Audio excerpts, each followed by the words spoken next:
Shalom, shalom, shalom, shalom, whatever dialect of Hebrew you speak to, happy Sabbath, Shabbat Shalom, right? I want to first and foremost give all honor, glory, and praises to the Most High, and we do so by Sham HaMashiach Yahushai, not by Shem, but by Sham HaMashiach Yahushai. So we're back here again, another Sabbath day. This will be an online class. The brothers should be joining shortly, right? So we're going to be talking about kind of various topics today, right? I got a few that I have listed. Not sure what the brother's going to have, but we're going to go into when schools keep secrets, right? The controversy over trans athletes in women's sports and the rise and fall of DEI, right? Those are some of the topics that I have. Athletes in women's sports and the rise and fall of DEI, right? You got feedback and echo. You got feedback and echo.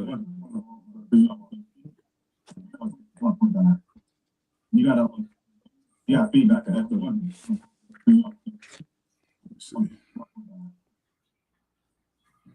All right, yeah, you have an echo on your end, Elder Priest Awam. Yeah, so we're gonna be going over various different topics today. So, as always, let's open up with the book of Colossians, chapter 3 and verse 17. And whatsoever you do in word or deed, do all by Sham HaMashiach Yahushai, giving thanks to the Most High and the Father by Sham HaMashiach Yahushai. Right, so we're living in another year. We made it to another year, another Gregorian calendar year, Esau's calendar. It says 2026, supposedly, right? And with this new year being brought in, there's new Supreme Court laws and regulations that they are implementing, right? And so that's got kind of some of the topics that that I have presented today, right? So I'm going to pull up a video. And this is going to that we'll kind of be reviewing, right? If you're just coming in, please like, share, and subscribe to the channel. Like, share, and subscribe to the channel. Okay, let me pull up this first video.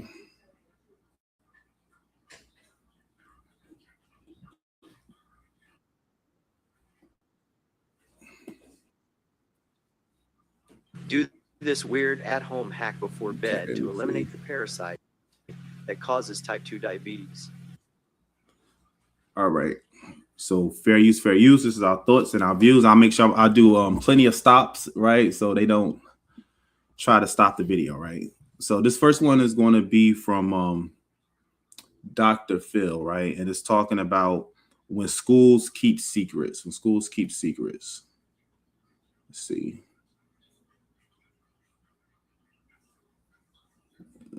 See what's going on here.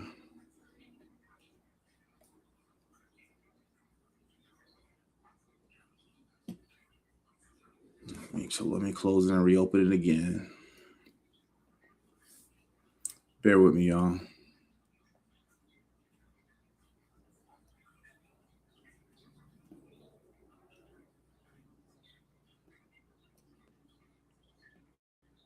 Okay, here we go. Let me do it again.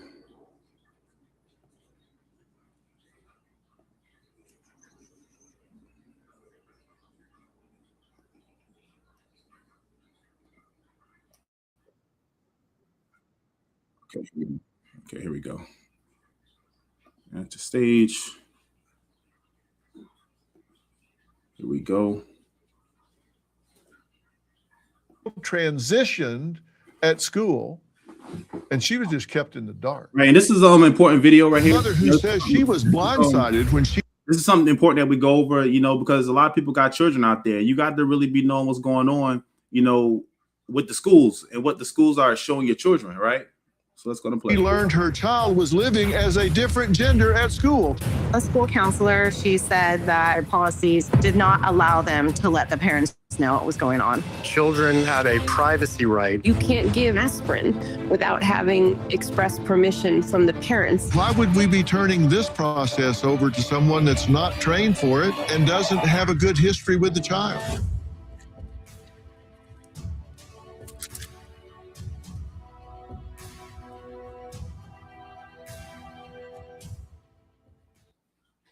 Imagine learning, not from your child, not from a teacher, not from the school, but from a piece of art on a classroom wall, a bulletin board, or even a stranger, that your child has changed pronouns. Now that's crazy right there, right? Just that statement in itself. Imagine you learning from a piece of paper, a bulletin board, that your child has changed pronouns. You were totally unaware of this happening. You know, your child is at school. You think your child is at school getting a somewhat decent education, and then you stumble across some type of literature, and it shows that your child has changed his gender, right? This is something that's major going on in 2026, especially this month. The Supreme Court is going to take the case of trans athletes, and that's going to be the next topic of discussion that I have up. They're going to be taking the case on trans athletes, so this is the perfect segue into that. And is socially transitioning at school. But you were never told. Sound shocking? Well, right now, as of this year, more than 21,000 schools across 33 states have policies that allow, and in one state requires, educators to keep this kind of information from parents and guardians. Let's get the scriptures, right? So Dr. Phil says, you know, he's reporting that it requires that this type of information is withheld from the parents, right? I'm going to go to the book of Isaiah, chapter 29 and verse 15. And it reads, "Woe unto them that seek deep to hide their counsel from the Most High."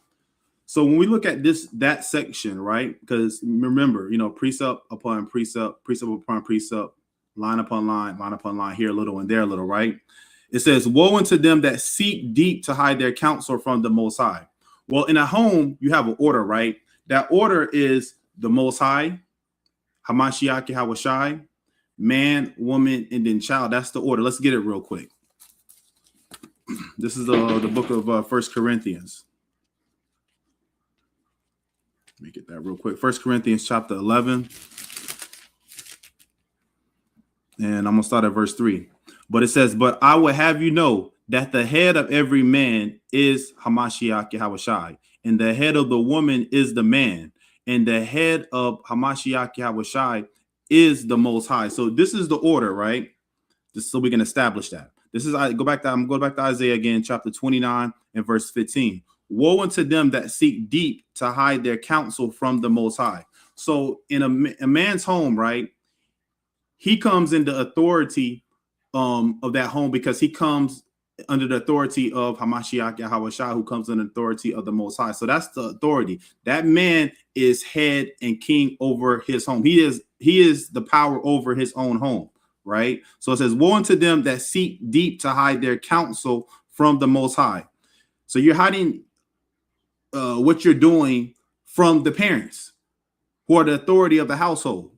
It says, "And their works are in the dark," because, you know, it's being reported that parents don't know this, that their children are changing genders. "And their works are in the dark, and they say, who seeth us?" Because the parents, they're kind of oblivious to this right here. It says, "Who seeth us, and who knoweth us?" The parents don't know what we're doing. You know, the parents don't know that we have put into place a change of gender to their own children. It says, "Surely your turning of things upside down shall be esteemed as the potter's clay," because this is turning things upside down, right? When you switch you switch roles, you switch genders, that's things being turned upside down. "Esteemed as the potter's clay, for shall the work say of him that made it," the work. We are the work. We are the clay, right? How are we going to say I was born in the wrong body? Right? Who are we to say something like that? You should have made me a man, or you should have made me a woman. Who are we to say, you know, that the Most High has some type of imperfection? It says, "He made me not." He didn't make me what I wanted, what I feel like I am, a little girl. He didn't make me what I feel like I am, a little boy. It says, "Or shall the thing framed say of him that framed it, he had no understanding." So this is pretty much what they're saying, that the Most High didn't have no understanding when he created me, right? Let's play on. And other priests I want to jump into, you know, if you pull some precepts. That's 12.36 million students operating under those policies. And if you're wondering, is that even legal?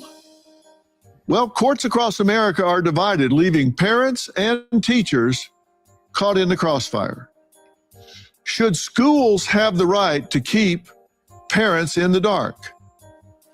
Tonight, a mother who says she was blindsided when she learned her child was living as a different gender at school, and the teachers and staff never gave her a clue, never said a word. Let me pause it right there because I got to make sure I pause a lot on here, you know, so this video can continue, you know. But I remember back in the day, you know, because I kind of went to school in the 90s and everything, you know, middle high school in the 90s. Kind of show my age there, but I remember, you know, you'll have Eve, right? Young Eve would go to school, you know, she would leave home, you know, dressed all modest, but when she gets to school, she changes over into that mini skirt. Now imagine that your child, he leaves home as a little boy, right? But then when he gets to school, he goes inside of the gender neutral bathroom and he transforms into a little girl. He changes into a little girl. He puts on his purse, puts on his nail polish. He does all that. Imagine that. So this video right here is showing parents that maybe you should start doing some surprise visits to your school, right? To see if little Sam has now become Samantha, right? And then when he comes home, he's little Sam again. Not a peep. They did not tell her. Aurora, welcome. I appreciate you being here today. Thank you for having me. Well, tell me, how did you first learn that your daughter was living as a boy at school? The world's first titanium nonstick pan. It's gonna blow your hair back. I'm Mike Pagale.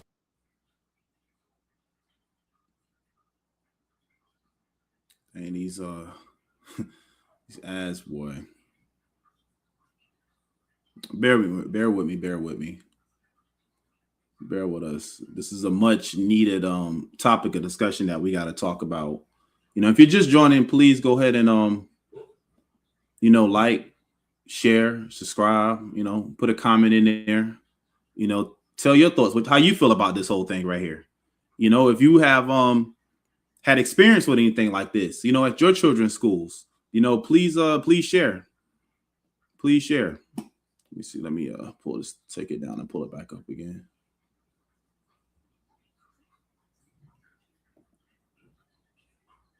You know, because it's important that we circulate this information, right? It's so important that we circulate this information because people got, you know, nieces, nephews, grandchildren, sons, daughters, you know, that are still. My daughter went ahead and told my mother, which my mother immediately told me. So that's how I learned. And when that happened, I reached out to the school and asked them what was going on there. And what was the explanation you got? Were they open with you then, or were they still evasive? How did they respond?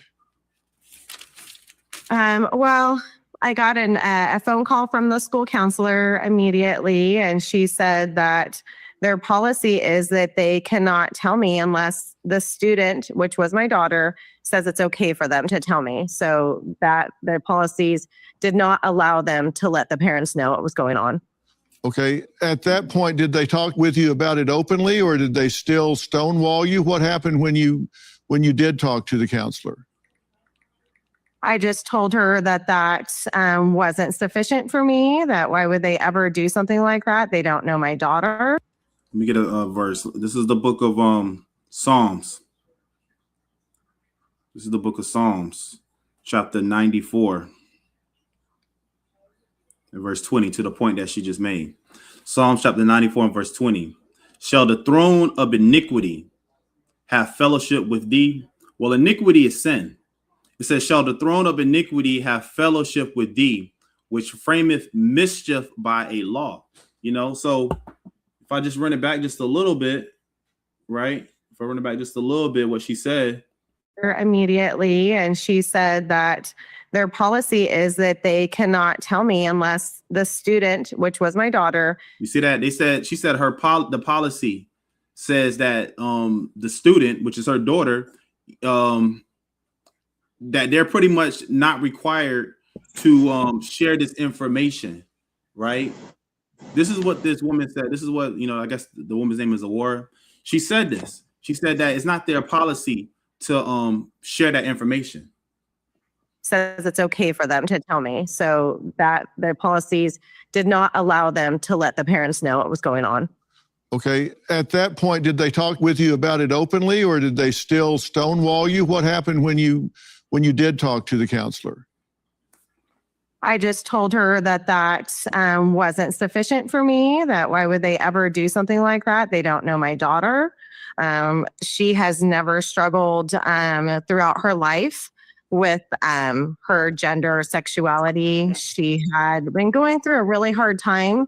Our family that earlier that year had quite a bit of trauma. My dad passed away unexpectedly, and then 6 months later. Because a question out there to the audience: how many genders did the Most High create? Because this woman said that my daughter never struggled with her gender. So they pretty much what they did is create a problem, right? They created a situation because the woman said that her daughter never struggled with her gender at all. How many genders did the Most High create? Does anybody know?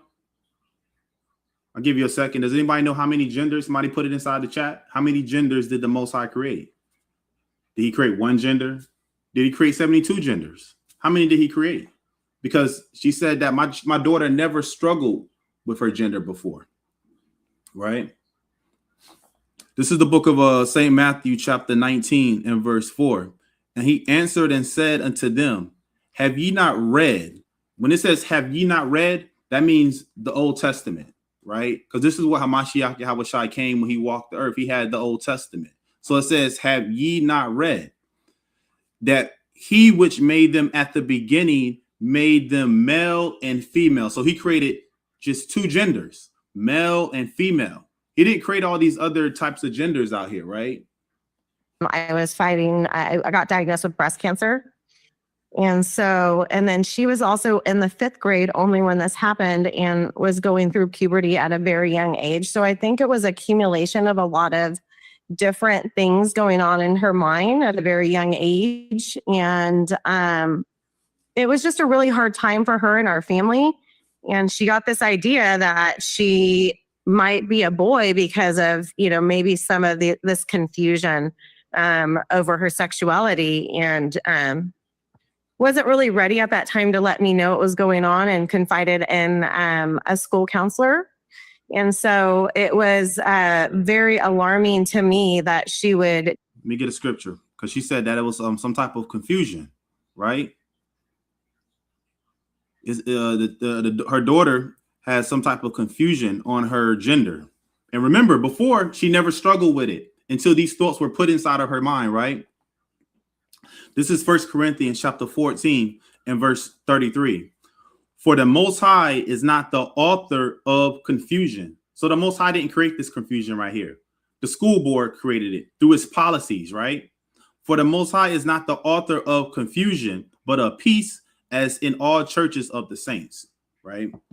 So we understand that the Most High is not the author of this confusion. Take the initiative to transition her without even consulting the family and letting us know what was going on at school with her. But when you did talk to the counselor and you said, look, I know about this now. I've learned about this. I'm not in the dark about it. I've been told about it. So I do know. Did the counselor confirm what you had learned, or did she still say, I can't talk to you about it? She did confirm that she is going by boy pronouns at school. Start doing this with your dog. This 2-minute dog food trick is helping dogs live fuller, happier lives. Yeah, see, these commercials keep on jamming up the signal on here, man. Bear with me.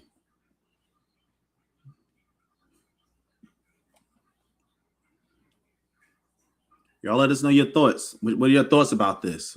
What are y'all thoughts inside of the chat? Let us know your thoughts so far of the things that you're hearing right now in the chat.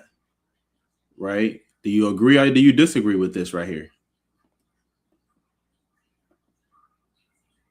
Is this of the Most High, right? Is this the Most High showing love to everyone, allowing you to be what you want to be? Or is this against the Most High, right? The Bible teaches that this is against the Most High, right? Just trying to get this thing loaded back up. These commercials keep on throwing it off. Okay, let me try to close it.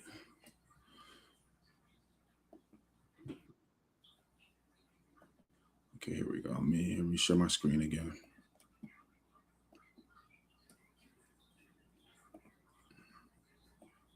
Here we go. Here we go. She did confirm that she is going by boy pronouns at school. I went ahead and let her know that I didn't feel that that was acceptable, and I was going to reach out to the principal and also her school teacher to figure out why they would ever take that initiative to do something like that with a child that was so young without, consulting the family or even just giving it a little bit more time. Everything happened really fast. The teacher would not speak to me without the principal present.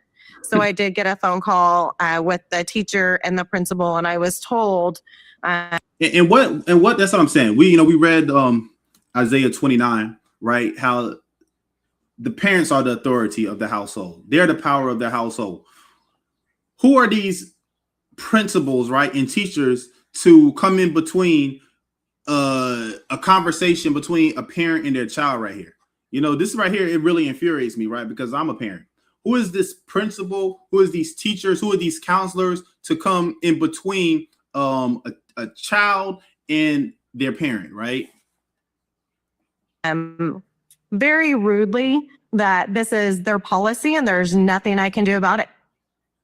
Okay. And now, there was something about an arts and crafts course or program that you signed your daughter up for. And tell me about that. That actually constituted more than you thought it did.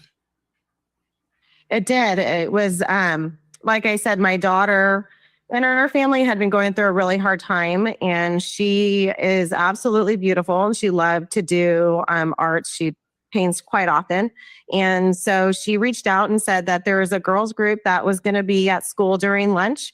And it was just a group of girls to, make friends and whatnot, and wanted me to sign, some sort of waiver so she could meet with this group of girls during lunchtime and do arts and crafts, which, knowing the trauma that our family had recently gone through, I thought that that would be absolutely wonderful. So I went ahead and did that. And during that time, it was led by the school counselor. And my daughter had, really kind of felt a connection with her, which I think is great because our family had been going through a lot, which I thought was great. But and see, that's another thing. They caught her, like, the daughter at a real vulnerable state, and this is what Satan does. Satan will catch you when you're vulnerable, right? You lose a loved one, right? Family members. This is when you're at your weakest. You get a serious breakup. This is when Satan uses that to his advantage to win you over. This is when he seeks to shift you out when Satan catches you in your vulnerable position, your vulnerable state of mind. That arts and crafts meeting during lunchtime ended up in one-on-one meetings with my daughter that I did not know about, and nobody reached out. So you didn't know you were giving permission for her to go one-on-one with a school counselor? No, not at all. Okay. And if you had known that, would you have done that, or would you have talked about it with your daughter? I would have looked into it and investigated a little bit further, like who this person was that was leading the meetings. And I never thought in a million years that the arts and crafts meeting during lunch would evolve into one-on-one meetings with my daughter without my knowledge. just because she was just so young. And I think that just opens a door for a lot of other problems if you don't know who that person is. Yeah, you'd want to know something about the counselor, their orientation, their training. That's right. Let me go to the book of Job, chapter 24, and verse 13. It reads, "They are of those that rebel against the light." You know, that's what this society does. This society rebels against the light. You know, the light is the truth, right? The truth is the laws, the statutes, the commandments, right? They rebel against the commandments. They rebel against the law. It says they are those that rebel against the light. They know not the ways thereof, nor abide in the paths thereof. Meaning they create their own agenda that's opposite, that's contrary to the Most High. Their own laws that are contrary against the Most High. You know, we read in the book of Psalms how they frameth iniquity by our law. So they create their own laws. Verse 14, "The murderer rising with the light killeth the poor and needy." So the murderer, right, will be these teachers, these counselors, this society right there, because this is not just talking about in a physical sense, right, of unaliving you, but spiritually, right? Because this is a spiritual thing. They spiritually kill your potential and who you could be, right? You know, they spiritually kill your motivation. They make you feel like, you know, you're something that you're not. It says, "The murderer rising with the light killeth the poor and needy, and in the night is as a thief." Verse 15, "The eye also of the adulterer waiteth for the twilight, saying, No eye shall see me, and disguiseth his face." Verse 16, "In the dark they dig through houses." You see that? In the dark they dig through houses, because you send your child off to school, right? And now your child, you know, the most important thing that a parent can have, the most valuable thing a parent can have is their child. It's not their car, right? It's not their home. It's your children, right? When you have children, you come to understand that should be your most valuable thing that you have is your child, because your children are the future. Your children is the children. You know, when you read inside of the Old Testament, right, about who made it to the promised land, it was the young generation that made it, right? So your children are the most valuable thing that you can possess. So you have to teach your children the right way. Train up your child in the way that they should go, right? And shalom for those that are just coming in. It says, "In the dark they dig through houses which they had marked for themselves in the daytime. They know not the light." And each and every one of those that are listening to this live, who may watch the playback, best believe your house is already marked, right? Yes, we are currently live right now. We are currently live. Yeah, we are currently live right now. Yeah, you can share it. You can share it if you want to. That's fine. All praise to the Most High. It says, "In the dark they dig through houses which they had marked for themselves in the daytime. They know not the light." These counselors, these teachers, these pastors, they don't know the law, statutes, and commandments, because that's the light right there. "For the morning is to them even as the shadow of death. If one know them, they are in the terrors of the shadow of death," right? And that's what we're living in right now, the terrors of the shadow of death, because this is the deaf society right here, a deaf society. Training their competencies, that sort of thing. The worst state to live in right now is California, and Man, nobody's talking about it. Y'all hear that? That's in the spirit right there, that commercial. The worst state to live in is California. That's in the spirit right there. And that's where we are at right now in California. You know, it's a rainy day right now in Hollywood, so, you know, we're online right now. We're online. But yeah, we would definitely like to hear y'all comments in the chat. You know, we got other topics that we're gonna be talking about today. We play on. Correct. Okay, and what about the teacher? Did this start with the teacher, or did it start with the counselor? It started with the counselor. And then to my knowledge, he reached out to the teacher, told the teacher, this is how we're going to handle it. This is really what the policy was or is currently now. And so, at the time I was, extremely frustrated with the counselor. But looking back, and now it's been a couple years since this happened. This happened in 2022, 2021-22 school year. This is a lot bigger than what happened with my daughter and the counselor. These schools are being told this is how to handle situations like this. And they're probably even were told at that time that it was law, because that's what was told to me by several administrators, that this is the law and this is how we're supposed to, treat these situations. Yeah. Let me get a precept right. This is St. John chapter 3 and verse 20. And please like, share, and subscribe. We got 115 people viewing right now. Please like, share, and subscribe to the channel so we can get this information out. St. John chapter 3 and verse 20. For everyone that doeth evil hateth the light, meaning they hate the law, they hate the statutes, they hate the commandments. It says, neither cometh to the light, lest his deeds should be reproved, meaning corrected, lest he shall be corrected. Nobody wants to be corrected. Why? Because this is a proud, prideful society, right? Now, Aurora says her daughter lived as a boy for 8 weeks before she found out. And we're going to hear more about that right after the break. Hey, Dr. Phil here. Your savings are at risk. With the economy on shaky ground, the dollar...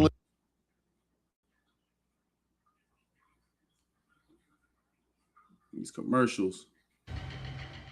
As an educator, it's my responsibility to be observant of my students. When a student changes their pronouns and changes their names, there is a possibility of something going on. We need to take note of that and not keep secrets, because it feels like we're keeping secrets from parents. Aurora thought she signed a permission slip to allow her daughter to make friends and do arts and crafts. Instead, she alleges a school counselor encouraged and helped her daughter to live a double life. Obviously not something she was comfortable with, which is why we're talking tonight. This has been how long since this took place, Aurora? You say about 2 years? Yeah, we filed the lawsuit in January of 2023, but she was transitioned in 2022 when she was just 11 years old in 5th grade. And how is she living now? What is her gender identity now? She refers to as a female, and it was a really hard time for her. All praises to the Most High. The sister she refers to herself, well, I'm not sure if she's a sister, but the young lady refers to herself as a female, because this school literally tried to brain pollute this young child, right? Into thinking something that she's not. The mother said that my daughter never had a problem with her gender at all, right? Until this stuff was implanted. This is the book of Proverbs chapter 1 and verse 8. My son, hear the instruction of thy father and forsake not the law of thy mother. What the parents say is what goes. The instructions of the parents is what goes, because those parents, they played the authority figure of the Most High inside of their home right there. Not the teachers, not your guidance counselors, right? It's the parents. Her, and she was very confused, and looking back at it, it's just, it's devastating that these policies are in place that would allow any sort of individual at our schools to just hide something as important as sexualities from families, because we're the biggest support system for them. And it was a really hard time for her. It didn't make things better, didn't make her feel better once she did it. It actually made things worse. She was isolated not only from her family, but even more so from, friends at school, because they didn't understand what was going on. So she was eating lunch by herself in, the library. And it was just hard, very hard. Have you been apprised of the arguments that those who support keeping this from parents make? did they tell you why they support keeping this from parents? And what did they say? So the argument is that kids have privacy rights, that they have a right to privacy. To a certain degree, right? To a certain extent. You know, this is why they're minor, they're considered minors, right? Because they can't make choices and decisions on their own, right? This is why they're considered minors. A child has a privacy right to a certain extent, but best believe inside of, my home, my children are not going to have no locked doors and some just secrets that they're withholding, right? This is the book of Galatians chapter 4 and verse 1, and it reads, "Now I say that the heir, as long as he is a child, differeth nothing from a servant, though he be power of all, but is under tutors and governors." In this context right here, dealing with this video, the tutors and governors will be who? The teachers and the principals, until the time appointed of the father. Meaning they're under the authority of the teachers, the principals, till the time appointed, meaning while they're at school, right? But when they come home, they are under the authority of their parents, right? The parents are supposed to train up that child in the way that they should go. So when they go off to the school, they can say, hey, you know what? That's not the right thing to do. I should not be wanting to change my gender, right? I should not be wanting to change my pronoun, right? There's 72 different pronouns. That is crazy to me, right? 72 different pronouns. You got cisgender, agender, gender fluid, which sounds disgusting to me. Gender fluid, that sounds something like a bad case of something, right? You got all these different genders right here. When we read in the scripture that there was only two genders that was created, male and female. That's it, right? So to the time appointed, meaning when they come home, right, your child is supposed to tell you, hey, this happened at school today, Dad. This happened at school today, Mom. But how can they, when the child has been instructed and pretty much coerced to keep secrets from their parents, right? When your child comes home from school, they say, you know what? Today at school, I learned this, I learned that. And we have to get back to that, right? Back to how it used to be when you sit at the dinner table, with your family, and you ask, how was your day and stuff like that. We have gotten too much involved in devices and everything. Click here, swipe here, scroll up and down, when we don't even know who each other is anymore.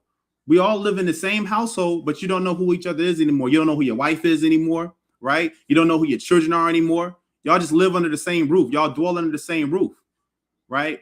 We have to get back to values, right? Morals, right? Because none of this stuff is going to be inside of the kingdom of heaven at all.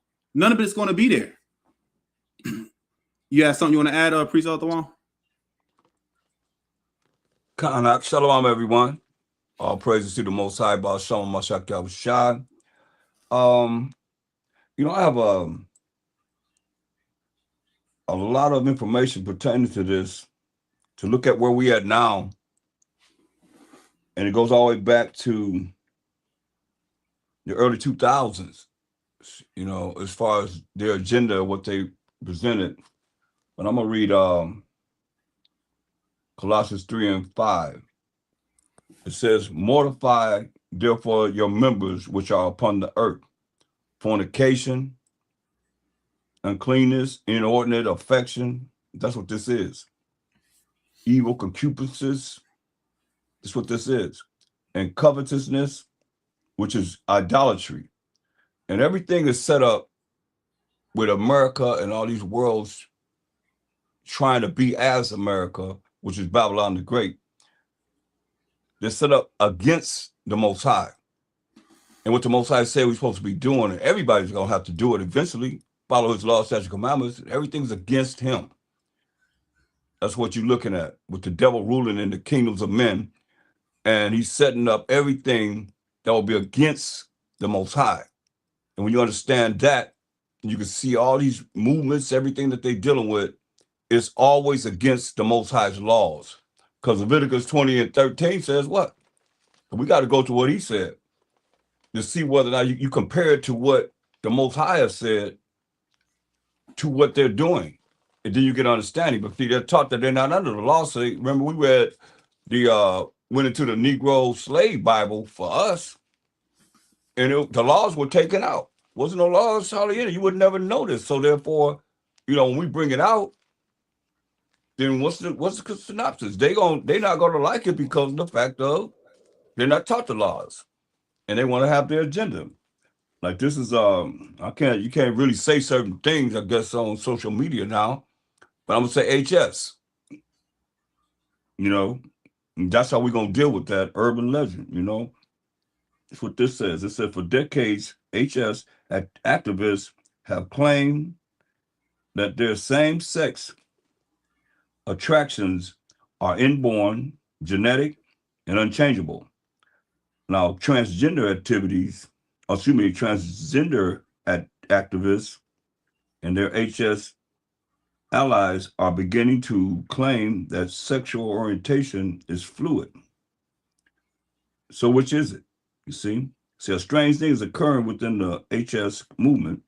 In the early years of HS activism, HS cis referred to their same-sex desires as sexual preferences, but soon rejected this term because it indicated that choice might be involved in their deviant sexual behaviors.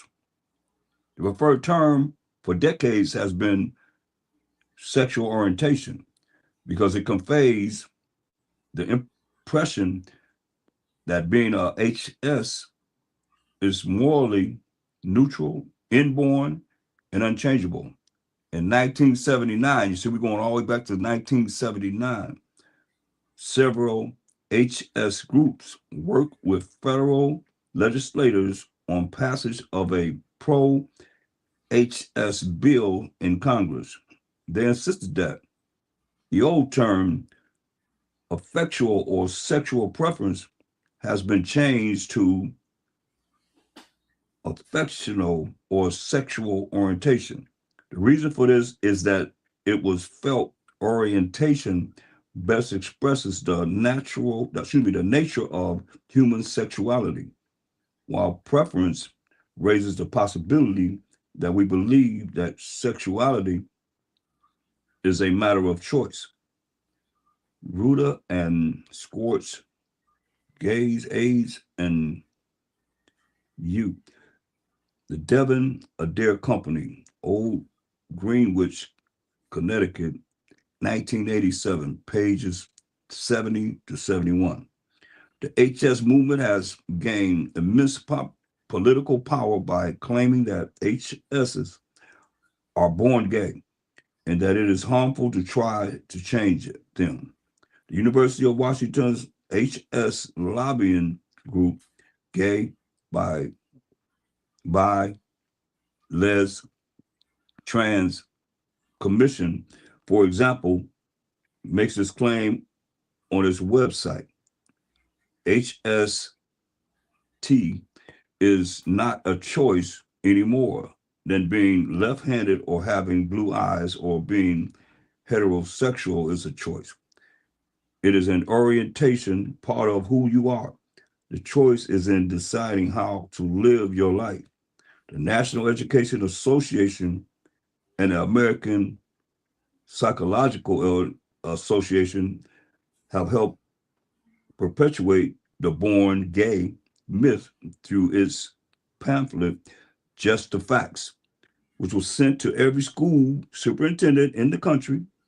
Just the Facts claims that sexual orientation is one component of a person's identity, which is made up of many other components, such as culture, ethnicity, gender, and personal traits. The author of this NEA/APA pamphlet then goes on to promote homosexuality, HS, as normal and attacks any attempts by ministers or ministries or psychological groups like the National Association for Research and Therapy of HS, is NARTH, from helping individuals become free of free of same-sex attractions. So there's a lot to read as we go through this information. But Leviticus 20:13 says, if a man also lie with mankind, as he lied with a woman, meaning two men lying down together, both of them have committed an abomination. It's a sin. It's a filthy, wicked act. They shall surely be put to death. Their blood should be upon them. So that's what the Most High ordained for us as the Israelites to follow, because the other nations were doing these things. And here we are now in 2025. This goes all the way back to 1987. 2026. Excuse me, 2026. Yeah, okay, Esau's worlds. I'm still waiting for ours to come. That's why I said 25, because ours is in the spring. But nevertheless, you see, for a man and a man to lie together is wrong. And also, women. And these are the things that I remember when this law was passed in California about same-sex, and children going to school, and the teachers were forbidden to tell the parents just what you're going over, what you're seeing right now. I remember when it came out years ago, the teachers were against the law for them to even deal with telling the parents and so forth. So they come to school as a boy, and when they get there, they change up and they be a girl, and nothing they could do about it, because that's the law that was passed in California. So in Romans 1, the first chapter, and verse 25 says, we heard the law. It said, who changed the truth of the Most High into a lie? And that's what they have done.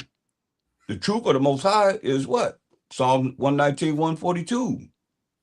That righteousness is an everlasting righteousness, and that law is the truth. So the law, just read the law. The law says a man should not lie with a man. But here you're going to see that, because you're going to say, well, that's the men.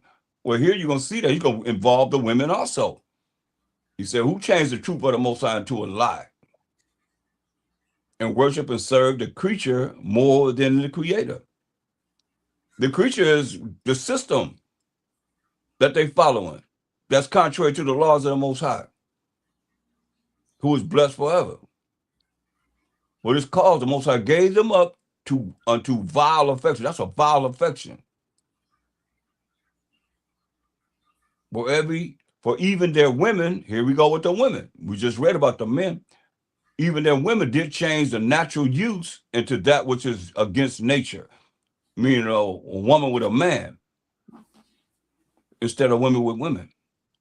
And likewise, also the men, that it clearly is talking about women with women and men with men here. And likewise, also the men leaving the natural use of the woman, burning their lust one toward another, right here in the New Testament. Because they like to say, oh, you going to the Old Testament, because they've been taught they're not under the law. But it's saying men with men, working that which is unseemly, and receiving in themselves that recompense of their error, which is meet, which is right. You see? So women with women, men with men, that's against nature. That's against the Most High's laws, statutes, commandments. He made Adam and Eve, not Adam and Steve and Eve and evil.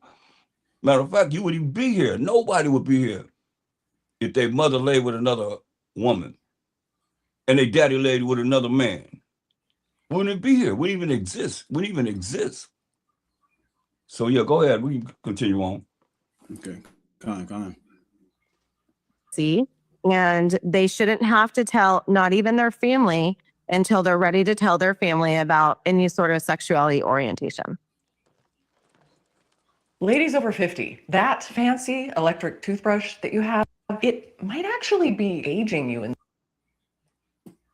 Because I've talked to both sides of this argument, and those on the side for protecting the student privacy, as you say, is that they say that student safety comes first, and that forced outing can lead to real harm, that 20 to 45% of homeless youth in the United States identify as LGBTQ plus, and that the majority of those cite family rejection as the cause. And so the Trevor Project in 2023 looked at 28,000 plus LGBTQ plus youth surveyed and said 66%.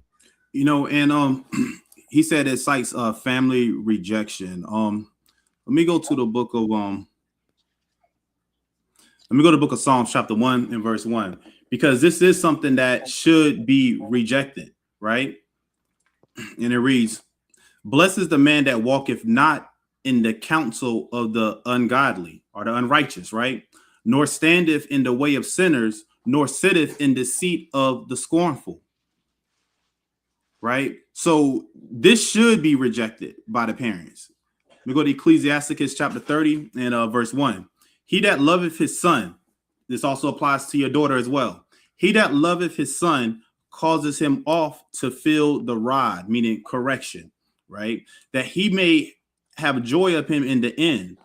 He that chastiseth his son or his daughter," right, "shall have joy in him and shall rejoice of him among his acquaintances," meaning that you can now talk about your children, right? You can tell your friends, relatives and family, like, yeah, my son, my daughter, they're doing great in life. They have a great career. They got a family. They got this, that, and the third, right? But it's very shameful to tell your friends, your family, that your son has now transitioned into a woman, or your daughter has now transitioned into a man, right? It says, "He that chastiseth his son," meaning correcting that behavior on the spot, training your child up in the way that it should go.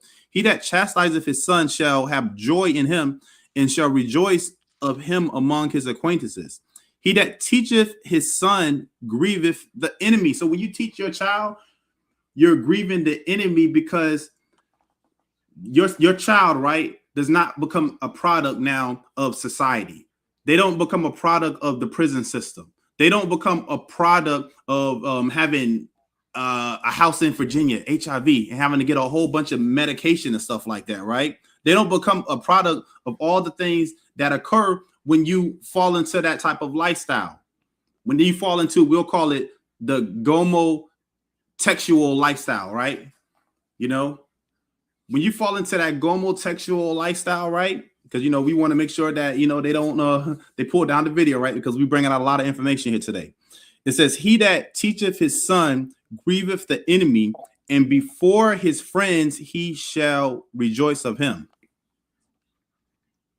Reported anxiety, approximately half reported depression, and less than half described their home as affirming, and that parental rejection was linked to worse identity development and health outcomes. So I think they use those statistics. I'm not saying I agree with it. I'm just saying they use those statistics to say they can't trust parents to be a safe space for a child that is transitioning or coming out, and that they feel that school is the safe space. What do you say to that? Well, honestly, it is a really hard situation. I mean, even after everything happened with my daughter, she was very delicate. And, I do have, a place in my heart for every single child that is going through any sort of issues concerning their sexuality. I just don't believe that automatically excluding parents without any sort of investigation is the right direction to go, just because it is so hard. And it doesn't mean necessarily like, you have to call the parent, immediately when a child says, "Hey, I feel like, I'm the opposite sex." I believe that as soon as they want to affirm it, there should be some investigations and parents should be notified, because my situation specifically, it was very damaging to my daughter. Very, very damaging. They did but yet, so this mother right here just said that her situation was very damaging to her daughter, but yet the report that Dr. Phil was reading is that the parent cannot be a safe space. So it looks like the people that aren't the safe space is the school right there. The burden falls on them, right? This is the book of Wisdom of Solomon, chapter 14 and verse 26. Actually, I'm gonna start at verse 23. Actually, this is Wisdom of Solomon 14 and verse 23. For whilst they slew their children in sacrifices. This is a sacrifice right here, right? When your child changes their gender, this is your child being sacrificed unto Baal, right? That's who your child is being sacrificed unto, which means Lord. Your child is being sacrificed, right? We spell these things out because we aren't supposed to mention these names of these other gods, these other deities. We can't let them come out of our mouth, right? So when you see Lord, just know that Satan wants to be the most high, right? So when you back to the scripture, it says, for whilst they slew their children in sacrifices. When you give your child up to the system, you are sacrificing your child over to the school system right there, because you're not spending that time with them. So their time is now, that child is now being sacrificed over to whatever the school curriculum is. For whilst they slew their children in sacrifices are used secret ceremonies, because this whole video is called what? When schools keep secrets. It says, are used secret ceremonies, are made revelings of strange rites. They kept neither lives nor marriages any longer undefiled, but either one slew another treacherously or grieved him by adultery, so that there reigned in all men without exception blood, manslaughter, theft, and dissimulation, corruption, unfaithfulness, tumults, perjury. All right, listen carefully to this right here, verse 26. Disquieting of good men, forgetful of good turns, defiling of souls. That's the first part I wanted to touch on. Defiling of souls. The woman at the beginning of this video, she said that her child was okay from the get-go.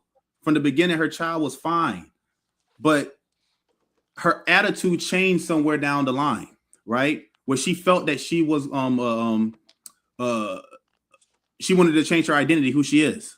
It defiled her soul. It depleted her soul. It says, the quieting of good men, forgetfulness of good terms, defiling of souls, changing of kind.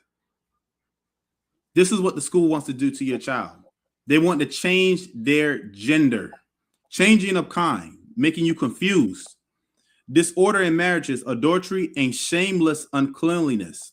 For the worshiping of idols not to be named is the beginning, the cause, and the end of all evil, right? Just play on. And to understand what she was really going through, there was no investigations of why she was feeling that. They didn't even know her long enough to know, like, if she had felt like this for years or if it's something that just has happened within the last few months. And so, unfortunately, I know that there may be some families that wouldn't be accepting, but it didn't really matter to me whether she was. You want to say something, Elder? Look at how the children today have this power that they feel they have over the parents behind what the school is doing. And when they go to school, they train, if they do certain things, you can call the police, you can divorce them. All these things are put in play. But Proverbs 22:6 says, train up a child in the way he should go. And when he is old, he will not depart from it. So the parent's job, it makes it harder when you look at you sending your child to school as a boy. He gets to school and he turns into a girl, and everybody got to accept it. Or you send your child to school as a girl, she becomes a boy, and it's the law that they have to accept it. So it makes it hard when you send your child to school and it comes home. You got to reprogram them. every day you got to reprogram. It's a more, you know, of a job for the parents, because even if you follow what the scripture says, okay, verse 15 of Proverbs 22 says, it says, foolishness is bound in the heart of a child. Foolishness is bound in the mind of a child, but the rod of correction shall drive it far from him. So even if you discipline your child, as the Most High says, he goes back to school or she goes back to school and she's dealing with the same agenda. Right. It's like confusion. Am I right or am I wrong? Who is right? The school system or the parents? And they spend a lot of time in school and being programmed to be as they would have them to be, and be against the parents who's going against how they could be at school. And believe me, it's ones that's like that, that's trying to deal with those that's a weak spirit. A child has a weak spirit to turn them out. It's a real, that's what it says, a vile affection. And so you finding that the children are going to school, and some of them might not even want to be that way, but they're being made that way behind even children, their peers that's like that, or they trying to say they are that, and they take an example of them. They're looking at themselves, well, am I or am I not? You understand? And at the same time, they're coming home, and the parents don't know anything about what's happening in school, because that's against the law for them to tell them that this boy is a girl in school. Have a different name. I remember there was a case scenario where they went to open house, and the teacher slipped up and called the boy, I think it was a boy, called him by his female name. And the parents were like, what are you talking about? That's not my son. She was like, whoops, she messed up, because they're not supposed to tell that. But that's where we at, you know, in this world. To tell you what, in Revelations 11 and 8, people better wake up, especially here. This is not all over the world. Some countries ain't going for that. That's why they said, hey, Revelation 11 and 8, and their dead bodies shall lie in the street of the great city, talking about America, which spiritually is called Sodom. That's why you see the things that they're talking about now, and Egypt, because we here in captivity, slavery, bondage, the 12 tribes of Israel, where also our Hamashiach Yahushua was crucified. Because what do they show all the time? I mean, nobody's going against this. They're not going against this. They're not going against this. This is where he's crucified, mainly here in America. Because you see people that's from other countries, they realize that Hamashiach Yahushua is not, you know, Caesar Borgia, the second son of Pope Alexander VI. But the main thing here, you look at America is Sodom. And what they do in Sodom? They had all these things that you see here, and then some here in America. Because, you know, it tells you that it's worse than it ever been in these last days. Well, you can continue on. Okay. And just to add on to that point right there, I'm gonna pull up Deuteronomy 22 and verse 5. And it says, the woman shall not wear that which pertaineth unto a man. I want to kind of look at that word pertaineth, because that's also a spiritual, has a spiritual relevance as well, right? It's not just also just talking about clothing, but anything that pertains to the opposite sex, meaning their spirit. Now you got young boys, you know, switching, sashaying, you know, doing all types of mannerism that pertains to what women do, right? So it goes deeper when you look at it spiritually. It says the woman shall not wear that which pertaineth unto a man. Meaning you shouldn't have no big bull dagger dyke, right? Acting like a man. And what's so crazy about that is when you look at a lot of these bull daggers and stuff like that, they act more niggerish than the average nigga does, right? They sag their pants real low, do-rag on their head and stuff like that, and just be all out, just repulsive. It says the woman shall not wear that which pertaineth unto a man, going into the behavior as well. Neither shall a man put on a woman's garments. And then you get women or men that act more feminine than actual women acts like. These are things that also pertain to each other's sex. So it goes a lot deeper. I know we read that verse right there and we saying, you know, you shouldn't be wearing a dress, right? Or you should be wearing a dress and you shouldn't be wearing a dress. But look at that spiritually as well. Anything that pertains to the opposite sex, you shouldn't be doing, right? Men should be focused off of XY chromosome and be producing testosterone, and women should be focused off of X chromosomes, right? Making them a woman, right? Estrogen and everything like that. It says, shall a man put on a woman's garment? For all that do so are abomination unto the Most High thy power. Meaning, if you are doing what the opposite sex does, it means you are an abomination. And no abomination is going to make it into the kingdom of heaven, right? Unless you repent. As a trans child or a girl or a boy or whatever, I'm going to love her no matter what. And I want to be there for her. And they automatically excluded me from something that was really extremely important to, her and her development. And it actually made things worse. This is the real me. And this is an AI replacement. The background is real. The AI character is.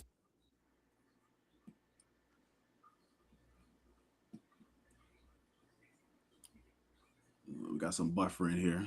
Bear with me. Let me close and open this back up again. Bear with me. If you're just joining in, we got various topics we're going to be talking about today. We online today. Typically, we're out on the streets of Hollywood. Maybe most I will next week. We'll be back out there again. But, the weather is kind of crazy out here. Has been kind of crazy in Southern California these last few days. Let me get this thing back up and running again. But yeah, let us know what y'all think. Let us know what y'all think in the comments, right? Let us know what y'all think. Something from you, obviously, which it is not a solid family dynamic. When did you decide to file a claim? Well, I actually, didn't really want to go down this road at all. I just wanted to make sure that this didn't happen to another family, that I just felt like the steps that were taken to transition her and the way that it was done was so damaging and innately wrong, that I just wanted to have them change their course of action and how they handled really serious issues like this.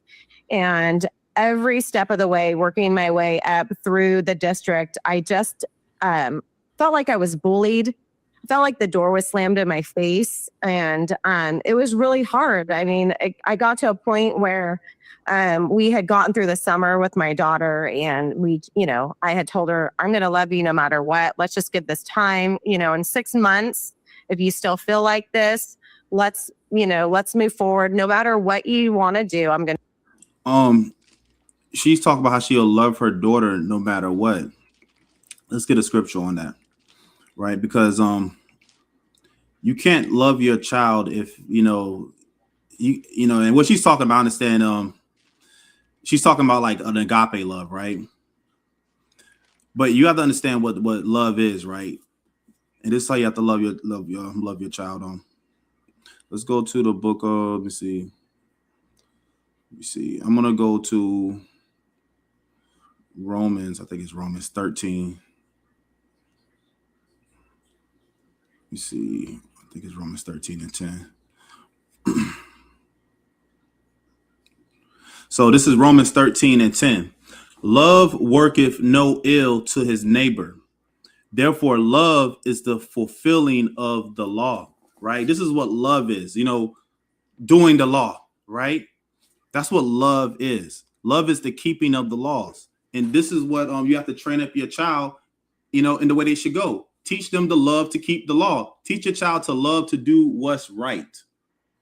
To be here for you. And after the summer, she was like, she had started identifying as a girl again. And she was looking back, and she just felt like it was innately wrong as well. And she said, Mom, I don't want this to happen to another child. So I pursued working my way up through the district, and I met with our superintendent. And it was another, door slammed in my face. And I just felt like they wanted me to go away. And they just told me that this is the policy and there's nothing I can do about it. And that's just the way it is. And so I just felt like I needed to let families know what was going on at school. Because I grew up in this small town in California, Northern California, which is Chico. And I grew up here. I went to school here. And you could have never told me that this was happening in our schools. You could have never told me. I'm just a regular mom. I take my kids to soccer, different. This is 1 John chapter 5 and verse 3. For this is the love of the Most High, that we keep his commandments, and his commandments are not grievous. I mean, it's not a hard thing to do. It's not a hard thing to do things that pertain to your gender, right? It's not a hard thing to do. Sports, swimming, I'm very involved, and I would have never thought in a million years that this was going on. Yeah, I get it. All right, coming up, Aurora's attorney is here, and he'll explain why this case is not just important for their family, but for every family in America. PSA, you might have wavy hair and don't even know it. Prose's A little bit 4-step more in the wavy hair video, then I'm gonna, routine add this customized for next your hair video. type. Right. Important topics. Let me see. Oh man, every time a commercial comes on, here we go.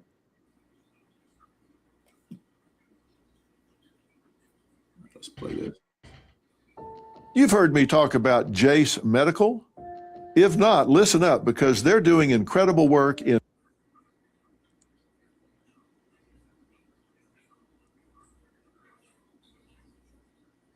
This law is not only unconstitutional, but it is deeply immoral. See, even Esau against Esau is fed up with it, right?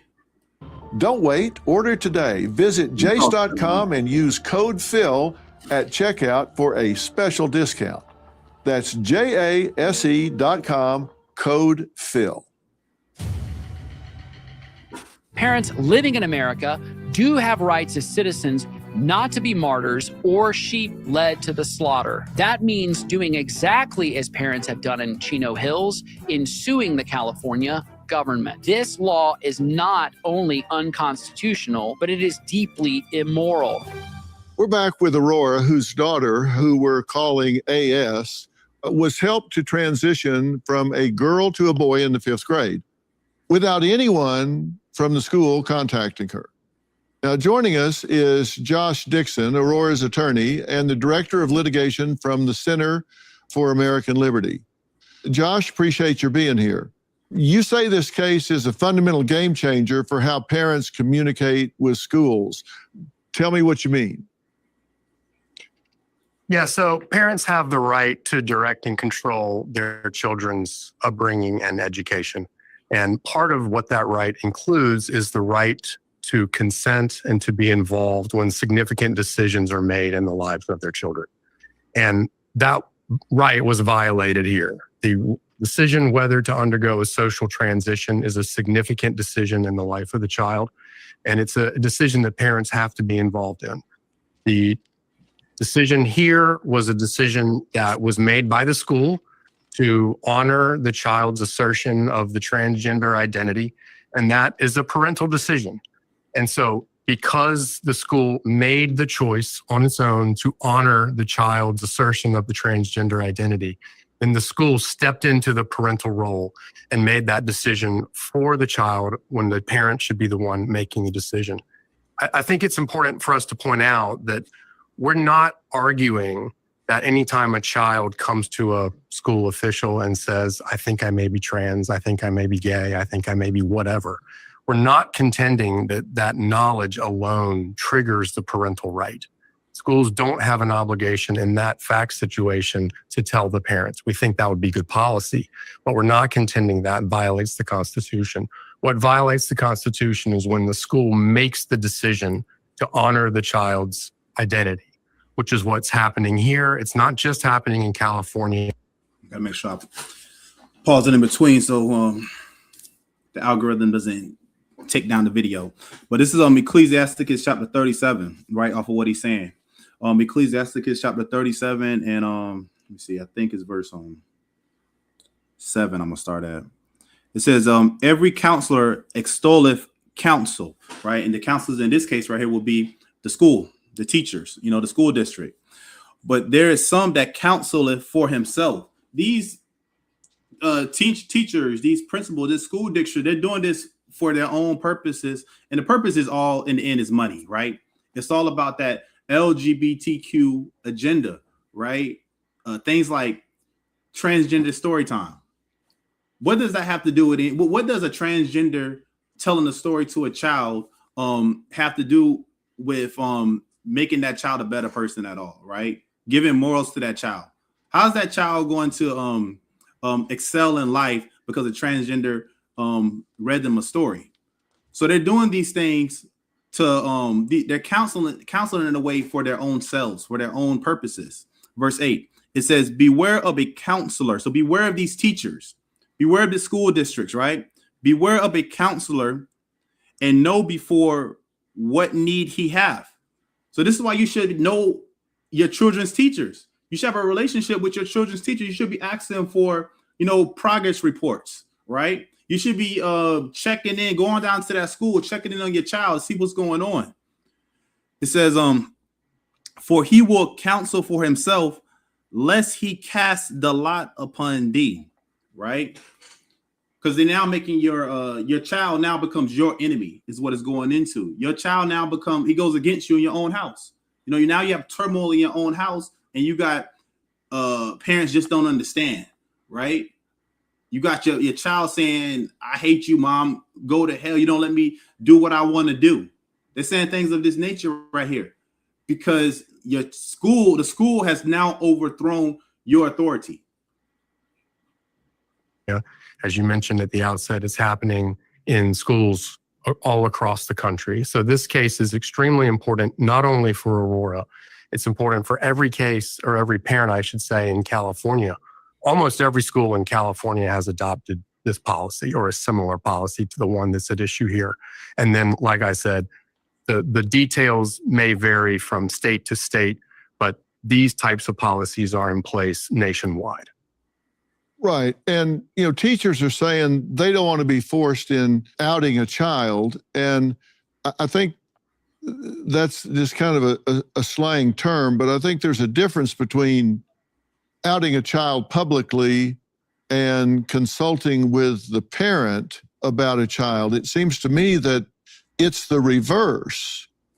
They are outing the child at school and not outing the child with their parents. It seems like it's the reverse to me. They're going public with this at school, but yet hiding it from the parent. I don't get the argument. It seems like the reverse of what they're arguing, whether you support or don't support the LGBTQ community.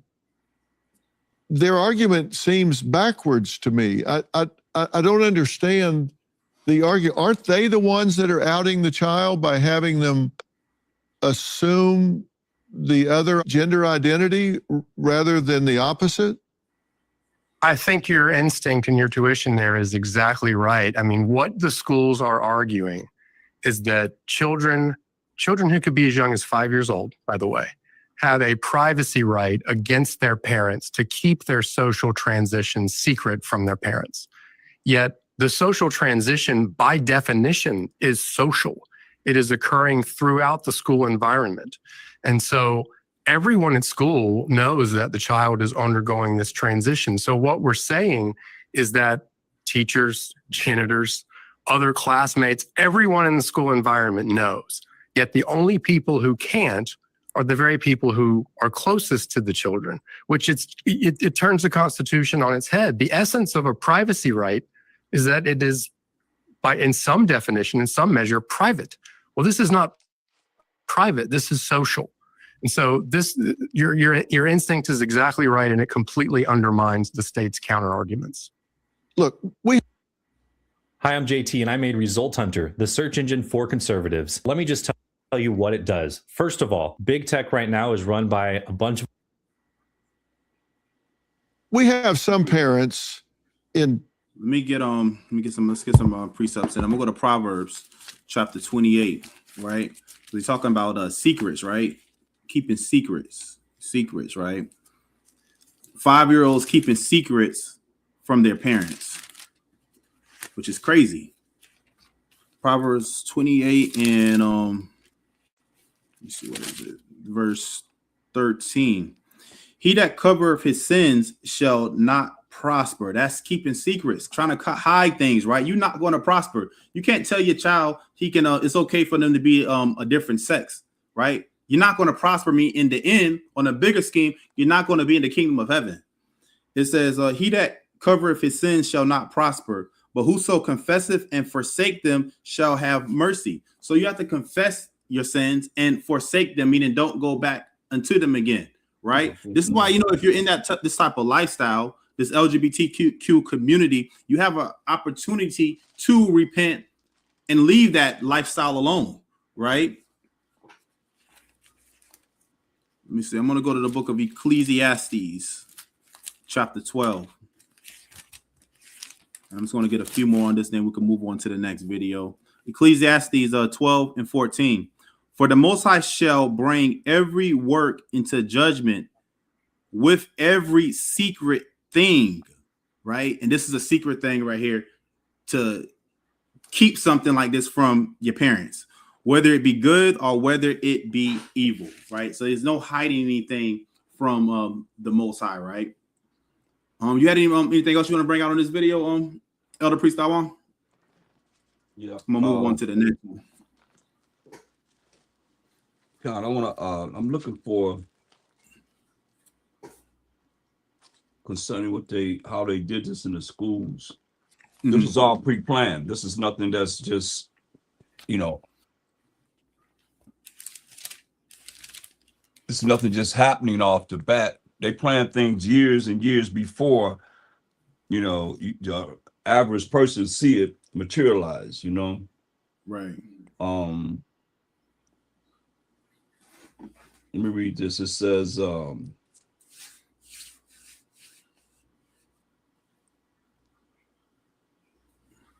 here comes sexual continuum concept. It says, after decades of claiming that HS, which I know what that means, is inborn and unchangeable,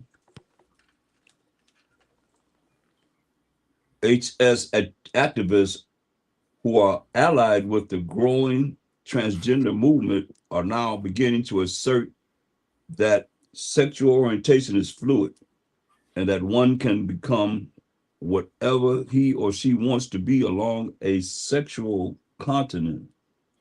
The sexual continuum concept is not new. Sex researchers Alfred Kinsey invented what is known as the Kinsey scale, that places heterosexuality on one end of a 7-point scale and homosexuality on the other end. And between are varying degrees of either HS or heterosexual behaviors. Bisexuality is in the middle and was considered by Kinsey to be the ideal. Kinsey believed that all sexual behaviors were normal, even bestiality. Kinsey co-authored Wardell Pomeroy, for example, described the possibility that boys could have a loving relationship with farm animals in his 1981 book, Boys and Sex. Some boys, says Pomeroy, build a strong emotional attachment to a particular animal, a loving sexual relationship with an animal. That's bestiality. Kinsey's sexual continuum scale is ideally suited to the transgender movement, which claims that maleness and femaleness are simply social constructions, not genetic realities. Gender pact, for example, has created a whole new vocabulary to blur the distinction between male and female. In its outline, glossy of terms, Gender pact defines gender as the way we perceive things to be masculine or feminine. Gender Pact also defines gender expression as things like clothing and behavior that manifest a person's fundamental sense of themselves, or masculine or feminine, male or female. It then defines gender identity as an individual's fundamental sense of themselves as masculine or feminine and male or female. Gender Pact has successfully redefined what it means to be male or female by describing gender as simply a perception or a feeling, not only in gender relegated to a person's opinion about himself. Or anyone who disagrees with this view is guilty of gender phobia.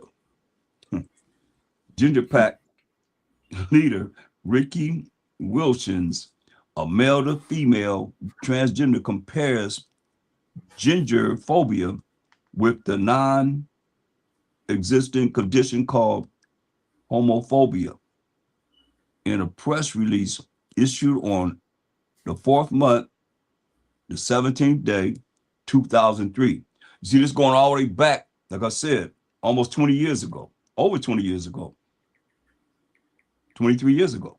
He notes that Gender Pact has joined forces with the HS group Human Rights Campaign in order to fight for federal laws to protect gender expression and gender identity in the workplace, according to Wilson's. And now we know it's in the schools. Homophobia comes from the same hateful place as gender phobia. Transgenderism is considered a sexual orientation, just like HS, and transgender activists are working to gain protected minority status under hate crimes laws and laws ostensible designed to protect minorities from discrimination. You know, I want to say that how they took the HS movement and they combined it with civil rights. Well, we went through as a people in civil rights, like they had the same rights as we had in going through our civil rights movement in the 60s and so forth. You know, jumping on that bandwagon, and with that, you know, they haven't went through what we went through as a people to even compare themselves to what we had to go through. And if you ain't old enough to know how it was when prejudice existed, then you don't even understand what I'm saying. You can't read about it, you got to live it. Like whatever you living now, you know it's a fact. And when you live through that and you see how, you know, you were discriminated against in every way, shape, and form, and hated in every way, shape, or form, then you know for a fact that these things were already perpetrated long before you look at what's happening now. Like whatever's going to happen in the future, they have something planned right now for the future that they're working on. That's why I'm going all the way back to, shoot, it was 1987. You know, this 2003. And they always had an agenda, you know, to be able to try and bring this forth because the Bible is true. This would have to be spiritual Sodom. America it has to be spiritual Sodom. So all the things that, you know, you see happening here, starting with the schools, you program the children of how to be numb to it. And what you think? They're going to grow up to be numb to it. It's just going to be something that's going to be accepted. That's why it's a hard job for those that have children. When they come home to try, you have to program them not to deal with the way they've been programmed in school. But most I said in Isaiah 1:9, he says, except the most high power of hosts, most high power of angels, army of angels, had left unto us a very small remnant. You hear that? A very small remnant. He had left a very small remnant. We should have been as Sodom, and we should have been like Gomorrah. That's why we have to, you know, expose these things that's going on as far as our children, because the children are the future. In the future, is the future going to be all against the Most High's laws, statutes, commandments? That's why it says he leave but a very small remnant. It's not for everyone, because people accept that, and they become numb to it because of the fact of this the normal life that they live in as children. You train up the children the way they should be. Like you have the Zionists they're the ones that bring forth their curriculum in a lot of countries, not only America, a lot of countries. And they set the curriculum up so that they are numb to this. And that's what you see in here all throughout this. They complain about, hey, this ain't nothing new. This is not new. This has been for years here in California. It's nothing new. So yeah, it's about, retraining the mind. But it's pretty much like he said, he leave a small remnant. Hey, what we gonna do? That's why it's only a few that he's looking at to bring out of this madness of the way the system is to make it to the kingdom, because they're not gonna make it to the kingdom till you in Revelation 14:12, the last book of the Bible.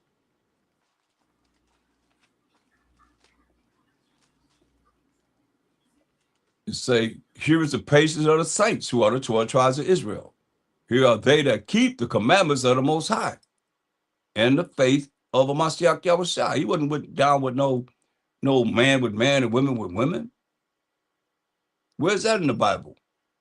Did you see the apostles, the prophets, and all of them was down with that type of behavior? When we just read about the law, that's against the law. And they training them how to be against the Most High. That's what it all comes down to. Everybody's been trained to be against the Most High. Rules and regulations, I know what that means. His laws, statutes, commandments.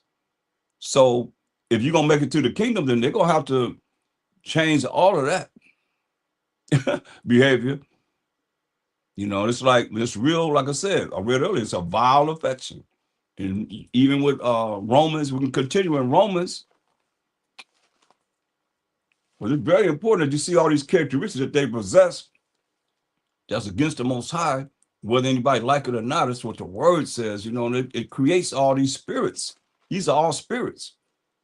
Romans 1 and we look at verse 26 to say, for this cause the Most High gave them up unto vile affections. And that's what they're perpetrating with the children, to have a vile affection. For even their women did change the natural use into that which is against nature. That's women with women. And likewise also the men, leaving the natural use of the woman, because a man supposed to be with a woman, like I said, you wouldn't even be here if your mother slept with another woman and your daddy was sleeping with another man, burning their lust one toward another. See, men with men, working that which is unseemly and receiving in themselves the recompense of their error, which was right or meet. You see, and even as they did not like to retain the Most High in their knowledge, see, there it is. This, the whole objective is to take the Most High from the minds of the people. And what better way to do it than to start with the children in schools? They've taken religion out. They've taken the Bible out of the school, I might say, because religion shouldn't have been there in the first place. The Most High didn't give us no religion. He gave us laws, statutes, commandments. But the laws, the 10 commandments, you can read the 10 commandments. You can read the Bible in the school. When I came up, all of a sudden now you can't even read the Bible. You can't even pray. I remember this coach, he got fired for praying over the food. It wasn't even having anything to do with the school. There was a luncheon that they were having. Both him and the assistant coach got fired in Florida for praying over the food. That's how evil this place has become, And so when you take the Most High, you take a Mashiach Yahushua, you take all the understanding of the Bible out of the schools, who do you leave there? You wonder why there's all this havoc that's happening in the schools, because you left who there? You left the devil, Satan, the dragon, the serpent, the beast. You left all that there to train the children. And with that comes what? Evil. Comes evil. Sins. They're taught to Sin against the Most High. That's what it's all about. I challenge anybody on that. It's all about not keeping the Most High's laws and even knowing him, doing what he say do. That's why I said, look, all these characteristics say, and even as they did not like to retain the Most High in their knowledge. You see, it's against the Most High. The Most High gave them over to a reprobate mind. A reprobate mind, good for nothing. To do those things which are not convenient, being filled with all unrighteousness. You can't tell me that what they're doing is righteous. They've been filled with all unrighteousness, fornication. And fornication is but the topic that we dealing with is unlawful sexual intercourse. Now, unlawful sexual intercourse is fornication, whereas a man with a man and a woman with a woman, that's unlawful sexual intercourse. Because they want to retain the Most High in their knowledge. It says, and even as they did not like to retain the Most High in their knowledge, the Most High gave them over to a reprobate mind to do those things which are not convenient. So they don't know any better because the Most High ain't called them. Being filled with all unrighteousness, fornication, wickedness, all these characteristics. Listen, this is what they're perpetrating. And they wonder why the world is so terrible in the things that's being done in this world right now, because these are the characteristics that they're promoting. Fornication, wickedness, covetousness, maliciousness, full of envy, murder, debate, deceit, malignity, whisperers, backbiters, haters of the Most High, despiteful, proud, boasters, inventors of evil things, disobedient to parents. We know that. That's what we're talking about. They would say, hey, go home and tell their parents, you have a timeout, mommy. You shut up, daddy, or I'm going to call the police on you. Disobedient to parents because they taught in school one thing. Then they come home. When they come home, then you got to reprogram them. Every time your child go to school, when they come home, what you learn. Okay, I remember a young brother, he know the truth. And his teacher was a transgender. He had to deal with a whole year of this transgender teaching him when he know what these scriptures says. It was vexing, very vexing, regardless of how anybody look at it. The Most High made Adam and Eve. He didn't make Adam and Steve and Eve and Eva. Come on.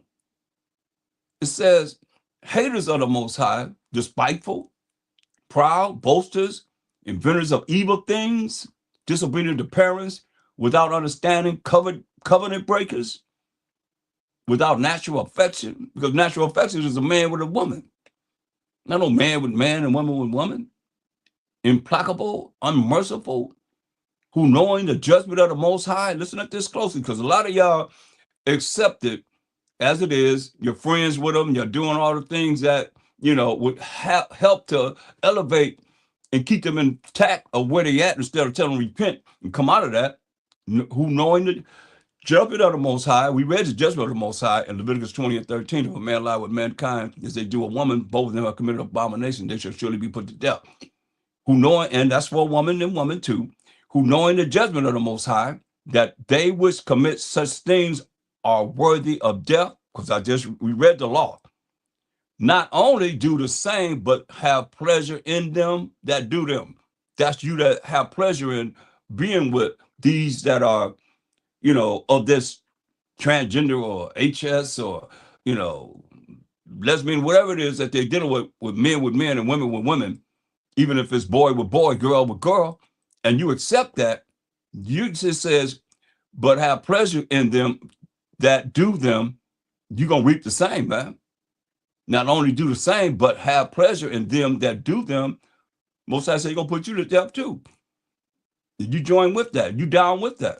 Because that's all against the Most. Remember it said, haters of the Most High. It didn't say lovers of the Most High. It said haters of the Most High. And verse 28 said, even as they did not like to retain the Most High in their knowledge, And the way you retain the Most High in your knowledge is to know what the scripture says, especially the law and the prophets, you know, because that's all anybody in the New Testament had to go by was the law and the prophets. But they took the law and the prophets away from the people in religions. You know, they say all you need is the New Testament. And most religions only deal with Paul. They don't hardly deal with the Mashiach Yahushua. So you can come to change the law. So the law is what it is. The commandments is what it is. And if they don't really want to accept what it is that the Most High says, then he said, hey, what did he say? Who knowing the judgment of the Most High, that they which commit such things are worthy of death. This is in the New Testament. We're not in the Old Testament, we're in the New Testament. It says you worthy of death. That's what it's telling you. Not only do the same, but have pleasure in them that do them. You deserve death too. That's what he's telling you. But I digress. God, all praise to the Most High. You want to add anything, Yashamai, before I move on to the next topic? Allah. Okay, God. So this is actually going to segue into the next topic as well. Because you know it's 2026, and with 2026 comes a lot of new laws, and the Supreme Court hearing a lot of new cases. So let me share my screen real quick. Let me see. And thank you everyone for joining us. The water everyone for joining us. You know, we appreciate y'all spending this Sabbath day with us, right? Let me see. Which one is it? While you get that, I'm gonna read this. It's in Romans 1:16. You say, "For I am not ashamed of the gospel of Mashiach, for it is the power of the Most High and the salvation, power and authority, that's salvation on this earth, to everyone that believeth, to the Jew first and also to the Greek." Now, I'm not talking about to the Jew first, the tribe of the ones that's of the tribe of Judah. That's where Jew comes from, but they have a misunderstanding of this, but also to the Greek, because we became Greek-speaking Jews, you know, Israelites during the Greek Empire. You know, we were called Hellenists, you know, Greek-speaking Jews. So and it was against the law when you read 2 Maccabees 6:6, to even call yourself an Israelite. So we call ourselves Greek. We became Greeks. It says, for therein is the righteousness of the Most High revealed from faith to faith, as it is written, the just shall live by faith. Right? Believing in the Most High. It says, for the wrath of the Most High is revealed from heaven against all unrighteousness. You hear that? The wrath of the Most High is revealed from heaven against all unrighteousness. So righteousness is keeping of the laws of the Most High. Let's get that right quick. Yashima, you on? Can you read? No. Could you read Deuteronomy 6:25? This is the definition of righteousness. So if you are not dealing with this righteousness definition, then you're unrighteous. Read this. It's Deuteronomy 6:25. And it shall be our righteousness if we observe to do all these commandments before the Most High our power, as he hath commanded us. Right. So righteousness is keeping of the commandments of the Most High. So are they keeping the commandments of the Most High or not? Because we go back to Romans 1:18.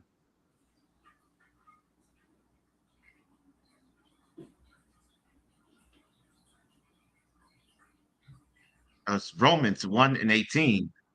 For the wrath of the Most High is revealed from heaven against all unrighteousness of men who hold the truth in unrighteousness. See that? So what is their stand on how the Most High feel about them doing the heinous acts that they're doing, the sinful acts that they're doing against his laws, statute, commandments? See, everything is about either you love the Most High with all your heart, mind, and soul, and strength, or you hate the Most High with all your heart, mind, and strength. Ain't no in between. Because if you lukewarm, Mashiach say he's going to spew you out of his mouth. You're still going to be destroyed. So You see here, it says, and the unrighteousness of men who hold the truth get the truth. Psalms 119, 142. In unrighteousness. So they hold what the definition of the truth is in unrighteousness. What's that? Psalms 119, 142. Thy righteousness is an everlasting righteousness, and thy law is the truth. Right. So they hold the law of the Most High in unrighteousness. And people will say, oh, it's okay. But those people that say that, they're the same ones that it said in verse 32, who knowing the judgment of the Most High, the judgment of the Most High is death. That they which commit such things is worthy of death. That's what it says. Not only do the same, but have pleasure in them that do them. They deserve death too, it's saying. Those that support that. You know, that's why he said if he didn't leave a very small remnant of us, we all be like a Sodom and Gomorrah. We all be like accepting the things that they have brought upon this earth for you to accept in the spiritual Sodom that we're involved in, living amongst, and our children are being programmed at an early age to be numb to it, to accept it. That's their whole agenda. It's not something that just came about. It's their whole agenda is to get the children to accept it. And they hold the truth in unrighteousness. Why we talking about what the law says, at least I am talking about what the law says. And are they following what the Most High said that he wrote with his finger? Get that in Deuteronomy 9 and 10. So everybody understand, because the Most High wrote these laws with his finger. And now if you to go against what he wrote, now you're really going into another level of destruction. For real. That's why I say the wrath of the Most High is revealed from heaven against all unrighteousness. All unrighteousness. Read that. It's Deuteronomy 9 and 10. And the Most High delivered unto me 2 tables of stone written with the finger of the Most High. See? 2 tables of stone written with the finger of the Most High. So it behooves anyone to try and know what it is that the Most High wrote with his finger and follow it. Or his work is in vain? I don't think so. It's real important. And you can go to anywhere in the Bible, it's still dealing with, like I just showed you. Matter of fact, get Revelation 22:14 for those that say, because you know, a lot of religions are not teaching the laws of the Most High, the commandments of the Most High. He gave us 613 laws. Moral laws, civil laws, dietary laws, ceremonial laws, and sacrificial laws. Sacrificial law we're not dealing with. Now we have to be that living sacrifice to be glorified before the Most High. Read this. Revelations 22:14. Blessed are they that do his commandments, that they may have right to the tree of life, and may enter in through the gates into the city. Right. So it say, blessed are they that do his commandments, not just read them. You got to learn them, you got to live them, and you got to apply them in your life. That's why I say, blessed are they that do his commandments, that they may have right to the tree of life, right? Live forever and enter into the gates. And you know, the gates are only for the 12 tribes of Israel. So he's talking to the 12 tribes of Israel. But at the same time, the other nations, they have to learn what we're teaching, because what you think, if a Yasharahla coming back for 1,000 years, the teachers of the Most High, and you can have a jump start on learning about the Most High, knowing about the Most High before he come back to teachers of the Most High, which most people are only talking about people. That's all we mainly talk about at this time, 2026. Esau 2026 is about people, but it ain't about the Most High. People ain't debating about the Most High. I ain't talking about the Most High. It's about people. That's why we in people right now. That's the main objective of most minds are about people, period. Debates about who? People, and not about the Most High. That's why people don't know the Most High. Actually, you know the Most High, they say no, because he ain't in their mind. He ain't in their conversation. It's all about people. And you'll see that if you just pay attention. The Most High name is jealous. Point blank, he's a jealous power. His name is jealous. It's gonna be it's all about him. You know, when you put all of my enemies under his footstool, you know, my shadow gonna be subject to him after he reigned for 1,000 years, and the Most High gonna be all in all. So you got to jump start of it. You can hear what I'm saying now to understand what it is about, what we're supposed to be doing as a people, so that we can actually be those lights to all the other nations. That's why Jeremiah 12:16, I read that. This to all the other nations that's outside of the 12 tribes of Israel. Judah, Benjamin, Levi, Simeon, Zebulun, Ephraim, Manasseh, Gad, Reuben, Naphtali, Asher, and Issachar. Those 12 tribes. And I behoove anyone that called himself an Israelite, you should know every last 12 tribes. You should be able to say it off the bat. If you part of that nation, not just Judah, Benjamin, Levi, and the rest of them, you know, or whatever way that you do to only name about 4 tribes. We're a nation. We're not no community. We're not no, you know, organization or club or group. None of that. We're the 12 nations that make up one nation called the 12 tribes of Israel. Yasharahla. Read this out. It's Jeremiah 12:16. And it shall come to pass, if they will diligently learn the ways of my people, to swear by my name, Yahweh liveth, as they taught my people to swear by Baal. You see? It says, and it shall come to pass. It's a future prophecy. If they will diligently, these other nations, learn the ways of my people. Who's my people? Matthew 2:6 proves who my people are. Because people can think, you know, it said my people are the people that go to church or are part of these religions, but no religion, there's a lot of people in the text right now that's in this class. What religion is keeping the moral laws, civil laws, dietary laws, and ceremonial laws, if I might ask? Because a lot of you probably go to church, you're probably involved in these different religions and so forth. But this is the problem that we have. While children can go to school and be a boy when he leave home, a girl when he gets to school, and it's got to be accepted because they're against the Most High laws, statutes, commandments. That's what he wrote with his finger. We just read that, and we read the law from the Old Testament and the New Testament. It don't change. Went all the way to Revelation 22:14. Blessed are they that keep the commandments of the Most High.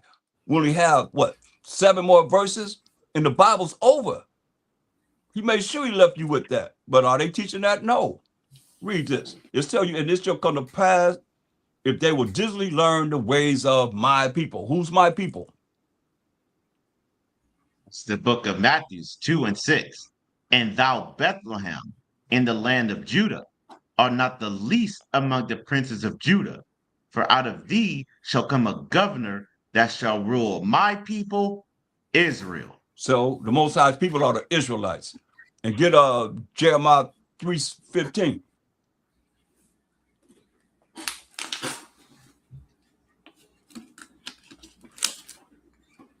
It's Jeremiah 3:15. And I will give you pastors according to mine heart, which shall feed you with knowledge and understanding. Right. So he said he'll give you pastors according to his mind. The heart is the mind, which shall feed you with knowledge and understanding. And see, the knowledge and understanding that they're giving the children is contrary to the Most High. It's contrary to his laws, statutes, commandments. So therefore, they're teaching them how to be sinners, how to be an abomination in the eyes of the Most High. So it says they're supposed to be learning the way that we're teaching and what we're teaching as the Israelites in these last days. Or everybody, because you're going to either learn now or you're going to be made to learn, or you don't want to learn, he's going to kill you. That's point blank. Anybody don't know that, I can show you scripture where it says that. That's why they're supposed to be diligently learning the ways of the Most High's people in these last days. He's have us bringing forth this truth, to swear by his name. The Most High liveth. Read. We're in Jeremiah 12:16. Jeremiah 12:16. As they taught my people to swear by Baal. Now, Baal, they taught our people to swear by Baal until this day, because you have brothers without a shadow of a doubt saying what? Lord, right? Over and over and over again. So here go what Lord and Baal means. Can it be seen? It's a little yeah, hold it so I can stay in focus. Yeah, it's a little blurry. Can you put it on the big screen? Let's see. Hold on, yeah, let me see. Well, it's very important for people to see. You see, hold on.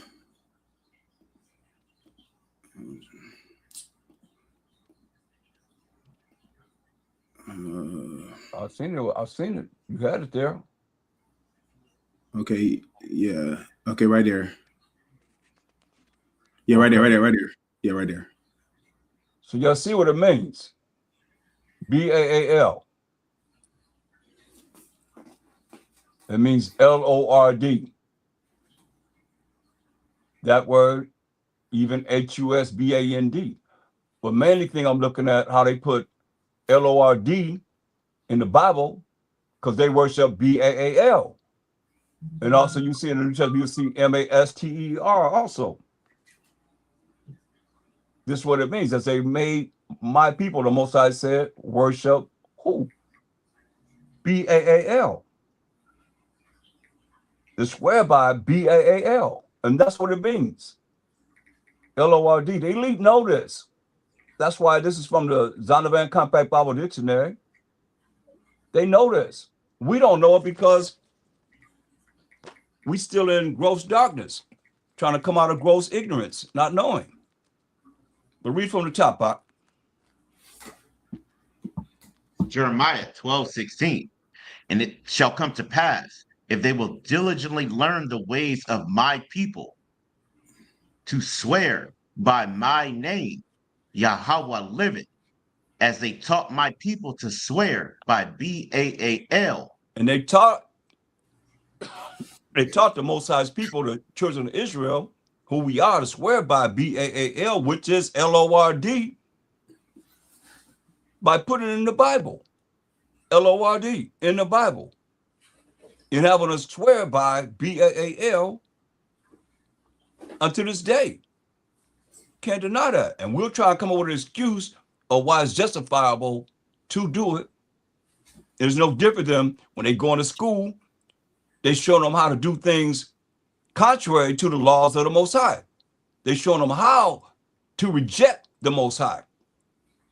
That's why he said if he leave a very small remnant, we all be like unto Sodom and Gomorrah, because the people are going to accept what it is that they are doing against the Most High, against the Mashiach Yahushua, because he didn't sin. He didn't break any laws. But y'all say, hell, it's all right. It's not all right. And you have men, they know that their child was born male, but now they're a girl. Now they're growing up to be a girl, or became a transgender woman. And they accept it. That's why it said they deserve death too. That's what I'm just saying what the scripture said, Romans 1:32. That's what it's saying. But see, the world not teaching that. That's why if they taught the laws in this Bible for what it says in righteousness, according to the laws of the Most High, then everybody would change. Because it's going to be that way in the kingdom. It's not going to be all this madness that you see here now. It's going to be a righteous kingdom. And righteous means you're going to be following the laws and the commandments of the Most High. So they taught us to swear by Baal. Read.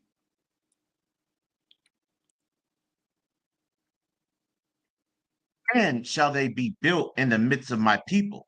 Then these other nations are going to be built in the midst of the Most High's people, the children of Israel, the 12 tribes of Israel, that remnant of the 12 tribes of Israel. This is real. And we got to keep pushing this because of the fact of our people are destroyed for lack of knowledge, even we. are destroyed for lack of knowledge. As Israelites, we don't have it all. So little as we can grasp to be closer to the Most High, because He don't want going to deliver us. Point blank, He the one to determine when we're gonna be delivered. So it behooves anyone that hear my voice to try and tap into the Most High power. Abraham, Isaac, and Jacob being the forefather of the 12 tribes of Israel. As much as you can, you want to be saved and do what He say do. His rules and regulations, His laws, statutes, commandments, and you got an opportunity to see the kingdom. Read on. But if they will not obey, I will utterly pluck up and destroy that nation, saith the Most High. We said, but if they would not obey, since they were talking about, we read out of context, they got to obey what? Diligently learning the ways of the Most High people. And how we diligently learn the ways of the Most High? By doing what? Following what He told us to do. His rules and regulations, His laws, statutes, commandments, point blank. You know, and having faith in a Mashiach Yahushua through the glory of the Most High, man. Going to the Most High on our behalf, because He ain't going to the Most High on everybody's case. You know, you hear this and you continue to do the same thing over and over and over again, then hey, Hebrews 10:26.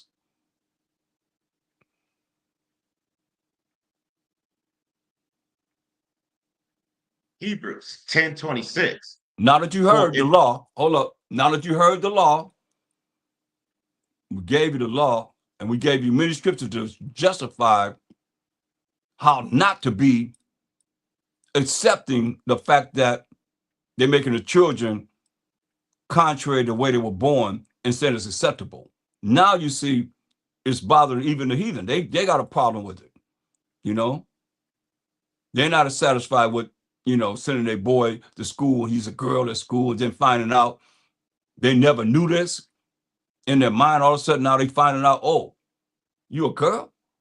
Can you imagine that? I can't even fathom that in my mind.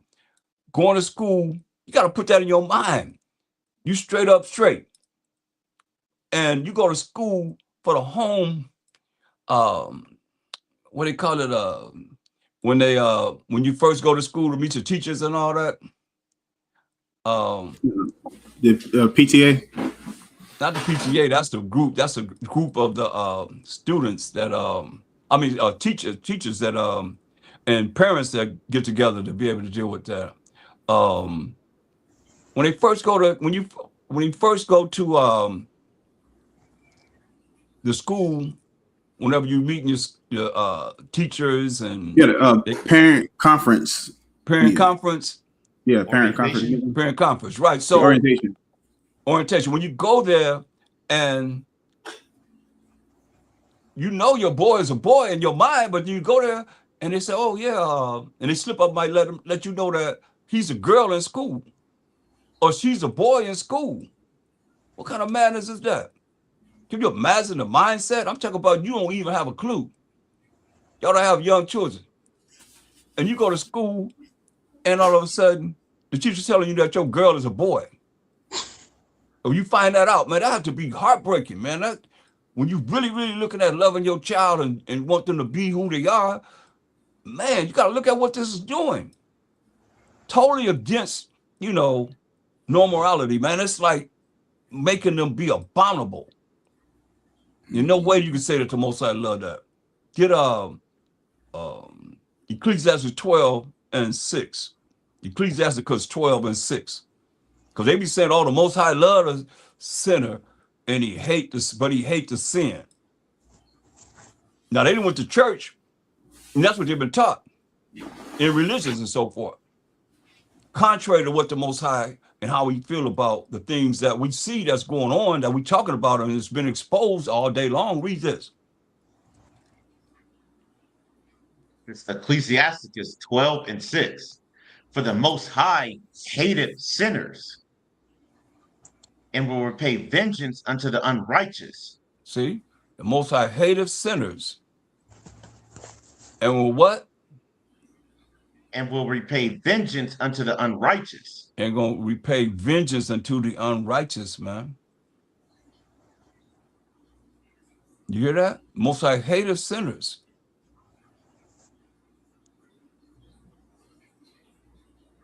He hated sinners. You know, we pay vengeance unto those that are not keeping the laws, statute, commandments of the Most High, which we've shown you clearly that is wrong for them to do these things.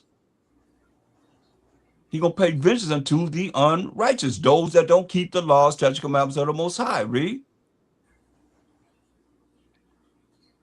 Them against the mighty day of their punishment. Read that again, because you cut off. It's Ecclesiasticus 12:6. For the Most High hateth sinners, and will repay vengeance unto the unrighteous, and keepeth them against the mighty day of their punishment. Tell you, man, it's all going to be a judgment for the Most High and them doing the wrong thing. Especially, you know, we have a problem with how you do his sons and his daughters, because we involved in this too. He always complained about what we did to our sons and daughters. And that's the judgment that's going to come down. They're just waiting for the vengeance of the Most High. The wrath of the Most High is upon them that do unrighteousness, that don't follow his laws, statutes, and commandments. And that's all I want to say. Kind. And it's it segues right into the next topic that I have. I'm gonna go to let me see, what is this? 1 Kings chapter 19 and verse 18. 1 Kings chapter 19 and verse 18. Let's see. I want to share my screen again. Okay. All right, cool. So it says, yet I have left me 7,000 in Israel, all the knees which have not bowed unto Baal, and every mouth which have not kissed him. So that's going back into Baal, meaning that's who rules the society that we are in right now. That's who governs the society when it deals with homosexuality, right? HS, when you're dealing with that, when you're dealing with all these wicked rules and regulations of Babylon, you're dealing with Baal. That's what you're dealing with, right? So there's been a certain number of men, right, that have not bowed to this society, to its legislations, right, to its regulations, its rules. We haven't bowed to it. That's what this is talking about. We have not conformed to society. This is why we are out, you know, and various other brothers, you know, across the four corners of the globe rebuking this behavior right here, right? So I'm going to look at this article right here, and I also have a video, because this year, you know, this month actually, they're going to start ruling on transgenders in sports. So it reads right here: the Supreme Court has agreed to hear 2 significant cases regarding transgender athletes, which could have major implications for transgender rights in sports. It says the Supreme Court will review 2 cases, Little versus Hecox from Idaho and West Virginia versus BPJ. These cases challenge state laws that restrict transgender athletes from participating in girls' and women's sports. Now, if we stop right there, why would you want to participate in the opposite sex sports? Because clearly men have advantages over women that they just don't have. You know, your physical makeup. The Most High created the woman to be the weaker vessel, right? And that's talking about on a level that we're talking about right now. It's talking about physically. You know, inside of a man's hand is 17 times more strength in a man's grip than a woman's grip, right? So men already have a physical advantage over most women, right? Over most women. It says the court's decision will address whether these laws violate the Equal Protection Clause of the 14th Amendment. So when you look at equality, there's no equality between a man and a woman, because we are already made differently, right? Even amongst men, all men aren't equal, right? When the Constitution was created, all men, that didn't include us, right? When you look on a physical, you know, a biological makeup, all men are still not equal. You got men that are professional bodybuilders, right? You got women that are professional bodybuilders, so they're not equal to other women, right? So we talk about this sense of equality. That's something that's never ever existed right there. Let me see. Let me scroll on down a little bit. It says, yeah, this background here. Little versus Hecox. This case involves Idaho's Fairness in Women's Sports Act, which prevents transgender athletes from competing in girls' sports.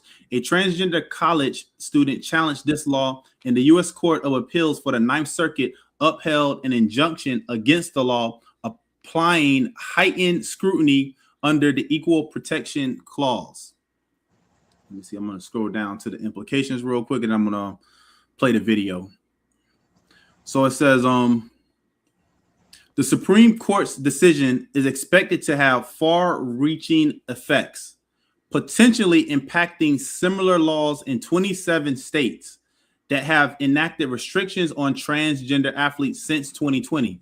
The cases will likely be argued in the fall with a ruling anticipated by 2026. This will be a pivotal moment in the ongoing debate over transgender rights in sports, as the court's conservative majority has previously upheld laws limiting transgender rights in other contexts. You know, and this is just it's just strange and weird. I mean, why don't that community, that transgender community, get together and create their own transgender league, right? Like the NBA or the WNBA. You know, you got the NBA, which is men, then you got the WNBA, which is women. I mean, I'm pretty sure that will be pretty entertaining to somebody seeing a whole bunch of, transgenders, slam dunk basketballs. Let me, I mean, I'm pretty sure they can find a fan base for that. But let me pull up this video. Let me see. That's just wild, man. I don't even watch sports, but that just gave me another reason not to watch it. Okay, so this is another video. Dr. Phil kind of has been on fire a little bit. So let me share this video real quick.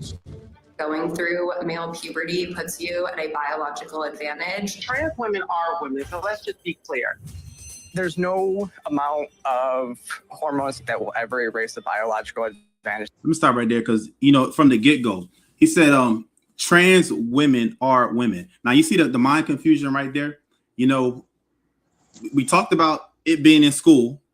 Now we're talking about adults right here. This is why it says train up a child in Proverbs 22:6, train up a child in the way that they should go.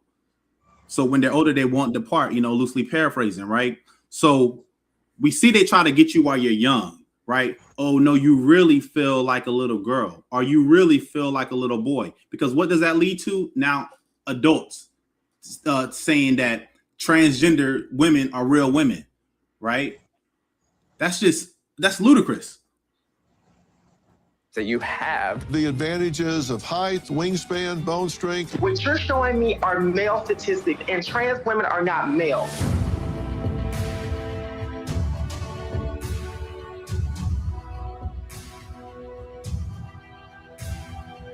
Welcome to the Dr. Phil podcast. And boy, do we have an interesting and controversial program for you tonight. We are talking about whether or not transgender athletes should be able to participate in sports. And we're talking about all sports, but we're particularly focusing on elite sports, particularly NCAA and college sports. My guests tonight include values, beliefs, ideals, objectives all over the charts. Linnea is a former cross-country, track and field college star. She is fighting to save women's sports after being forced to face a trans athlete in women's NCAA Division I conference. At 21, her team lost. And y'all let me know if y'all want to pause it at any time, right? Let me know if y'all want to pause it and say something on it. But I'm gonna get Genesis 1:27.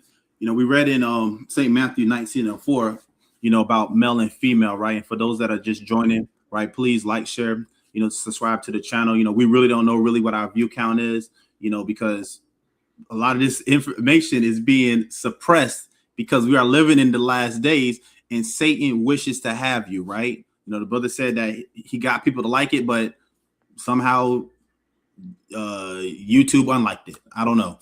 But this is Genesis 1:27. So the Most High created man in his own image. In the image of the Most High created he them. Salaki created he him, male and female created he them. So that's the establishment right there in the beginning, that male and female were the only genders that were created, right? Lost in a championship conference race against a trans athlete. And this may have been the first ever, actually. She really has continued the fight even after her college career. Blossom is here, a transgender activist that believes it's a trans person's right to compete in sports that align with their new identity. Blossom believes that a trans woman is a woman. She graduated from Mississippi U for women with a bachelor's degree in public health, and she is advocating for a gender-neutral Olympics, and she's going to tell us what she means and why. Third, joining me is Sarah, a trans woman and voice against trans athletes participating in women's sports. Sarah is an activist athlete, former Army officer, and campaigns against trans women competing in women's sports because she says it's just not fair. She's been wrestling since she was 4. She's been in the Army and been in athletics all of her life. And she says there's nothing you can do to level the playing field, no matter how much hormonal suppression therapy you go through, no matter how many testosterone blockers you take, you just can't get to a level playing field, and that science supports that. So here we go. You sit back, listen to this intelligent conversation among these three, and I definitely want to hear from you. Well, Linnea was a top college athlete. She's 26 years old now, but during her collegiate days at 20 years old was really accomplished as a track star at Southern Utah University. Linnea, thank you so much for being here. Thank you so much for having me. It's a privilege to be able to speak to you about this issue. Well, I know it's a big issue for you. Back in 2020, did you compete against trans athletes in the NCAA? Yes, I was forced to compete against the first male to female transgender athlete in NCAA Division I. This was an athlete that had previously competed in the male category for 3 years before taking a redshirt year, their senior year, and then coming back to compete against the women in the female category. Okay, now I understand that at least now and on paper, if it's properly monitored and attended to, that in order for a male that's transitioning to compete in NCAA athletics, they have to go through 2 years of hormonal treatment, testosterone blockers, whatever is the process to do that for 2 years. But what you're saying is this was an elite athlete that was competing for 3 years with the men, redshirted for 1 year, and then came back and competed on the women's side. Is that right? Yes, that is correct. So in their case, it would have been the 2018 to 2019. Hey, KJ, can you get Ecclesiasticus chapter 42 and what is it, verse 24? Ecclesiasticus 42 and 24. 42, 24, 42, 24. Right. Gotcha.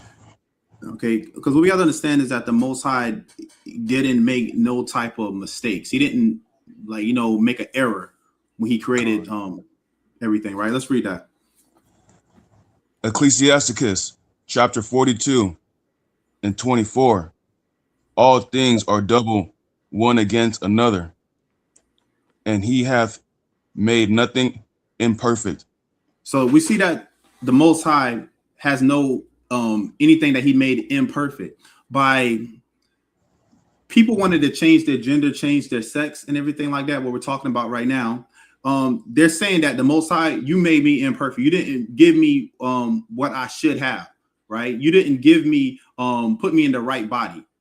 That's what is being said. And so we can't play make-believe, dress up in fairy tale with people, because what that does is make you confused. Go to Deuteronomy chapter 28 and verse 28. Deuteronomy chapter 28 and verse 28. Because that's what's happening with this society right now. This society has gone crazy. It has gone mad. Deuteronomy 28 and 28. Con.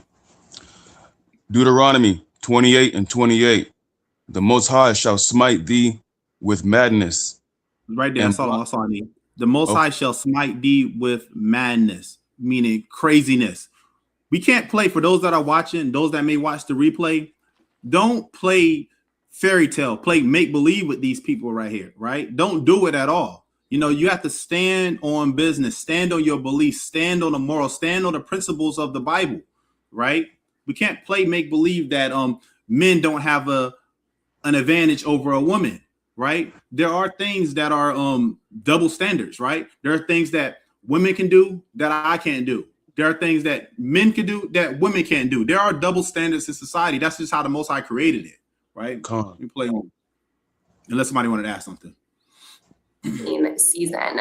At the time, the NCAA was utilizing their policies in their 2013 Transgender Inclusivity Handbook, which at the time, in my opinion, was written on a farce because there were no trans athletes competing within the NCAA at that time. So just taking a year off, not having to come back and prove to the NCAA that you're actually taking hormone suppression, that you're actually taking the testosterone blockers, it was just you, a private practice physician of your choosing, and the NCAA said, okay, you're cleared, you can come back and compete, and that was that. And you thought it was completely unfair, and you think it's unfair across the board. If you want to have a job in the next 5 years, these are the AI rules you need to know.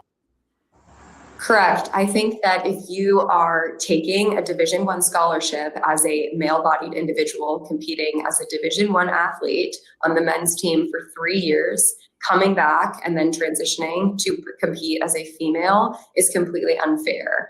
As you mentioned in your intro, that men are biologically faster, stronger, have a larger bone density, more lung capacity. They are biologically more equipped to be athletic, opposed to ourselves. So giving them the opportunity to just quickly and swiftly, however, transition to becoming a female is completely unfair. Going through male puberty puts you at a biological advantage. That is why there are separation of sex in sports. That is why Title IX was created, because women deserve a fair and honest playing field. And by allowing biological men to compete against us, it's no longer fair, nor is it safe.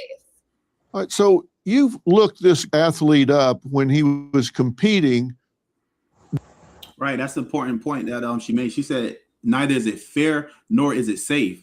There was a I can't think of the name, but if somebody out there knows, there was a woman that I guess she wanted to transition into a guy, and she was a boxer, and she ended up getting knocked out. She thought she was the top competitor in her league, but she tried to box a dude, and the dude literally just like cleaned her clock in under 30 seconds. Right. So it's not safe. It's not safe at all because of the makeup of a woman versus a man. Most, you got those extreme women that may have the strength and they're strong and they can take on a man that don't, that's not in the gym like that. But your average, everyday, normal woman is not going to be able to overpower a man at all. It's just not going to happen, right? Yeah, you have those anomalies and everything out there, but generally, you're not going to find a woman that's going to have Xena type strength and be knocking out dudes. Division I on the men's side, and you looked up his last time. His event was the 800 meter, right? Yes, that is correct. And his last time that you saw on the 800 meters was 1 minute and 54 seconds, right? Correct. And how did that stack up to your time as the defending 800 meter champion? Just the season prior, I had won the 800 meter outdoor championship for the Big Sky Conference Champions. I had ran a time of 2 minutes and 5 seconds, which was a leading time in Big Sky history. It put me in the top 5 for the record books of fastest all-time women within the conference. And that was still 11 seconds slower than what Jonathan had competed previously as a male. Okay, so you had won the championship and you were in the top 5 all time in the Big Sky, and you're Division I, right? Yes. That is Which, correct. For people that don't know, that's the top. Those are the most elite athletes in college is Division I. doesn't mean Division 2 and 3 aren't significant athletes. They are. There are certain qualifying times for you to even be considered for Division 1. And you were not only Division 1, but you had the championship time for that year for Big Sky and one of the top 5 of all time. And his last time competing was 11 seconds better than your time. Yes. So just looking at what you just explained, seeing how there's individuals saying that it isn't unfair to allow biological men to compete in women's sports, you can see that this male-bodied individual that had taken a Division I scholarship, that had competed on the men's team for 3 years, just transitioning over, only a year worth of hormone suppression is not going to equate to the equal levels of that as a female athlete.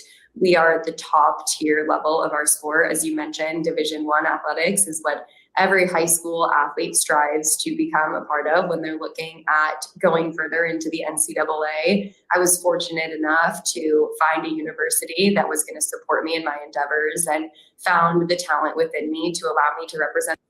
Hey, get 1 Corinthians 11 and start at verse 14. 1 Corinthians 11 and verse 14. Because she said that he was on hormone suppressant even for a year, and he still beat her time by 11 seconds, right? Let's read that, 1 Corinthians 11 and 14. Con. 1 Corinthians 11 and 14.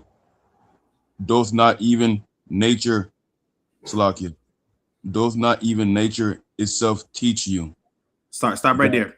So, the context of this is talking about, long hair, but it says, doth not even nature itself teach you? What's natural? The natural strength of a man, right, is going to still be better than most women. That's nature teaching you that men have a superior strength, right? Strength meaning physical wise, right? Than most women do. That's nature itself teaching you, because this man was on hormone suppressants. And his natural body, it still kicked in where he dominated over this female right here.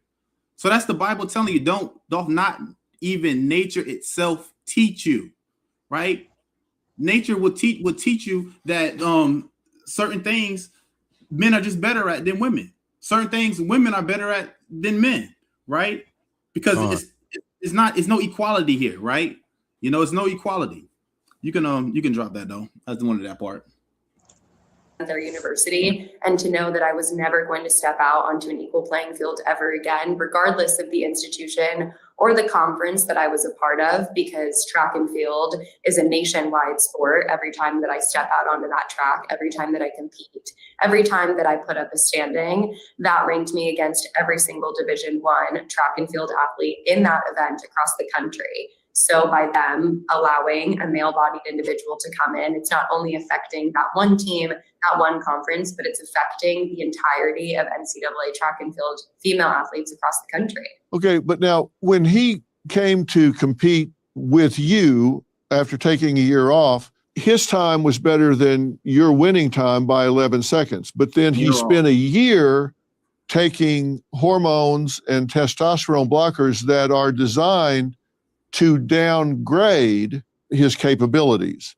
So you see that's the scripture that's put into right there. He took a year off and was on that year off. He was on hormone suppressant. That's nature still showing you that the man's strength is still more stronger than her, better than hers. Compare him before he started any of that with where you were is not a one-to-one comparison, because he spent a year supposedly downgrading his capabilities. Was he downgraded when you did compete against him? So coming into the indoor season, it is a little bit different than the outdoor season. It's more difficult to run on indoor tracks. You don't run typically as fast as you do in outdoors. This athlete decided to run in the mile as opposed to the 800 in the indoor Big Sky Conference Championship. So I only had to face them in the distance medley relay, which is where they took their team from almost last place to second place. They would have easily made it all the way to first place if there wasn't such a large gap from when they received the baton. However, this athlete had also run in the mile earlier, completely dominated, beat the second place girl by almost 5 seconds, leaving the rest of the field in the dust. So it was very clear that they were not affected negatively by taking a year off of hormone suppression therapy. All right, well, we'll talk about that some more. But first, Linnea's experience is just one of many stories among women athletes. Peyton was a high school volleyball player who suffered a concussion and neck injury after being hit by a ball spiked by an opposing trans athlete. You see these things happen. Wow. And people get upset because they don't seem to be on a level playing field. We'll talk about that after the break. You got rear-ended. The insurance company cut you a check, and everyone around you said, hey, at least you got something. But here's what most people never.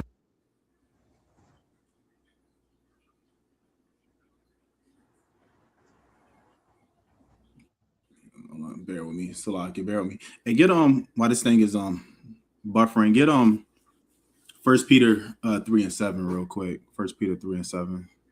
Let me see.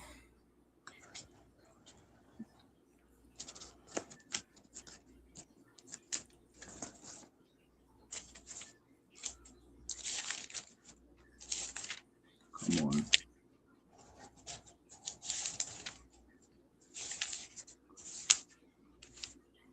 Because yeah, this is the society that we live in, right? This is the time we live, the times we live in. Okay. All right, yeah, just hold it real quick. I'm about to play this again. What was it again though? After the break. Neither I or 1 Peter 3:7. Just hold it. Come on. my team or my administration agreed that we should be playing against a man.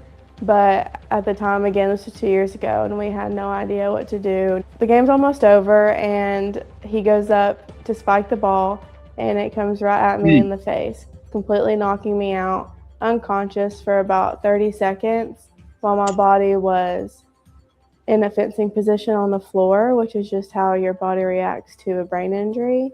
After I got hit, the whole gym went completely. That's just crazy right there. You know, and you know, a few years back, you know, they did the whole thing about, you know, bathrooms and everything, and saying that it's safe for a man to go into a woman's bathroom, a grown man, you know, going into a woman's bathroom. You got little girls inside of the bathroom. That's safe, right? That's okay to do, right? This is why the society, this regime, this kingdom, this wicked kingdom has got to come down, right? Here it is, this woman, right? This high school athlete, right? She got hit with a volleyball by a young man, right? Let's just keep it real, because we can't play pretend and make believe. Got spiked by a volleyball by a young man, leaving her unconscious for 30 seconds right there. You know, somebody has to talk against this, you know. This is why the Most High had to reserve certain men that's not going to bow down to this thing right here, right? That's not going to submit to BAAL. That's not going to submit to this wicked agenda right here. Silent. And let me say, BAAL means wait, hold on. Is the largest. Okay, say it again. They're bombing out of BAAL, but like you said, they have are people swearing by BAAL, which is LORD. Right. That must be established because, you know, a lot of people don't want to accept that. You know. Right. Also, they put MASTER in the New Testament concerning the Mashiach Kevashai, which goes back to BAAL. That's why you saying that. Let me read this right quick. Go to Romans, because you had read it in the law, I mean the Old Testament. Let's read it in the New Testament, because it's very important, because people that go to church, they only know about mainly whatever they bring forth in the New Testament. It's very important. Go to Romans 11, and you can start at verse 2. Con. Romans 11:2. The Most High hath not cast away his people which he foreknew. Wot ye not what the scripture saith of Elijah? Mm-hmm. Salaki, let me read that over again. Wot ye not what the scripture saith of Elijah, how he maketh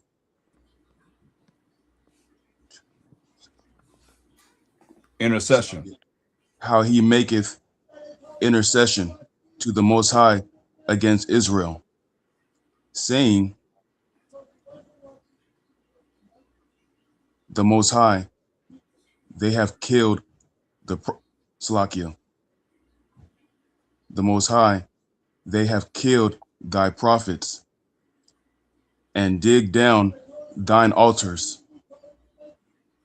and I am left alone, and they seek my life. So Elijah is crying out to the Most High. Most High, they have killed the prophets. They didn't only kill them, but it tell you that they tore their bodies to pieces once they killed them. And 2nd Ezra 1:32, man. I mean, and dig down thine altars. He said, Elijah was saying, I am left alone, and they seek my life to kill him. Read. Verse 4. But what saith the answer of the Most High unto him? I have reserved to myself 7,000 men who have not bowed the knee to the image of Baal. So the Most High answered him and said, look, I have reserved to myself 7,000 men who have not bowed the knee to the image of Baal.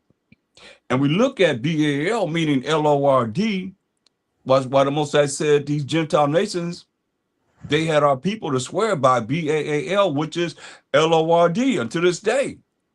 You know, we say it religiously. I mean, and I say that truthfully because this is what our people are doing, even Israelites. I mean, so we got a feedback. It says, I have reserved to myself 7,000 men, which is a complete number of men, because 7 plus 0 plus 0 plus 0 is 7. So 7 is another number of completion, who have not bowed the knee to the image of Baal. And that's many forms. You know, when you look at how this system was set up against the Most High, and I'm going to keep saying it because nobody's really talking about him. Most of the people are geared through the sorceries that they have and deceiving all the people to talk about people, to take your mind away from him. That's why he's saying, hey, I'm the only one left, and they want to kill me. Why would they want to kill Elijah, a righteous man that ascended up in the chariot? That's how righteous he was. But they still want to kill him. But there's a remnant that's not bowing down to Baal. Now that you realize Baal means Lord and Master, that they call him Mashiach Yahushua, they call the Most High first and foremost, and they call Mashiach Yahushua the same. What do you say? Read on. Verse 5. Even so then, at this present time, also there is a remnant according to the election of grace. Hear that? You say, so even at this present time, also there is a remnant. I hope everybody want to be part of that remnant according to the election of grace. You see, and grace is getting something you don't deserve to get. You see, and that's why I wanted to bring that out, because we as a people, we follow suit with whatever it is that's in, period. Eventually, that's why I say if you leave a small remnant, a very small remnant, get it right, we all be like the Sodom and Gomorrah. You know, there's no compromise in this. Those 7,000 men that's not bound to the need to Baal, Lord, they're going to be pushing the Most High. That's how you know. They're going to be pushing the fact that people are sinning against him. Not just sin or doing whatever you think is wrong without them knowing that it's sin against the Most High. Power, Abraham, Isaac, and Jacob. That's what it's supposed to be about. Other than that, it's going to be the same old, same old. Everybody just talking, bringing information, and he's still being pushed aside, period. But that's all I want to bring out on that. Con. Right, because when you accept the society, that's you literally bowing down. You said, well, I don't bow down to BA. I don't bow down to nobody. But when you become compromised, when you accept these things that are going on, that is you bowing down. That's to right. BAAL, right? That's you when you accept transgender sports, right? That's you bowing down to BAAL. When you become passive, you just turn the other you look the other way. You know, that's you accepting it. That's you acknowledging it. When you don't accept it, you talk against it. How we are doing, speaking against these things right here, bringing Satan's kingdom down, right? Offering up resistance. So we are rebels, right? We are rebels against this wicked kingdom right here. We rebel against any unrighteousness, right? That's how you don't bow down to BAAL. You don't become compromised.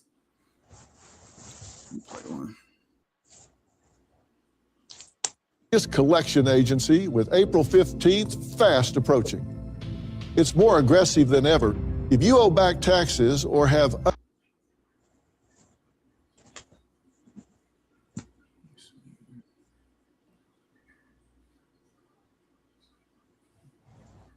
it's buffering again.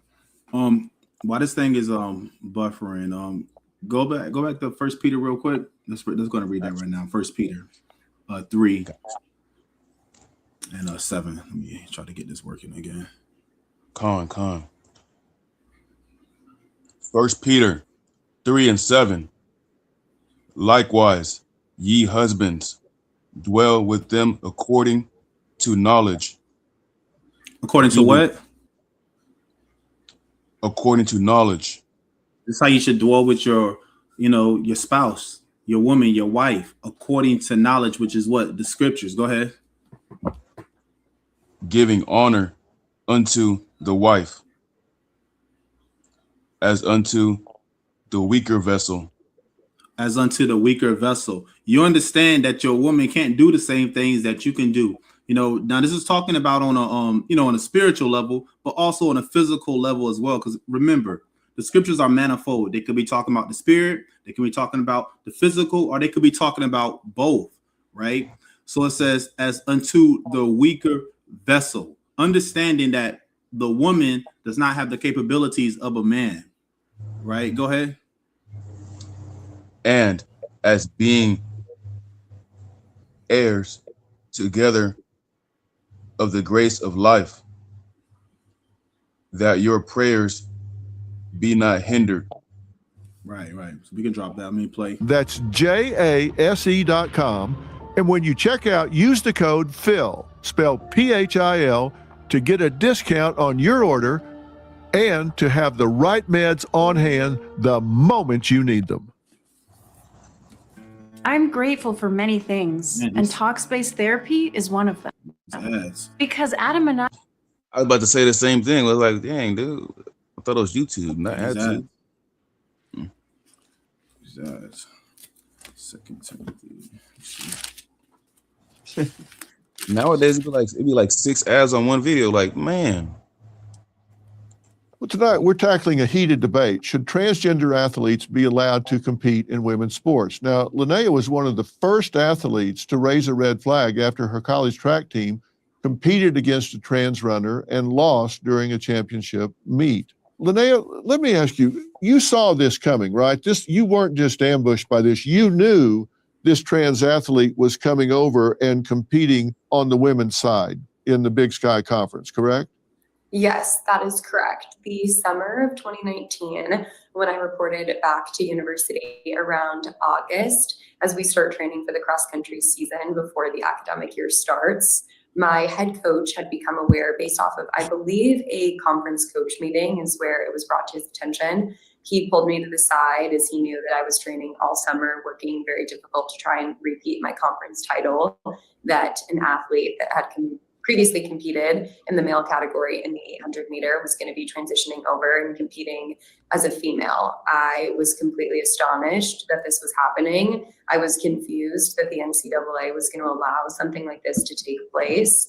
I immediately went to my athletic director. I went to the general counsel of my university, the president of my university, and I said to them that I'm going to fight this, and I hope that they are by my side. I'm super fortunate that the administration at my university was immensely supportive of my efforts. I reached out to the NCAA in the winter of 2019, explaining why this wasn't fair, imploring them to revisit the handbook that they had written back in 2013. And they essentially told me, thank you so much for reaching out. There's nothing that they could do about it, and that this male-bodied individual would indeed be competing against me and the rest of NCAA Division I runners across the country that season.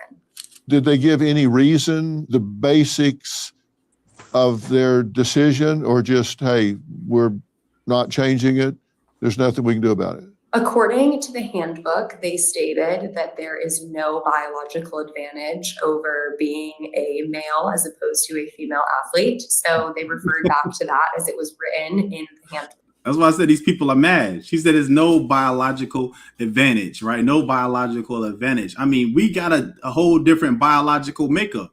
Women have a uterus, a womb, a whole reproductive system to create to birth a child, right?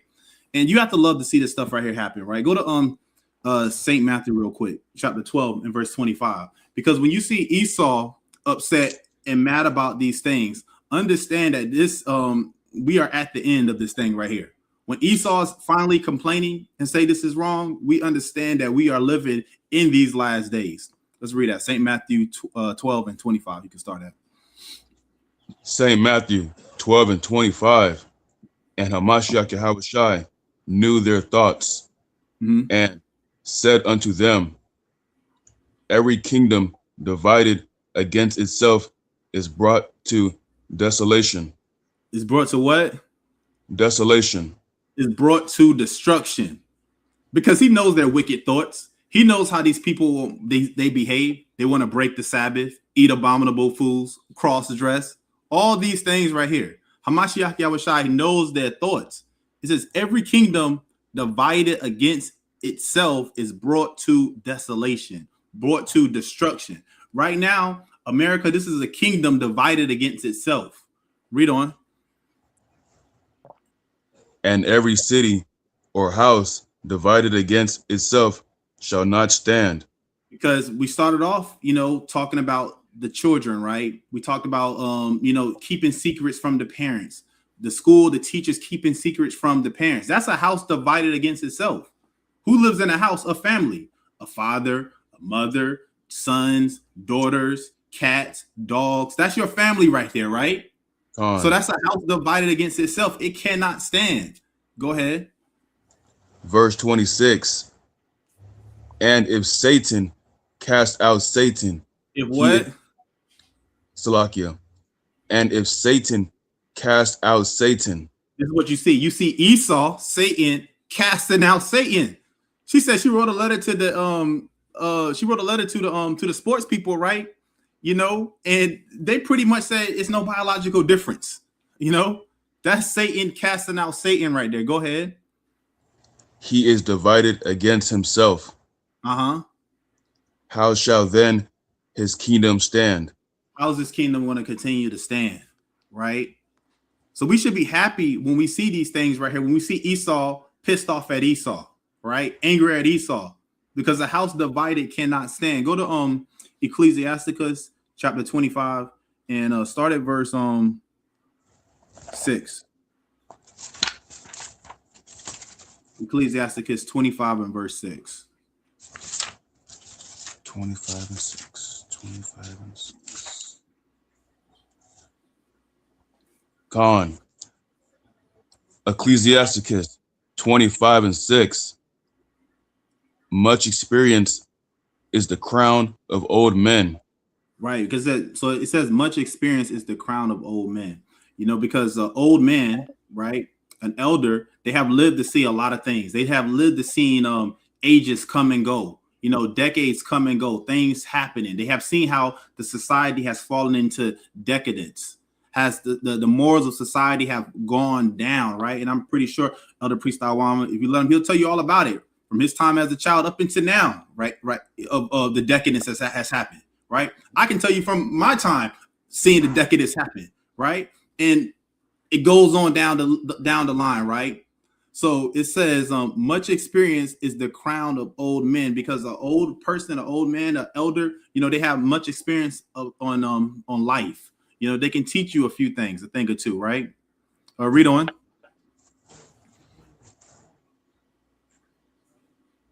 And the fear of the Most High is their glory. The fear of the Most High, right? As you see, the screen says on the back, fear the Most High. That's your glory, right? When you learn to be afraid of the Most High, not respect, not reverence, but the fear of the Most High. That's their glory, right? Because a man that has, come into learned as a child, and now they become an older person, and they have learned to fear the Most High, they are not going to bow down their knee to BAAL, which is LORD, right? Because they understand where that leads you at.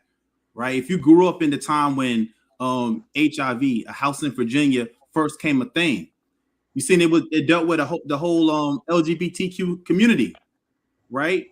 You would think that would the Most High plaguing them with that would cause them to be afraid. Like, I'm definitely not going to do that. But what do? They started creating medications that's going to suppress that so they can continue on in their abominable actions, their abominable relationships. Right.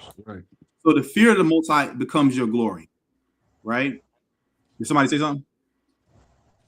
Okay. Go ahead and read on verse 7.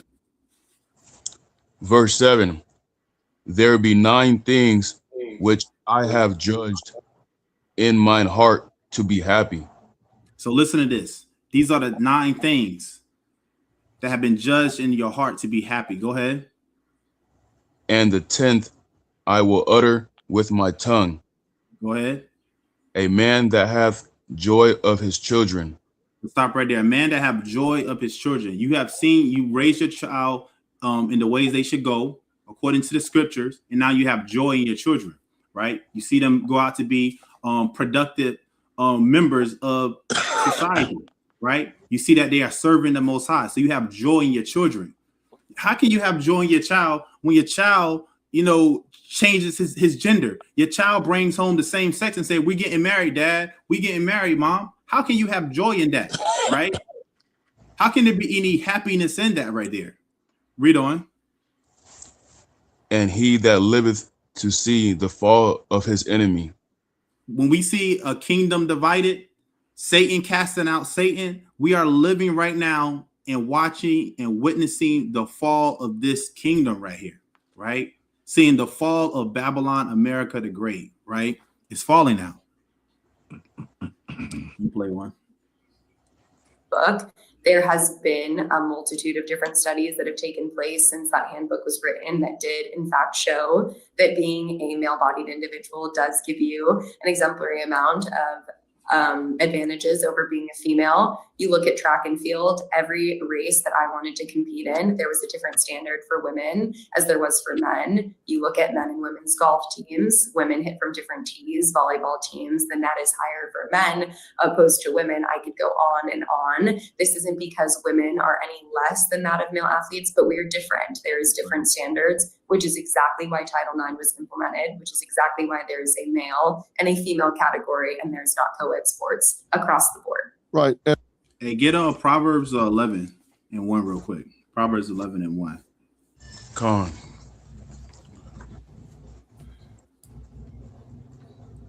Because what Esau is saying, she's correct in what she's saying.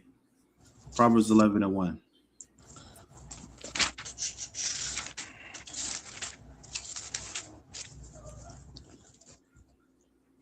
Proverbs 11 and 1. A false balance is abomination to the Most High. Let's stop right there. Hold on real quick. Now, in your Bible, right, is false, is that all capitalized in capital letters? No, it's in lowercase. In lowercase. Okay, mine is capitalized. Okay, but it says a false balance is an abomination. That means it's It's something that is unlawful, right? It's an abomination. A false balance is an abomination. When you have male and female competing in the same sports, right? That's a false balance right there, because men are stronger than women naturally. She said the man took off a whole year and was on hormone suppressants for a whole entire year. For him to compete inside of the women's league, that's what you call a false balance, right? It says it's an abomination, you know? So you can use these precepts on various topics, on various things. Read on. To the Most High. But a just weight is his delight. But a just weight is his delight. Read on verse 2. Verse 2. When pride cometh. When what cometh? Salakia. When pride cometh. When pride cometh, right? When the LGBTQ community cometh. Go ahead. Then cometh shame. Because there ain't no more body more proud than the LGBTQ community. They even call it what? Pride Month, right? So it says a false balance is an abomination, you know, blurring the lines, right? Where everybody is the same. There's no biological difference right there. That's what you call a false balance, because no one would ever be the same. Nobody is the same.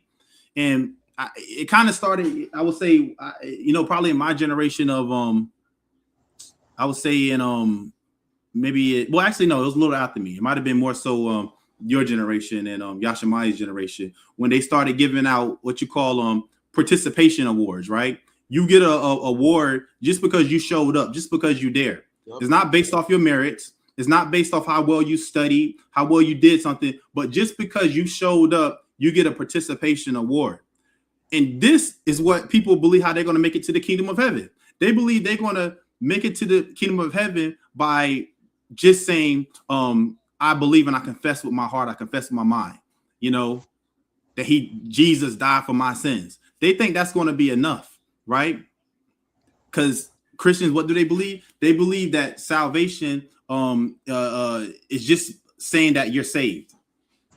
That's what they equate salvation to. No, this is a works-based salvation. You actually have to do something in order to make it into you have to actually endure until the end in order to make it to the kingdom of heaven, right? So you don't get a participation award just because you exist. You're going to make it to the kingdom of heaven. Just because you're an Israelite, you're going to make it to the kingdom of heaven. No, you actually have to do something. It's based off what you do, your actions, right? What have you done for the Most High? Right? Have you called upon him enough? Have you said, you got angels in heaven right now, right? You got angels in the celestial bowl that all they say is holy, holy, holy, holy, holy. That's all they say. That's their primary job. It's just to say that right there. Right? And what are we doing down here? What are we doing out here? Are you doing enough works to cause yourself to be able to make it into the end? Go to 2nd Ezra real quick, chapter 9, and go to verse I think verse 6 it is. 2nd Ezra 9 and 6, I believe.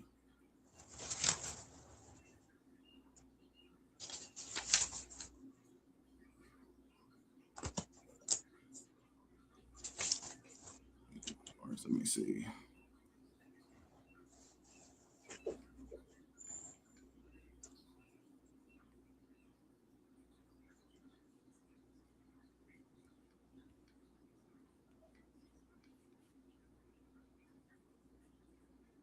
Actually, start at verse 2. 2nd Ezra 9 and 2. 2nd Ezra 9 and 2. Actually, I'm sorry, kids. Verse 1. Start at verse 1. 2nd Ezra 9 and 1. Go ahead.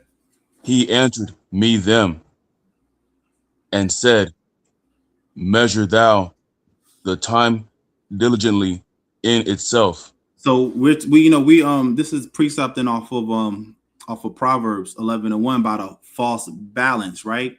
You know, when you're weighing and you're measuring out things, you have to weigh it you have to make sure the scale is calibrated. Meaning what? You have to make sure your spirit is calibrated.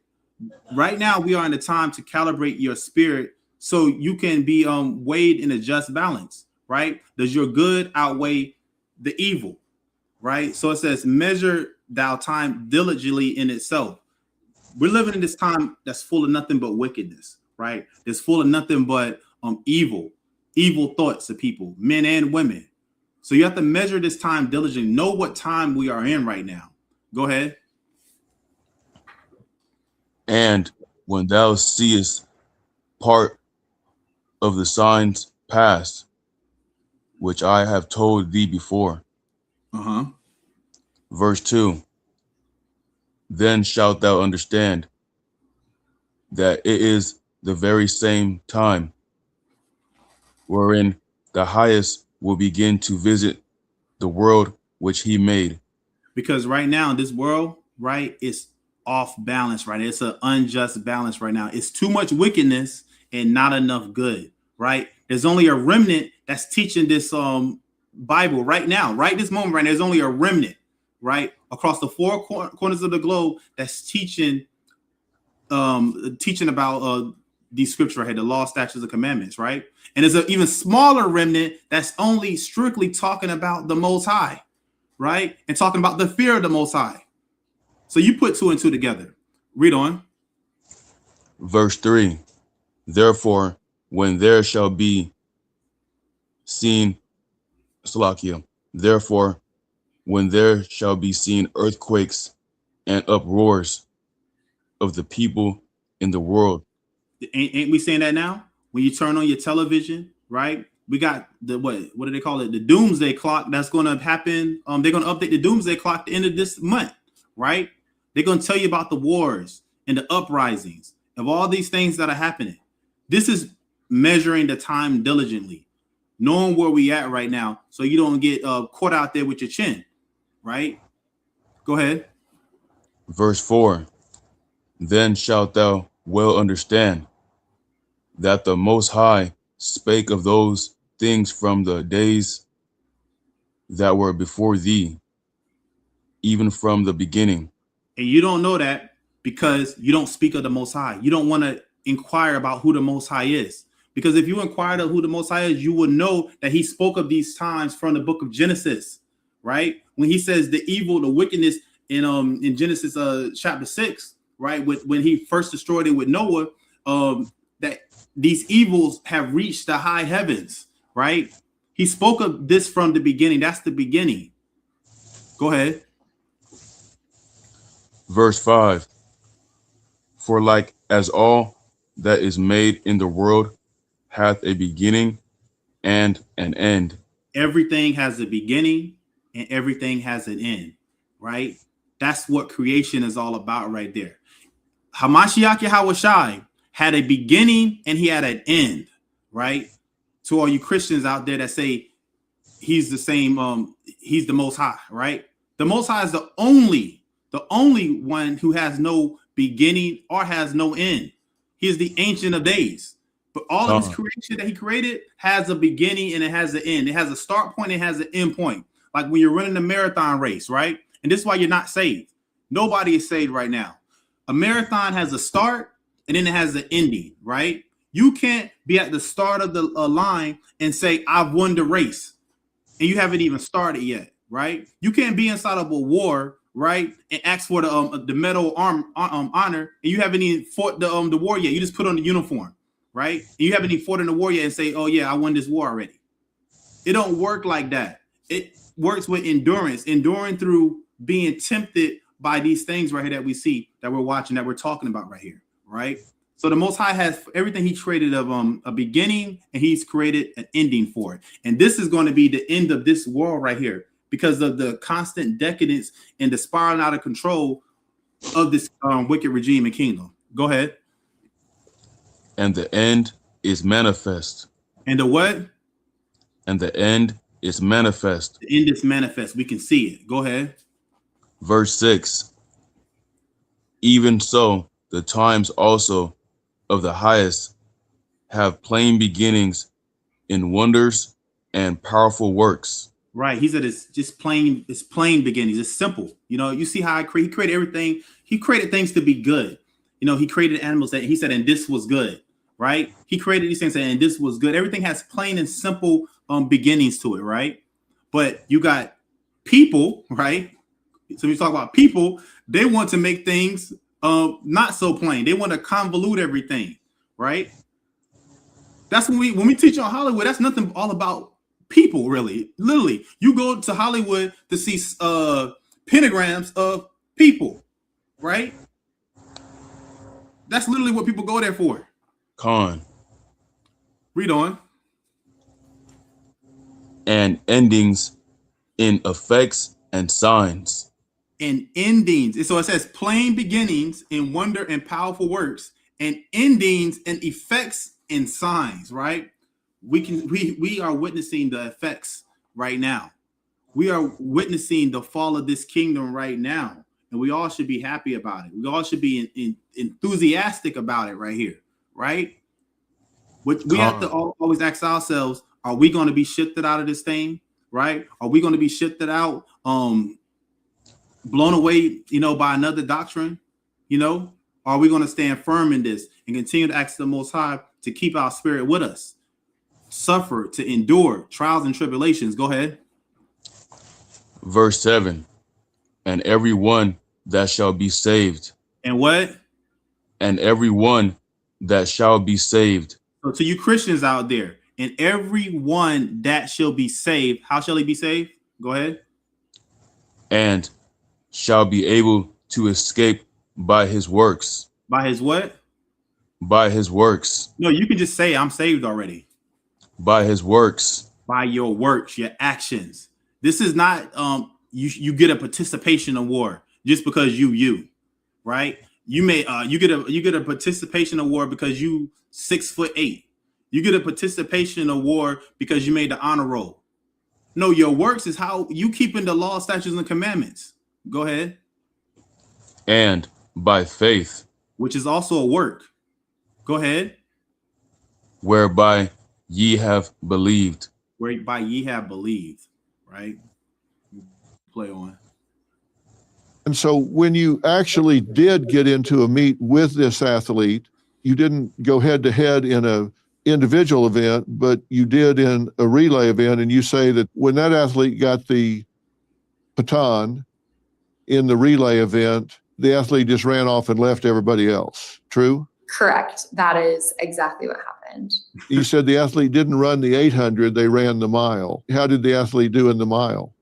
They won first. There was no surprise there. They won by almost 5 seconds ahead of the second place runner. That was, of course, a biological female athlete. So not only did they dominate the mile earlier that day, winning the championship for the 1600, they then came back and ran the same exact leg in the distance medley relay, took the team, like you mentioned, from almost last to second place. Only reason they weren't able to make it in the first place was because of the differentiation between the rest of the relay legs of the other team. See, I want to get to the opposition of this real quick. Let me who they had up. It had this person right here. Let's see what they have to say.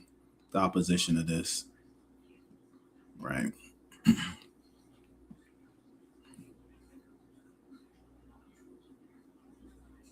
To what we've been talking. Oops. Oh, we're leaving? Okay, let me just do my hair real quick.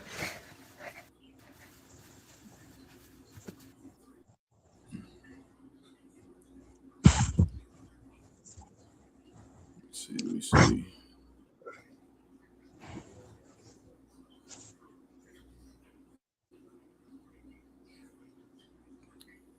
Okay, let me see. Y'all all right out there? I'm doing all right. Can't complain. Come on. It wouldn't do much good anyways. You all right, you guy?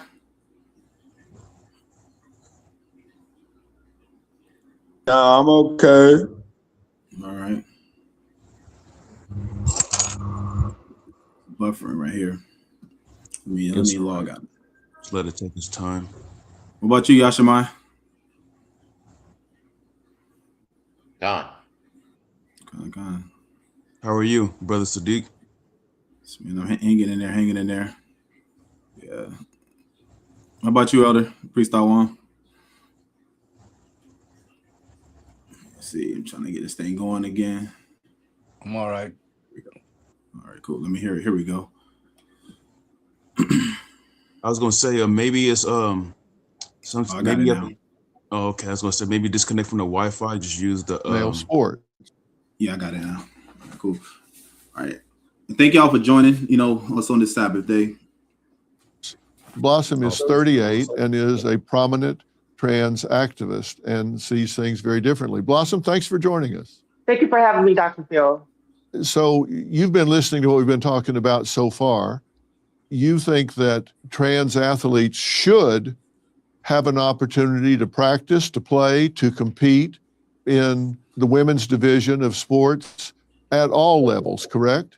Correct. What do you say about the arguments like Linnea has been sharing that this is not a level playing field and that it's unfair to biological females because they just simply don't have the physiology that men have when they get into most sports? Yeah, absolutely. Like you said, trans women are women. So let's just be clear.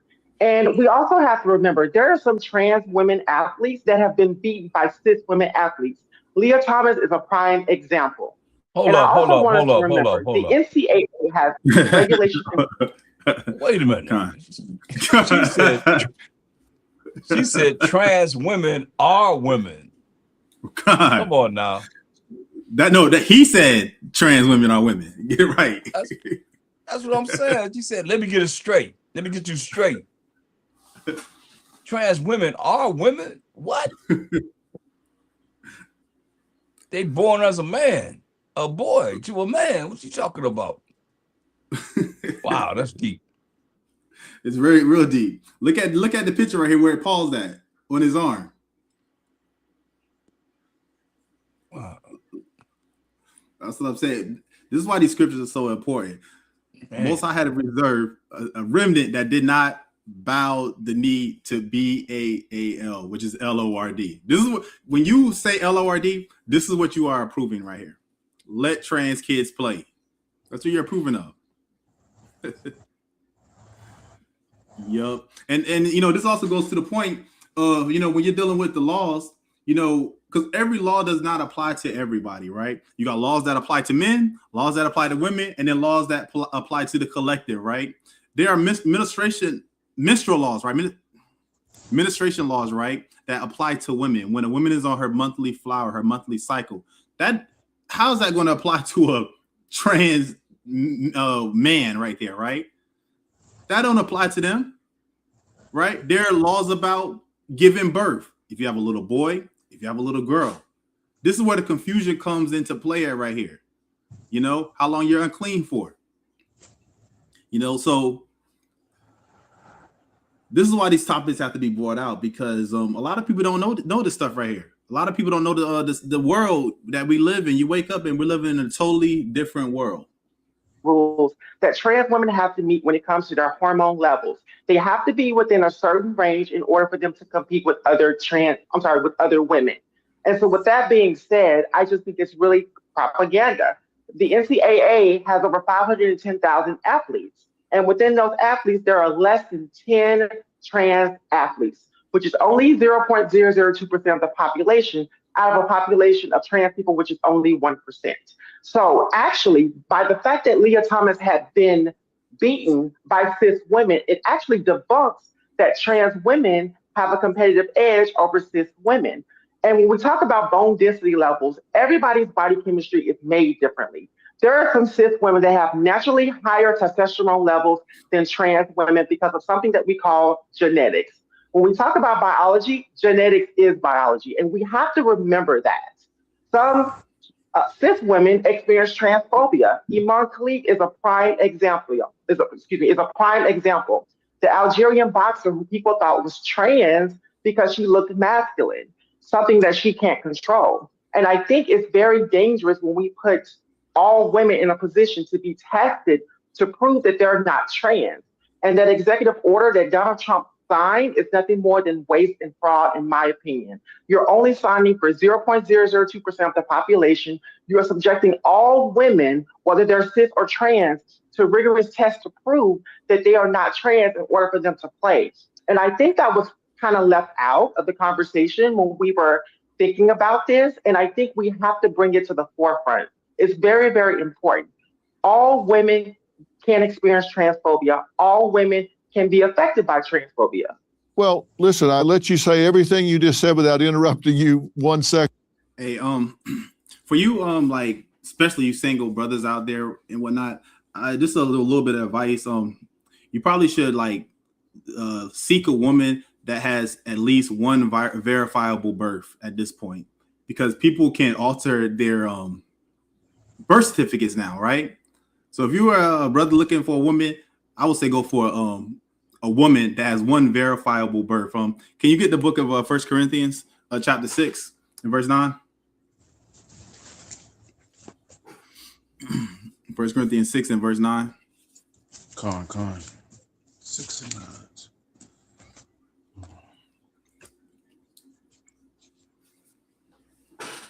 Would you rather me start at verse 8? Yeah, you can start verse, because she did say or he did say fraud or something like that. It's actually start at verse 8. Con. Wait, hold on. Dang it.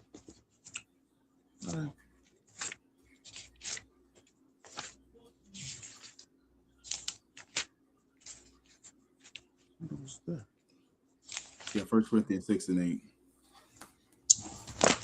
Freaking lost my page again. Hold on. There we go. I can get it. All right, you got it. Go ahead. It's 1 Corinthians 6 and 8. Yeah, go on. All right, it says, nay, ye do wrong and defraud, and that your brethren. So it's wrong. It says, and nay, and ye do wrong and defraud. Trying to say that, what did this man say? This man said that trans women are women. Make that make sense right there. Trans women are women. Read on. Verse 9. Know ye not that the unrighteous shall not inherit the kingdom of the Most High? So if these people don't repent and come out of that lifestyle, right? It says, shall not inherit the kingdom of the Most High, meaning you're not going to be a part of it. Go ahead. Be not deceived. Don't be fooled. Neither, don't be tricked, right? Go ahead. Neither fornicators, nor idolaters, nor adulterers, nor effeminate. Nor what? Nor effeminate. Nor effeminate. A man acting like a woman, being a cross-dresser, right? Painting your fingernails. Nor effeminate. Go ahead. Nor abusers of themselves with mankind. Same-sex relationships. Go ahead. Nor thieves.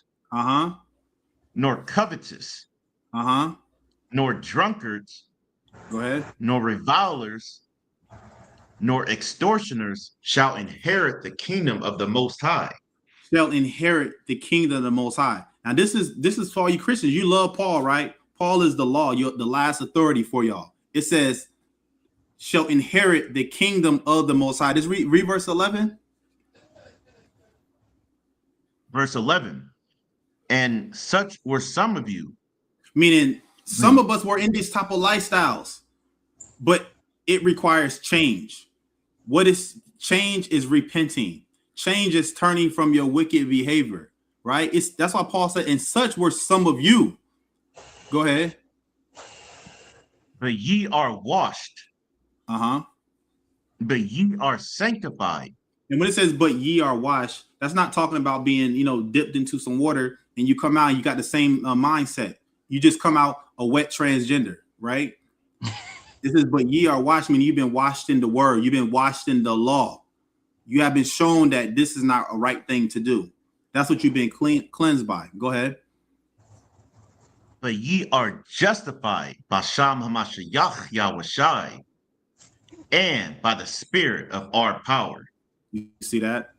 And that's talking about you've been justified by the spirit of the Most High.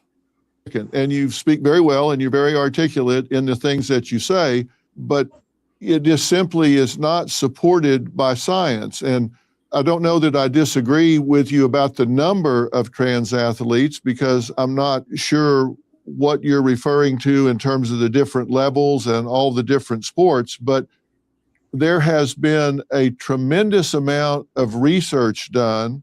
I don't think it's so much the number of trans athletes, because there can be one athlete that can come into a conference like the Big Sky Conference, for example. And when they come into the Big Sky Conference, that one athlete can really erase a lot of really hard work and devotion and sacrifice that dozens, hundreds of women have spent years working on to achieve athletic heights. So it can take one that can really impact a number. And when you look at the science, and listen, it's not a matter of opinion. If you look at the science, the male advantage over females, there are functional differences between biological men and biological women. Men have 57% better grip strength. They have 54% better quad strength. They have 89% more bicep strength. They have 90% more upper body strength. They have 33% higher vertical jumps. They have 162% more punching power. If you get into specific sports activities in terms of running and swimming events, in running, they tend to be 12% faster overall. When you translate this into races, if you have a 12% difference between overall trans athletes, here are some examples to demonstrate the male sports performance advantage over a woman. A man would finish a 3,000 meter track race about a minute faster. A 100-meter swim, a man would be about 5.7 seconds. He brings statistics. They all in. Stop it for a minute. Look how they're shaking their head in denial. No. Right. Need to grow up, right. Man. Denying. And this is wow. In denial. Yeah, that's what they are. They're in denial. In denial. Faster, a 200-meter swim about 11.5 seconds faster, a 800-meter swim a minute faster. So when you look at those things, these are races that are usually determined by tenths or hundredths of a second. So how do you answer that, Blossom? Start doing this with your dog. This 2-minute dog food trick is helping dogs. So like you got the buffering. And thank you again for everyone that's joining us. Dogs live fuller, happier. Absolutely. Respectfully, Dr. Phil, I'm going to need you to have several seats. Let's be clear. Trans women, again, are women. What you're showing me are male statistics, and trans women are not males. Everything that I said can actually be proven. It's scientifically proven. Because again, it's almost like you're trying to call trans women men, and that is not what trans women are. Trans women work just as hard as cis women to compete. And when we talk about bone density levels, again, there are some women who are stronger and have faster agility than trans women. It is a case-by-case basis. I don't know why you're trying to group a group of trans people into one ideology. That is false. Can you get 2 Thessalonians chapter 2 and verse 11?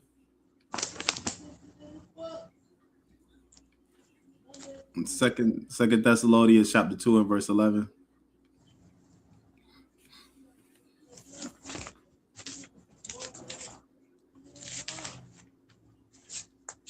Actually, start at verse You said 2 and 11? 9. 2 Thessalonians chapter 2 and verse 9. Second Thessalonians chapter 2 and verse 9. Let's read that. 2 Thessalonians 2 and 9. Go ahead. Even him whose coming is after the working of Satan. What is Blossom? The working of Satan. This is what you call the works of Satan right here. Whose coming is after the working of Satan. Go ahead. With all power and signs and lying wonders. Because you have this grown man right here, right? This grown man with 54% stronger grip strength than a woman that is denying the factual evidence right here, right? This is what you call lying wonders right here. Go ahead. Verse 10, and with all Salakia, and with all deceivableness of unrighteousness in them that perish. Because this person is greatly deceived and is unrighteous. So they're going to perish. Go ahead. Because they received not the love of the truth. This person is denying factual evidence right here. They don't want to receive the love of the truth. You know, it's talking about the law, but in this case right here, this person is literally not receiving the truth. Dr. Phil is going through all this evidence right here, right? This empirical evidence Dr. Phil is going through, and this gentleman right here is shaking his head, no. Right? Go ahead. That they might be saved. That they what? That they might be saved. That they might be saved. Because we all, you know, it's a possibility we could be saved. It's a possibility we can't be saved, right? But we know for sure that if you are in this lifestyle right here, you're changing your gender, changing your kind, you're breaking the law, statutes, and commandments, and you don't want to repent, there's no possibility of salvation for you because you don't love the truth. You don't love doing what's right. Go ahead. Verse 11. And for this cause the Most High shall send them strong delusion. That's what this man has right here. Strong delusion.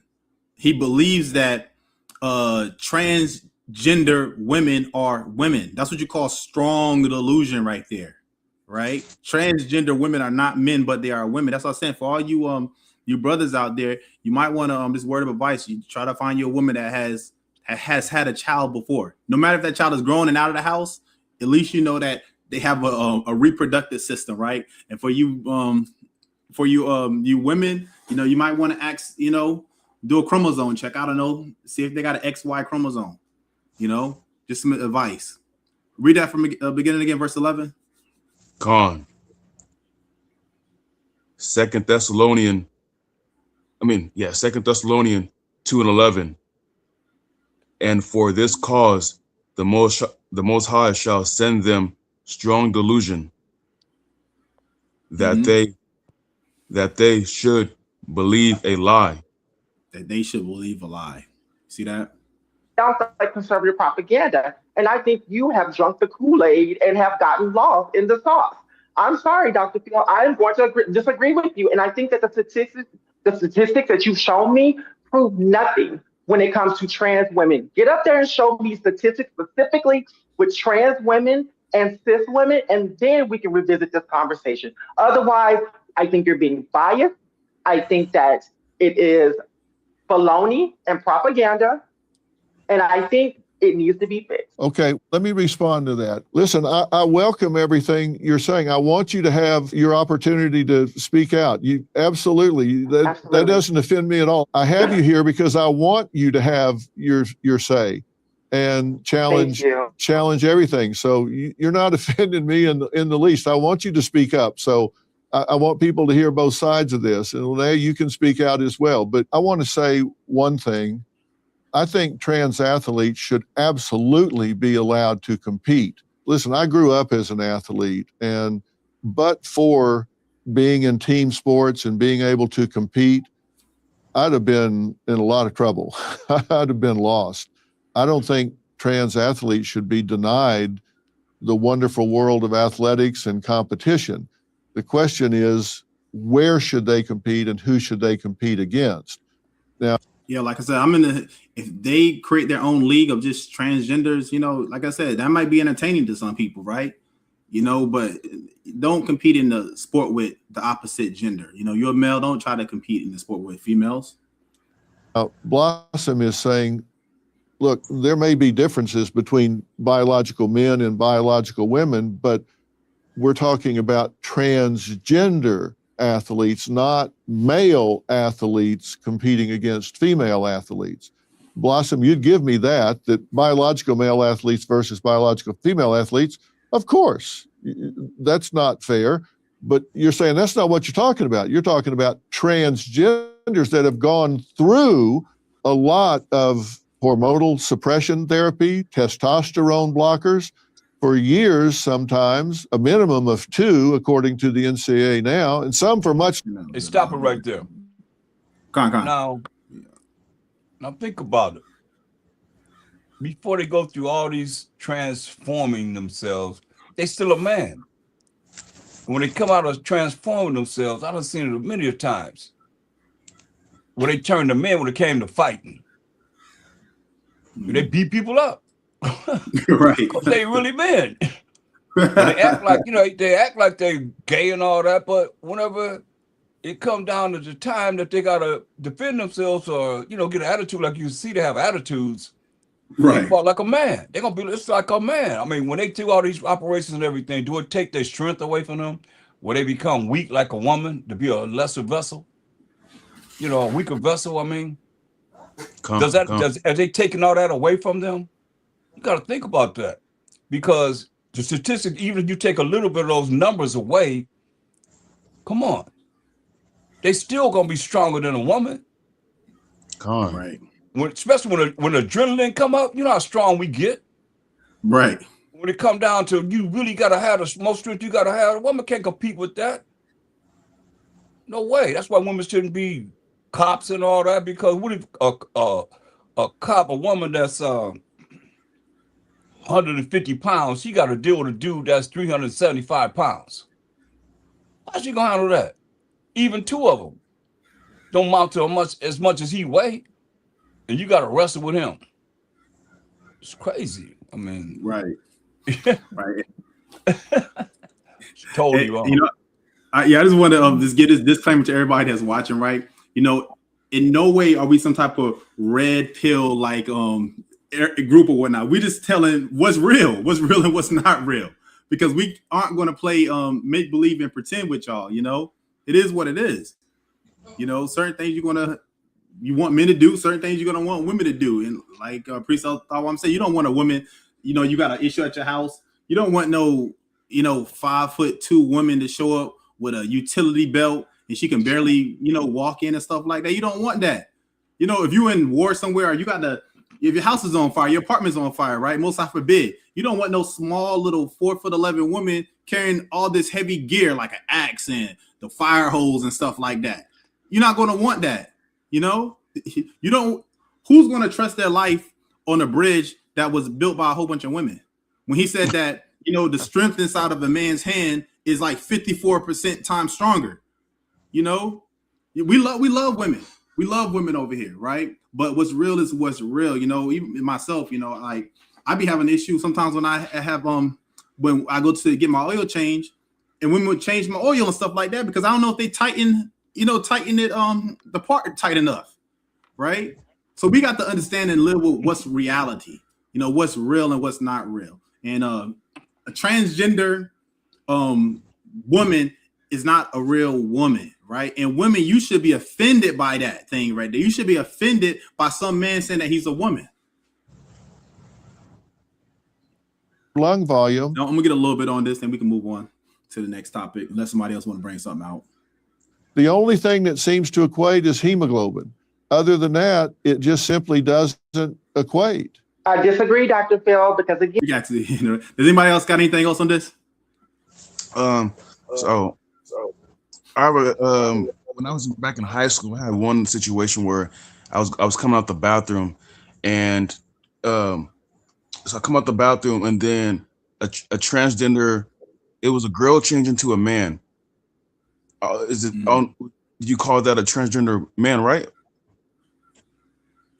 I don't know. I don't know what you call it. Either way, but I was coming out the bathroom, and they went in. I was like, I looked at the homie, and I was like, "Yo, that was a woman just walking to the bathroom." and he was like, that looked like a man. I was like, dude, I was like, but I had breasts. I was like, are you sure? I was like, he just walked to the man's. So I walked back in the bathroom and I was like, hey, are you lost? And then the woman had a deep voice. I was like, I kind of like stepped back a little bit. I was like, what the heck? And then I think you're in the wrong bathroom. I was like, the woman's bathroom is down that way. And she was like, no, I'm a man. I was like, but you have, I didn't say, I just kind of like made the motions, but you have, she's like, oh, I'm trans. She's like, I'm transgender. I was like, and it's okay for you to use the men's, and then after that, I just left it alone. I was just like, what the heck?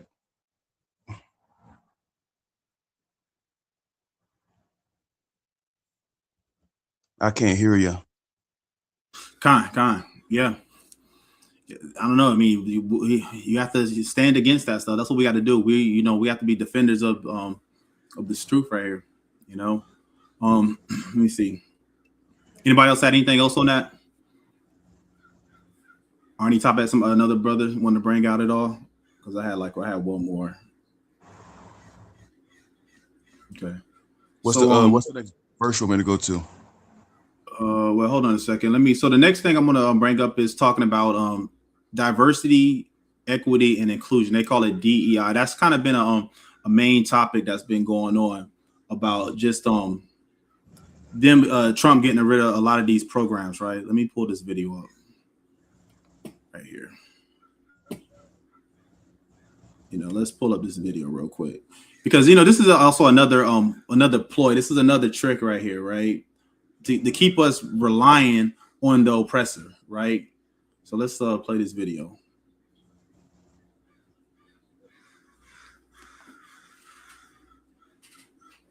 So it's called Several large companies are quietly scaling back their DEI programs.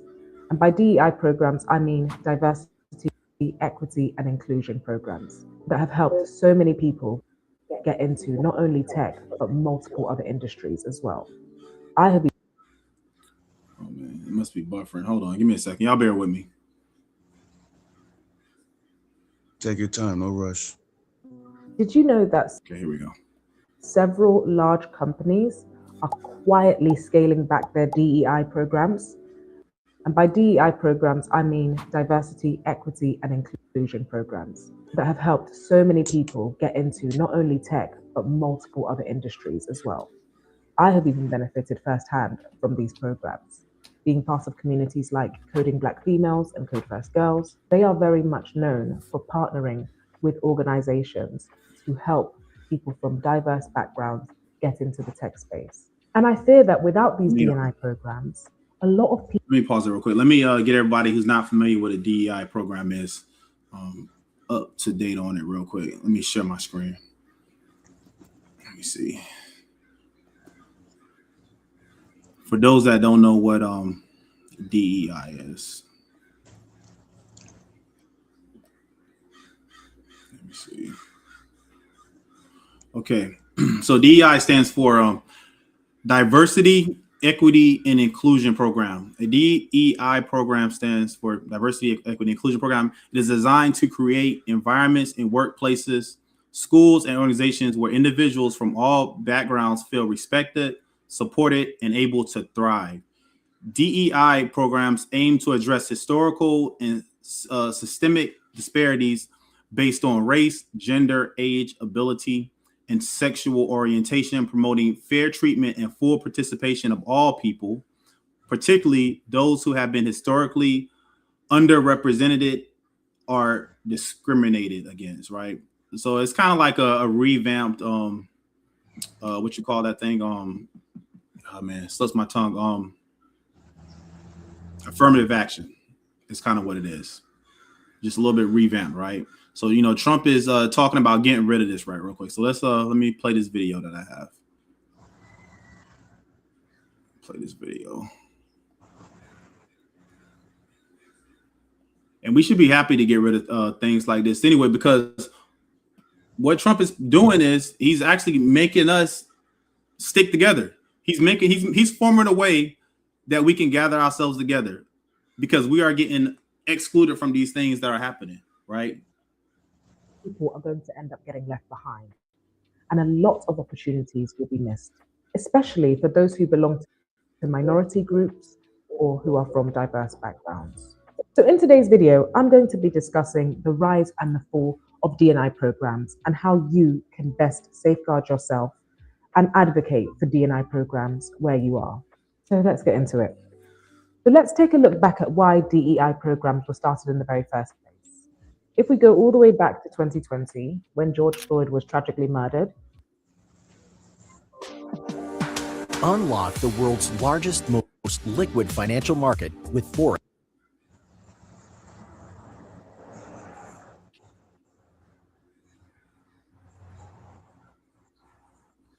Oh, come on.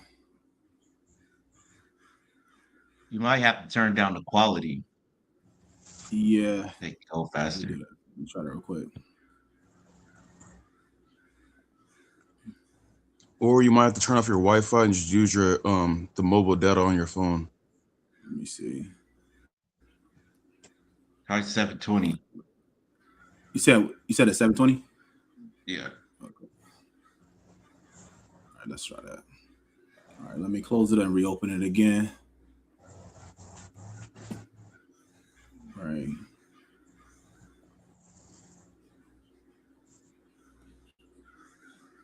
Okay.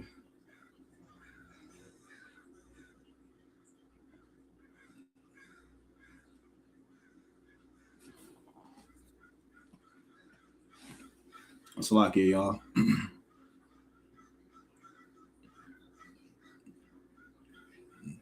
Somebody want to talk while I try to reconnect this? So I want to go on somewhere, reconnect this. Well, actually, I think I might got it. Hold on. when George Floyd was tragically murdered, a lot of companies decided to pledge their allegiance to the Black Lives Matter movement and to support the Black Lives Matter movement by adopting DEI programs within their companies. And this was done mainly to address internal biases within companies, as well as to promote inclusivity, to make sure that people from diverse backgrounds and minority groups have equal access to opportunities as their white counterparts. Can you get let's get this classic real quick. Can you get Ecclesiastes 7:7? Because this stuff, it said it started from the Black Lives Matter protests with George Floyd and everything, right? These DEI programs. Can you get that Ecclesiastes 7:7? It's been a while since I went to this scripture. Ecclesiastes 7:7. Ecclesiastes 7:7. Surely oppression maketh a wise man mad.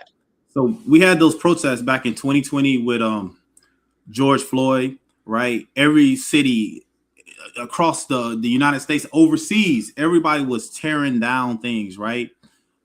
Because it was what? No justice, no peace, right? We had a period in time when you had people held up signs that says, I am a man, right?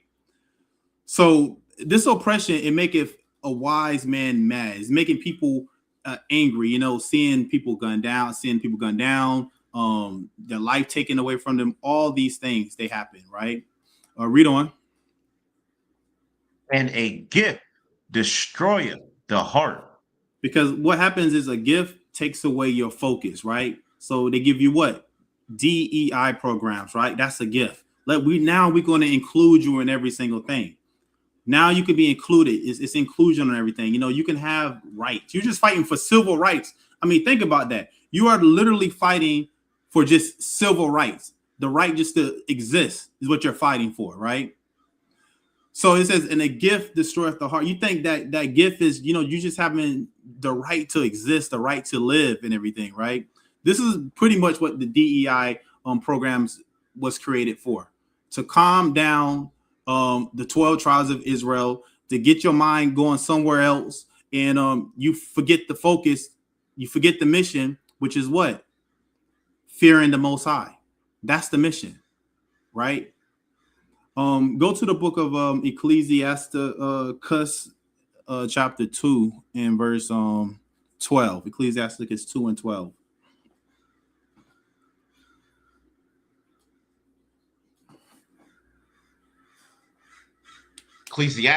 Ecclesiasticus 2 and 12. Woe be to fearful hearts. Right. Those are people. Woe be to fearful hearts, because you like, dang, am I going to get a job if it's not for DEI? Right. Am I going to be able to make ends meet if I don't have some type of program to help me get hired onto this position? Right. Go ahead. And faint hands. Faint hands. I mean, you have no faith in the Most High that the Most High will get you that position, that you don't have to worry about qualifying by some type of legislation that the president puts in place or takes away from you, right? This is why I said Donald Trump is going to make it where we all come back together as one, that we all have to rely on each other, right? Go ahead. And the sinner that goeth two ways. The sinner, right? In this case right here, we're talking about corporations and companies, right? The sinner that goeth two ways. You have companies like Target. She said, Facebook, Meta. These companies right here, they're now scaling back on these programs, these DEI programs, when once they were all inclusive, right? Target was once all inclusive. Now they are going two ways, meaning they're now backpedaling, or they are reneging on the deal right now. If you put your faith in the Most High, you won't have to worry about these programs that Esau, that the sinner gives us. And male counterparts. And even with the diversity, equity, and inclusion programs offered by companies, there still remains a lack of diversity, especially within the tech space. So the decline of these programs at such an alarming rate is worrying. I recently did a talk at the Excel about this specific topic, building inclusive tech spaces and pathways for diverse talent, which was exactly addressing these diversity and inclusion programs and how we need more of them.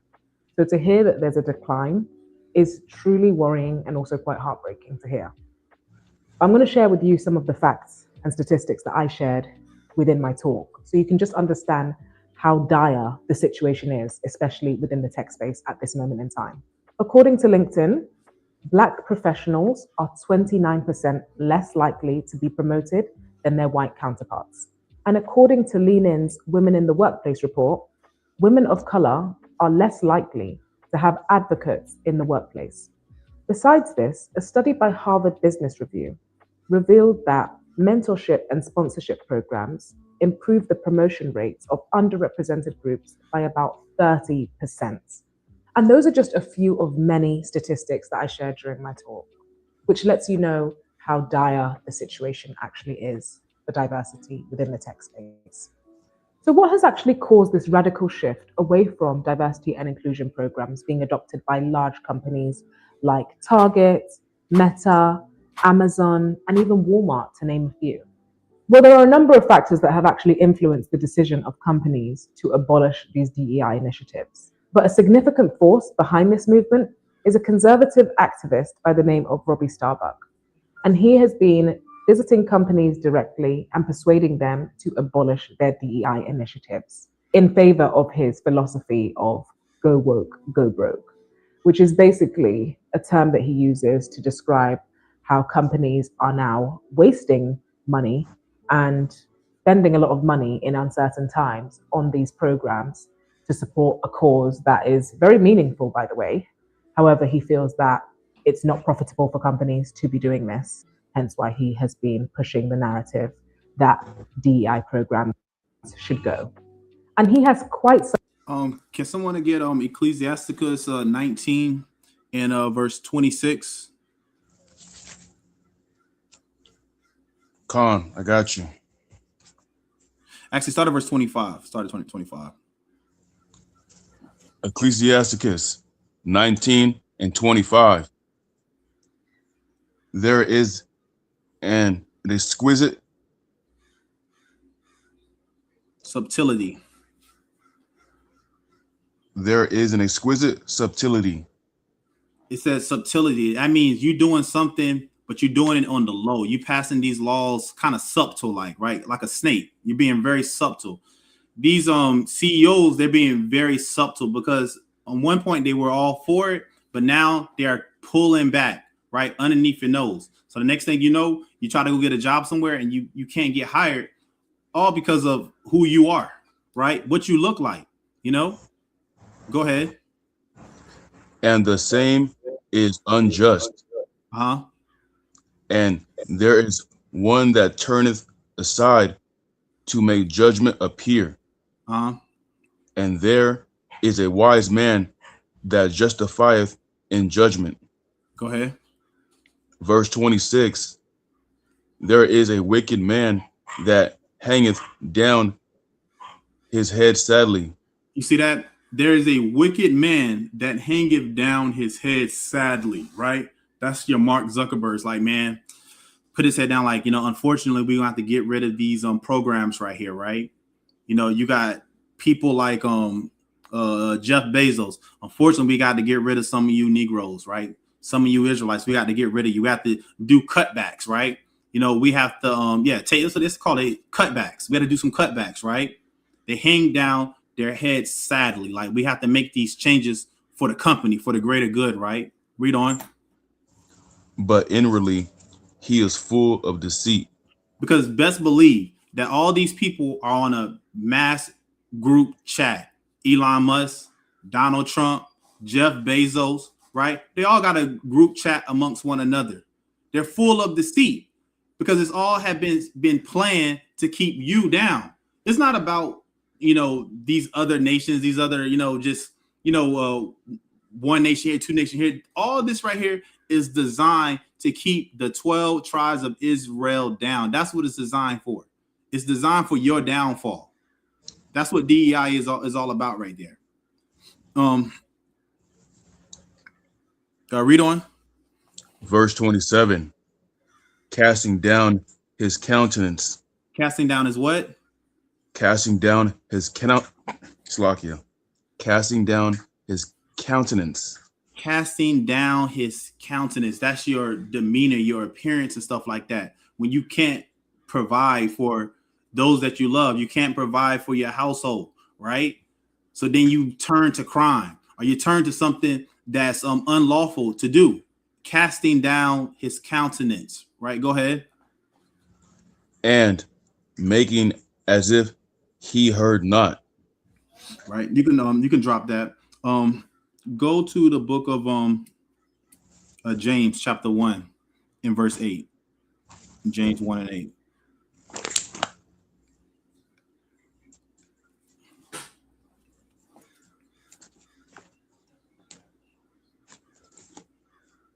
James 1 and 8. James 1 and 8. What the heck is it?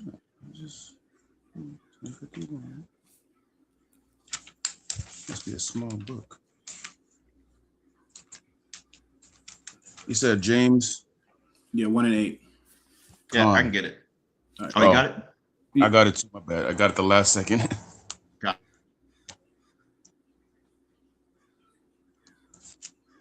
James 1 and 8. A double-minded man is unstable in all his ways. No, in some of his ways.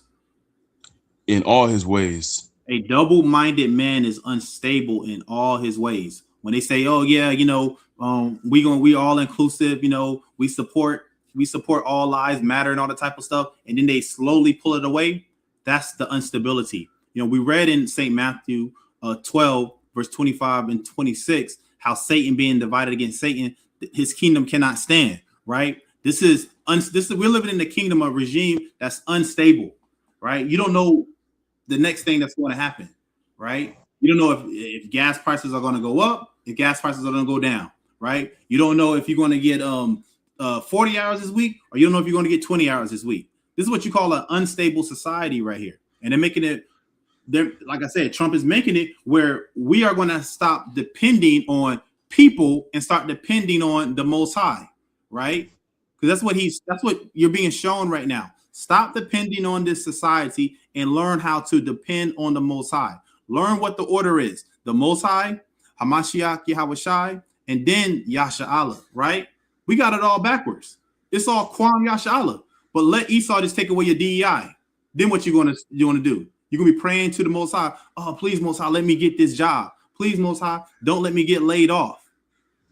Right? But what happened to Qam Yasharahla? Qam to the people, right?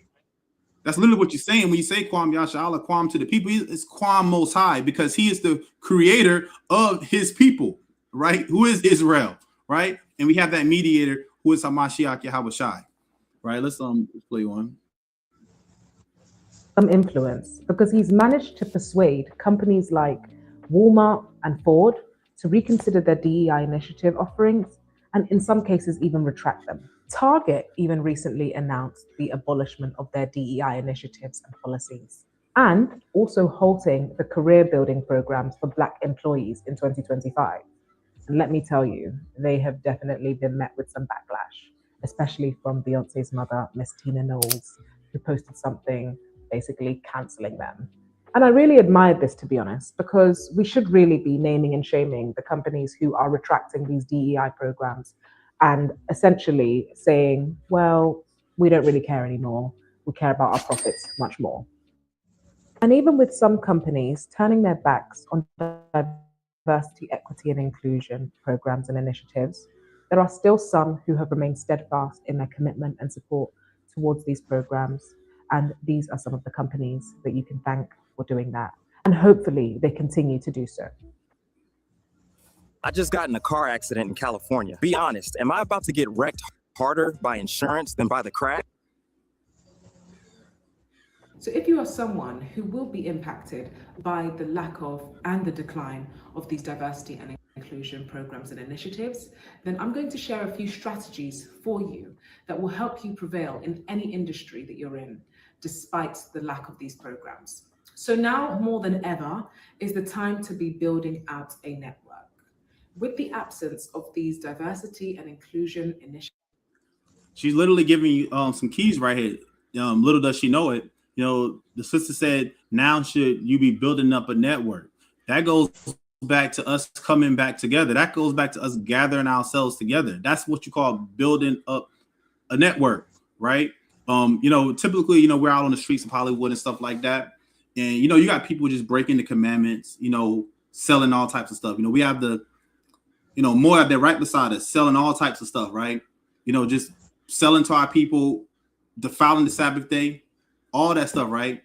But one thing that you can't say about them is that they don't work together.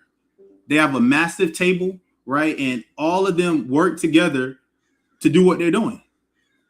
Why doesn't our people have that type of mentality? We're all divided. And how do we unify? We unify under fearing the Most High. That's what it all comes back down to. We can't have our own agenda. That agenda has to be the fear of the Most High. That's something that we all should be able to agree on. We all should be able to agree on that nobody can escape from the sky. Nobody can escape from the earth, from the ground. So when the Most High starts shaking the ground and having hail and rain fall out of the sky, we all going to be in the same position, fearing and being afraid of the Most High, right? So a point that the sister's making is that we do need to build a network, but it needs to start with the fear of the Most High and having a healthy fear of the Most High. Initiatives and programs, which was a safe space for diverse talent to be ushered into specific industries. Unfortunately, you are going to now need to ramp up that networking even more. You should already be doing that anyways, but in the absence of these programs, it's going to be more about who you know rather than what you know in a lot of cases and in a lot of industries as well. So going to those events. Get Proverbs real quick. Proverbs 29 and 25. Proverbs 29 and 25.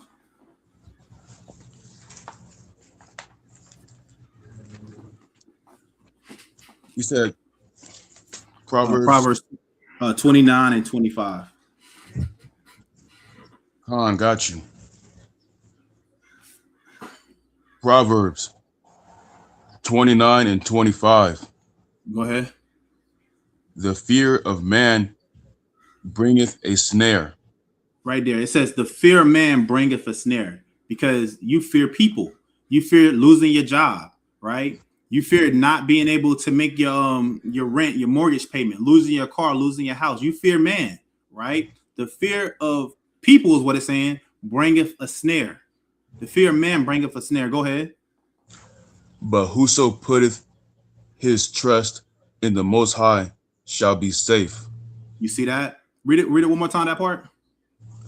But whoso putteth his trust in the Most High shall be safe.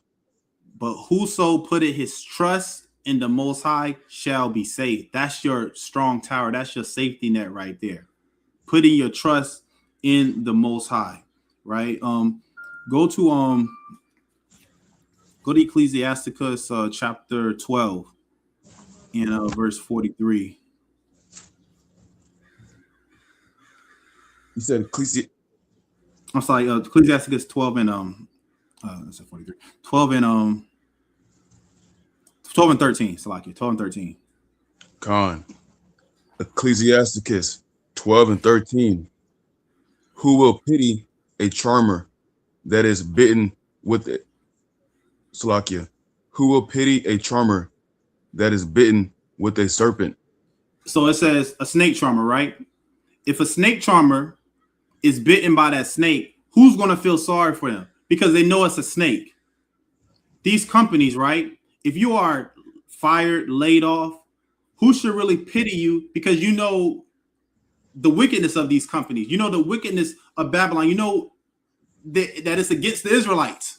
So who's going to pity you? That's the analogy being used right here. Who will pity a charmer that is bitten with a serpent? This is why it's so important to know the Most High, right? So when you are bitten, you got the anti-venom, which is Hamashiach Yahushai.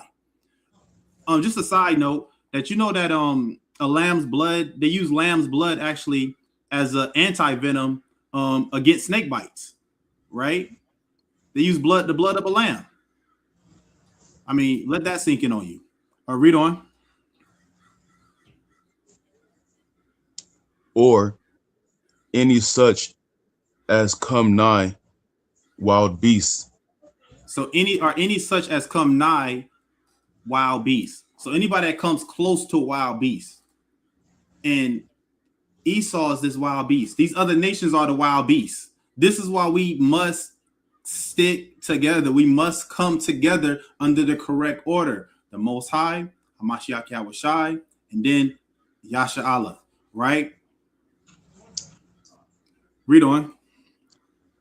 Verse 14. So one that goeth to a sinner. That goeth to a what? To a sinner. You go to a sinner, somebody you know don't keep no laws. Go ahead. And is defiled with him in his sins.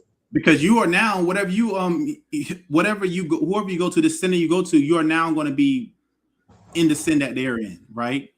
You know, Target, they represent the LGBTQ. So now you just have to make a paycheck just to make ends meet. You have to accept that job at Target, knowing you don't stand for none of their values at all, right? But you need a job, right? You must now go to work and participate and break the Sabbath day, right?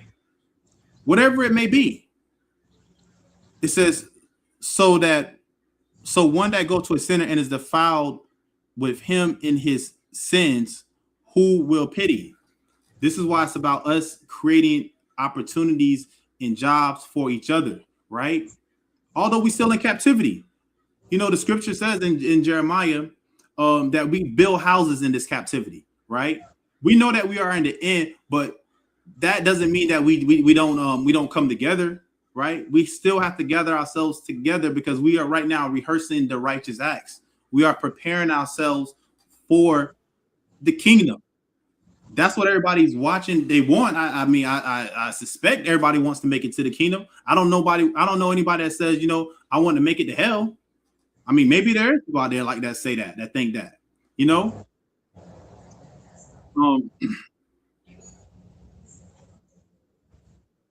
Read on verse 15. Verse 15. For a while he will abide with thee.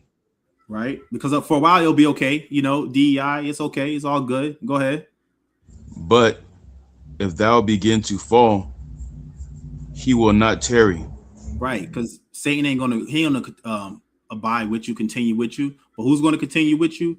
Those that have the same mindset as you, the same mindset as you, right? Go to Ecclesiastes 12 and 13.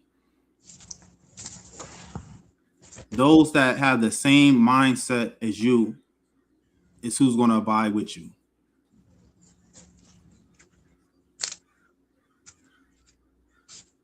Ecclesiastes what now?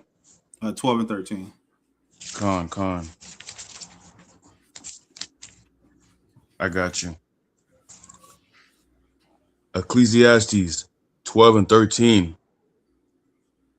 Let us hear the conclusion of the whole matter. Fear the Most High. Do what? Fear the Most High. So we see that the scripture shows us, wisdom shows us the conclusion of the whole matter. It starts off with fearing the Most High. That's what it starts off with, right? Fearing the Most High. When we fear the Most High, we will come together. Read on. And keep his commandments.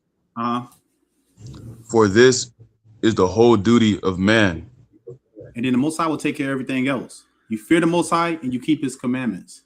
Networking online, building out your personal brand, joining communities. These will serve really well in helping you to uncover opportunities and navigate this landscape and build meaningful connections with people who could potentially open doors for you in companies who may not even support this diversity and inclusion initiative anymore. Another thing that could serve you really well in times like this is documenting your achievements. Have a brag book. And what a... All right, I think that's it on that one right there.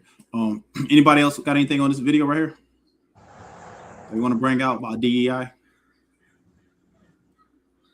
Man, I never really. This is the first time I heard of the DEI thing, but it don't really faze me because I've always been the type of person that's always looking for the next, like, kind of like the next hustle. You know what I mean? So I remember you was telling me that. I remember last year me and you had a conversation, Brother Sadiq, about like, you know, what could we be doing to bring in more income when certain jobs, you know, don't hire us anymore, you know what I mean?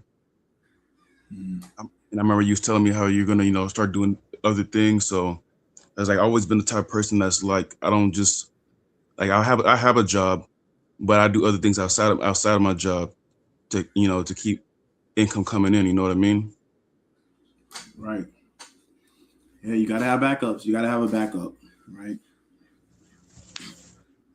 You got anything on that, Elder? Please talk on. Con, I wanted to bring out something pertaining to us really coming together. You know, I've heard that all my life. And read Deuteronomy 28:15 first. It sounds good. It would be great if it was possible, if it was going to happen, but it haven't happened yet. Deuteronomy? Yeah, Deuteronomy 28, verse 15. It's Deuteronomy 28:15. But it shall come to pass, if thou wilt not hearken unto the voice of the Most High thy power, to observe to do all his commandments and his statutes, which I command thee this day, that all these curses shall come upon thee and overtake thee. Right. So he said, if we didn't follow the commandments of the Most High, all these curses are going to come upon us and overtake us as a nation of the 12 tribes of Israel, who are Judah, Benjamin, Levi, Simeon, Zebulun, Ephraim, Manasseh, Gad, Reuben, Naphtali, Asher, and Issachar. So he said, if we didn't do what he said do, all these curses will come upon us. I want you to go to verse 54. Verse 54. So that the man that is tender among you and very delicate, his eye shall be evil toward his brother, and toward the wife of his bosom, and toward the remnant of his children, which he shall leave. So you see here, it's saying the man that had love for his brother and had love for we as a nation of Israel, that he's going to be evil toward his brother and toward his wife that he's supposed to love, and toward his remnant of his children, which you shall leave. And you see, this is what's happening with a lot of us right now. Even though, you know, we want to be with our children as men, this curse has to happen. So therefore, we separated from our children, which a lot of men have to leave because the woman is so out of it that, or he's out of it, and they out of it together, that they have to disperse from each other. But the curse is going to have to happen. And it's happening amongst us. Verse 56. Verse 56. The tender and delicate woman among you, which will not adventure to set the sole of her foot upon the ground for delicateness and tenderness, her eye shall be evil toward the groom of her bosom, and toward her son, and toward her daughter. See? Now you see how the man was, now you say the woman gonna be. She was tender and delicate, so delicate she would even walk the ground inside her house with no shoes on. Her feet were so tender that she couldn't even walk. That's what's gonna come back to in the kingdom. So the sole of her foot upon the ground for delicacy and tenderness, softness. You know, our women are beautiful. Her eyes shall be evil toward who? Her man, her king, her groom, and toward her son, and toward her daughter. This is what the Most High say ordained that's going to happen to us as a people because of the curses. Now, read verse 1 and 2 of Deuteronomy 28 chapter. Deuteronomy 28 and 1. And it shall come to pass, if thou shalt hearken diligently unto the voice of the Most High thy power, to observe and to do all his commandments, which I command thee this day, that the Most High thy power will set thee on high above all nations of the earth. So he said all we had to do was listen to what he told us to do and observe the commandments of the Most High, that he was going to set us on high above all nations. We were above all nations during Saul's reign, David's reign, Solomon's reign, all these kings, our first kings. We were over all nations. And it's going to be in the kingdom. When we come back to the Most High, as we learn to fear the Most High and come back to him, we have an opportunity to fulfill what it says here. This is the kingdom. We're going to be above all nations. Read. Verse 2. And all these blessings shall come on thee and overtake thee, if thou shalt hearken unto the voice of the Most High thy power. Right. All these blessings going to come upon us if we hearken unto the voice of the Most High our power, who's the Mashiach Yahushua, is the word of the Most High. So it's a real simple procedure that he's given us. That's why he said in 1 John 5 and 3, for this is the love of the Most High, that we keep his commandments. The commandments are not grievous. We're not supposed to be sad or any kind of way, you know, feeling any kind of way down for doing what's right. Pleasing the Most High, it should make you happy, you know, that you're doing what's right. But we didn't. That's why from verse 15 all the way to 68 are the curses going to befall us as a people, you know, because that's mainly what we need to be concerned about, because we got to get ourselves together. Everybody else in the world that's in the world, they're talking about the world, they're talking about the things that the world are doing, are not dealing with the Most High, period. I can't stress that enough. They're not dealing with what the Most High told us to do, to be the light to everyone else. We're supposed to be the examples for everyone else, but we are caught in these curses and we stand in them because we're not dealing with the Most High enough. That's why he said in Hosea 5 and 15, I'm going to go to my place until we acknowledge our offense and seek his face. In our affliction, we're going to seek him early because Jacob's trouble is coming, you know, and that's what's very important. Us really looking at, you know, this, that, or third, whatever. All we have is the Most High. Unless somebody can show me anything in this world that's more important than him. Because he's neglected. He's offended. He's not being talked about, point blank. I don't care how you look at it. Say this way, that way, whatever way. He's not being talked about enough by the teachers, him alone, period. And that's what's, he the only one going to save us. And that's what it should be on, period. Because every time you read the Bible, go tell my people Israel to hearken unto me. Go tell my people Israel to love thy brother. Love your sister. Why there's no love with us? Because of those curses we just read. Because we broke the laws and our ancestors do it. They knew it from generation to generation to generation. Now here we are now still trying to tell our people, don't be so hateful against each other. To love each other. Or you can't love, look, get 1 John 4:20. You can't come together no way, shape, or form. We can't even come together as an organization, whatever you want to say, that's outside from the truth, because I don't consider us an organization, I consider us as a nation.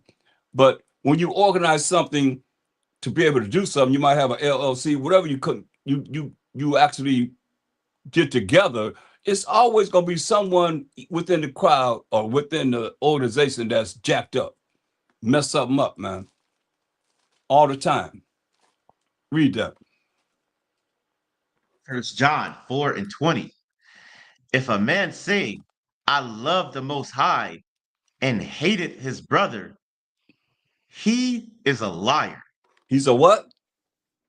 Is a liar. You're a liar, man. They say they love the Most High, but they hate their brother. They'll do things against their brother. They don't love the Most High. He is a liar. Read.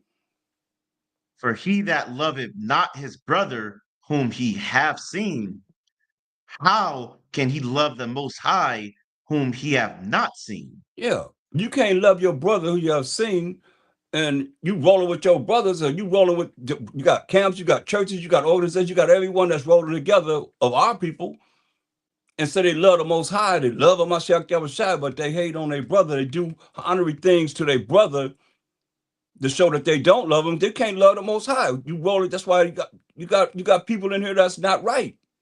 Period. And they're perpetrating a fraud. In the Most High eyes are 10,000 times brighter than the sun, beholding all the ways of man and seeing all the secret things too, paraphrasing. So this is what you're looking at. How you say you love the Most High and you hate your brother? You're a liar. And you also, he said, hold that. He said in read 1 John 3:15.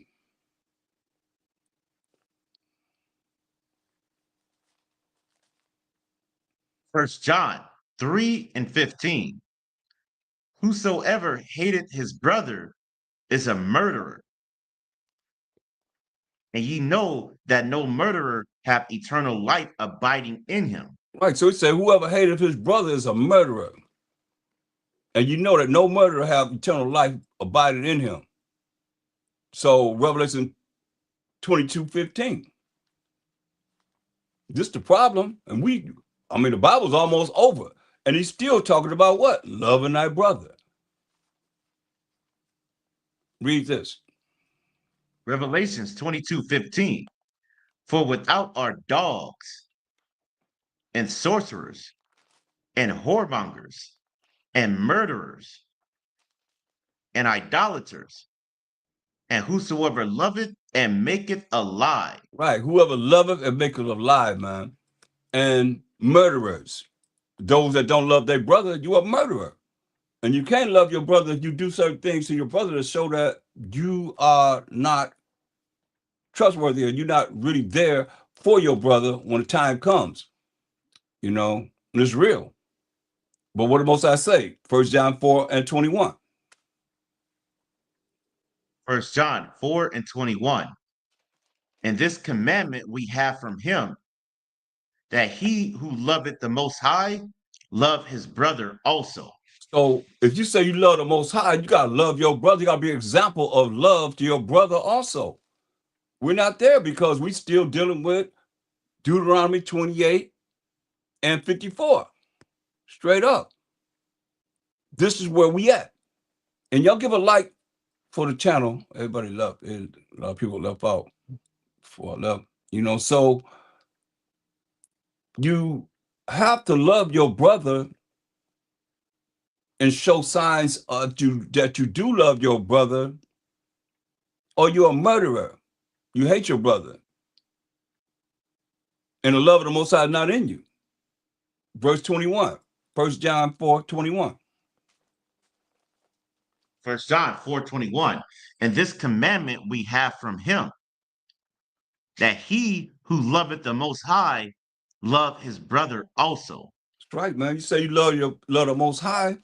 You say love your brother also.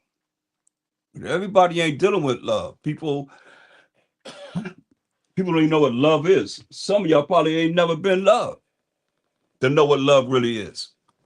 You're just rolling with your own personal feelings and thinking that it's okay when it's not okay. Everything you do is not okay. Everything being put in the books, it's been written, and you're gonna be dealt with. All of us. Trust me. Because every time I get jacked, I be saying the Most High jacked me. Even before I knew scriptures to say them, who the Most High loveth, he chasts. It's just like it says us in Romans 10:2. We had a zeal of the Most High, but not according to knowledge, you know? So I couldn't go to the scripture to back it up then, but I knew that he was dealing with me. And that's the way that he comes in your mind first before anything.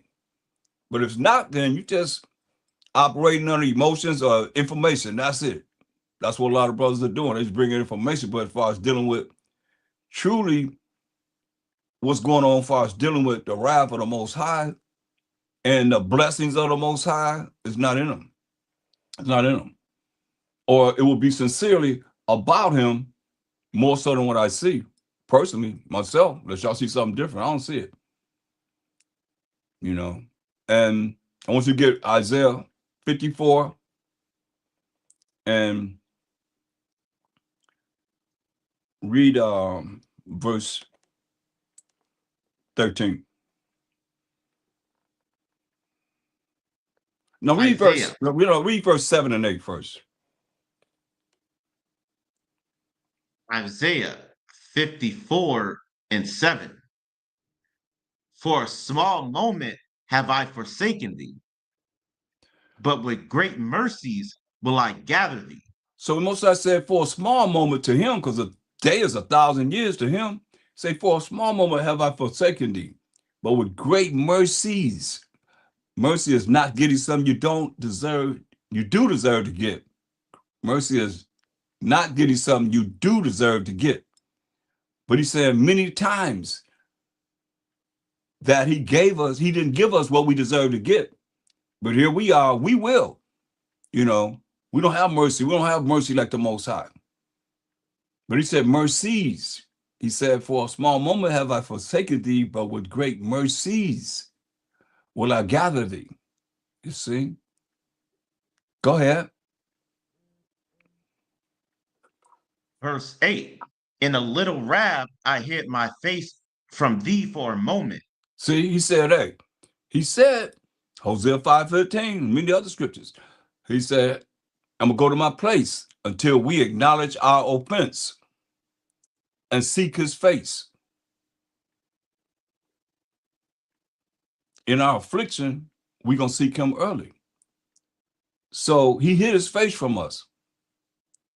That's why he's saying for a small moment to the Most High, since a day to the Most High is 1,000 years, have I forsaken thee. He forsook us. But he said, but with great mercy will he gather us. He said, in a little wrath, think about all we've been through. Concentrate on that. All that we've been through as a people, slavery, captivity, bondage, under all these nations. He said, for a small moment, a little wrath, he said, a little wrath, I hid my face from thee for a moment to the Most High. Can y'all relate to that? For all these years that we was in captivity under the system that's running everything right now. It's just a small moment to the Most High. He said, he forsaken us. He said he hid his face from us. For a moment, it says, read. With everlasting kindness will I have mercy on thee, saith the Most High, thy Redeemer. Right. He said, but with everlasting kindness will he have mercy on us, said the Most High, our Redeemer. That's why, as much as possible, jump down to verse 13. So you understand, we go into the kingdom now. Let's see what he says. Isaiah 54:13. And all thy children shall be taught of the Most High, and great shall be the peace of thy children. Hear that? So you want peace for your children, and your children are not being taught of the Most High, but all these other things besides him, they don't really know the Most High. This is clear. He said, and all thy children shall be taught of the Most High. So when you look at, I look at the future in the present to bring forth whatever we can in the present as the future will be. And looking at what it's saying here, going into the kingdom, and all your children shall be taught of the Most High, and great shall be the peace of thy children. So the more that we could teach our children of the Most High, and the teaching of the Most High going to teach them of his commandments, his laws, statutes, and judgments, the correct way to understand as much as we can of him, what he's given us. They got opportunity to have that peace, man. That's a special peace that Mashiach Shai talked about in St. John 14 and 27. Read that. Because they're not going to have it if they're not taught of the Most High. He's the only one can bring forth a judgment that will not be detrimental to us and our children. Read this. It's the book of St. John 14:27. Peace I leave with you. My peace I give unto you. Not as the world giveth, give I unto you. Let not your heart be troubled, neither let it be afraid. Right, so he said, peace I leave with you. My peace, that's a special peace that he's saying the children are going to have once they learn of the Most High. In learning of the Most High, the only way you're going to learn of the Most High is the Most High called you to a Mashiach Yahushai, and a Mashiach Yahushai show us the Father. Period. That's how that works. That's that order. So this special peace that a Mashiach Yahushai is talking about here that the children can have when they learn of the Most High, they know how to pray to the Most High, they know how not to sin, and they know what sin is. They can recognize those that are sinners, those that are breaking the laws of the Most High, and balance it off as such. Other than that, it's just a bunch of words, because they're going to be programmed at school to what? Not follow the Most High. Don't do what he say do, but do what they say do. That's why people say what? You got to follow the law of the land and not the laws of the Most High. You're not talking about that. He's pretty much vanished from the earth. That's why you see here, it says, and all thy children shall be taught of the Most High, and great shall be the peace of thy children. So if we're going to have peace, this special peace that Mashiach Shai telling us about, then read verse 26. So we see what we got to have to receive this peace, and it's got to do something to change us. Just what he's saying. Read it. The book of St. John 14:26. But the Comforter, which is the Holy Spirit, whom the Father will send in my name, he shall teach you all things and bring all things to your remembrance, whatsoever I have said unto you. So he's telling you the Comforter, that's comforting, which is the Holy Spirit, whom the Father will send in the name of the anointed Savior, Basham Mashiach Yahushai. Well, we start with Colossians 3:17. And whatsoever you do in word or deed, do all by Shama Mashiach Yahushai, in the name of the anointed Savior, giving thanks to the Most High and the Father by him. How? By Shama Mashiach Yahushai. Because he said, no man come to the Father but by me. You ask anything in my name, I would do it, that the Father be glorified in the Son. If you ask anything in my name, I would do it. If you love me, keep my commandments. Point blank. That's him telling you, you got to keep the commandments. But they saying we're not under the law. We're not under the commandments. But the Comforter, which is the Holy Spirit, was the Father going to send.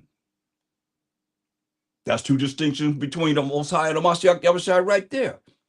He's going to come, the Comforter going to come in the name of the anointed Savior, Bashama Mashiach Yahushua. He shall teach you all things. So the children, when they learn of the Most High, they're going to have this peace because the Comforter, the Holy Spirit, is teaching them all things, about everything, and bring all things where? To your remembrance, to your mind, and studying. That's why I say you got to study to show yourself approved to the Most High. Whatsoever Mashiach said, ask the word of who? The Most High. It still go back to the Most High.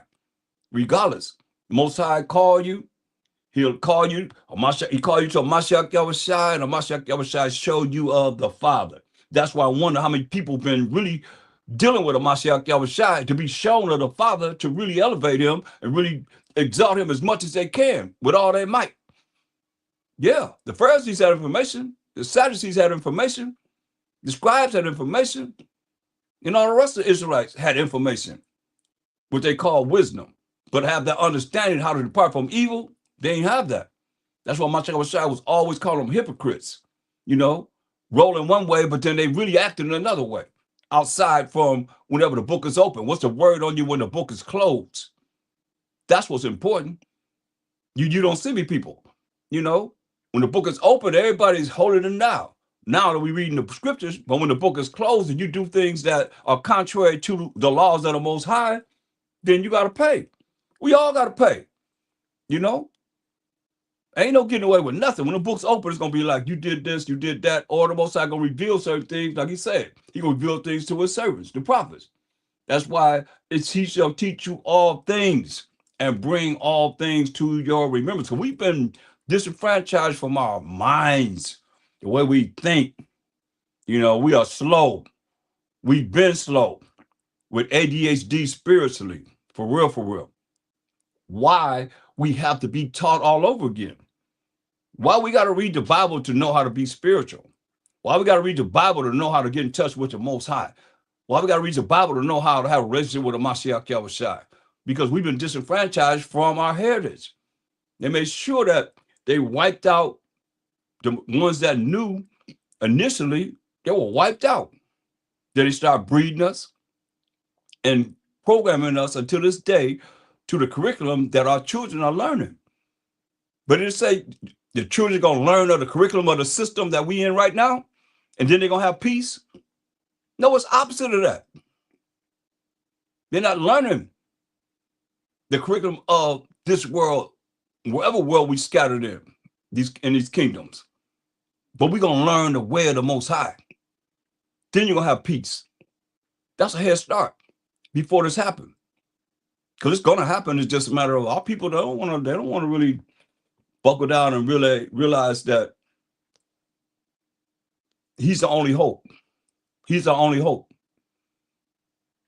And if he's not being talked about, he ain't about it,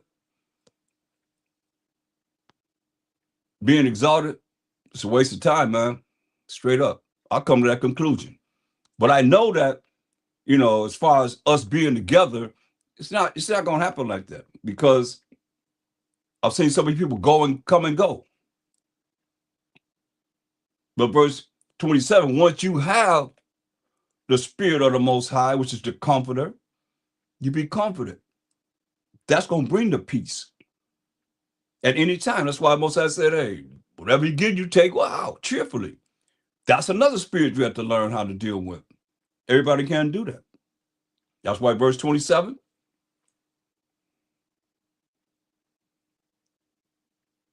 Verse 27, peace I leave with you. My peace I give unto you.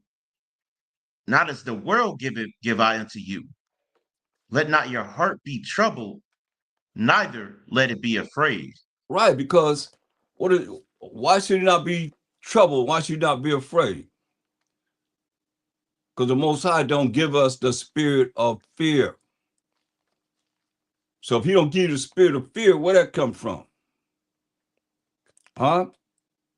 2 Timothy 1:7.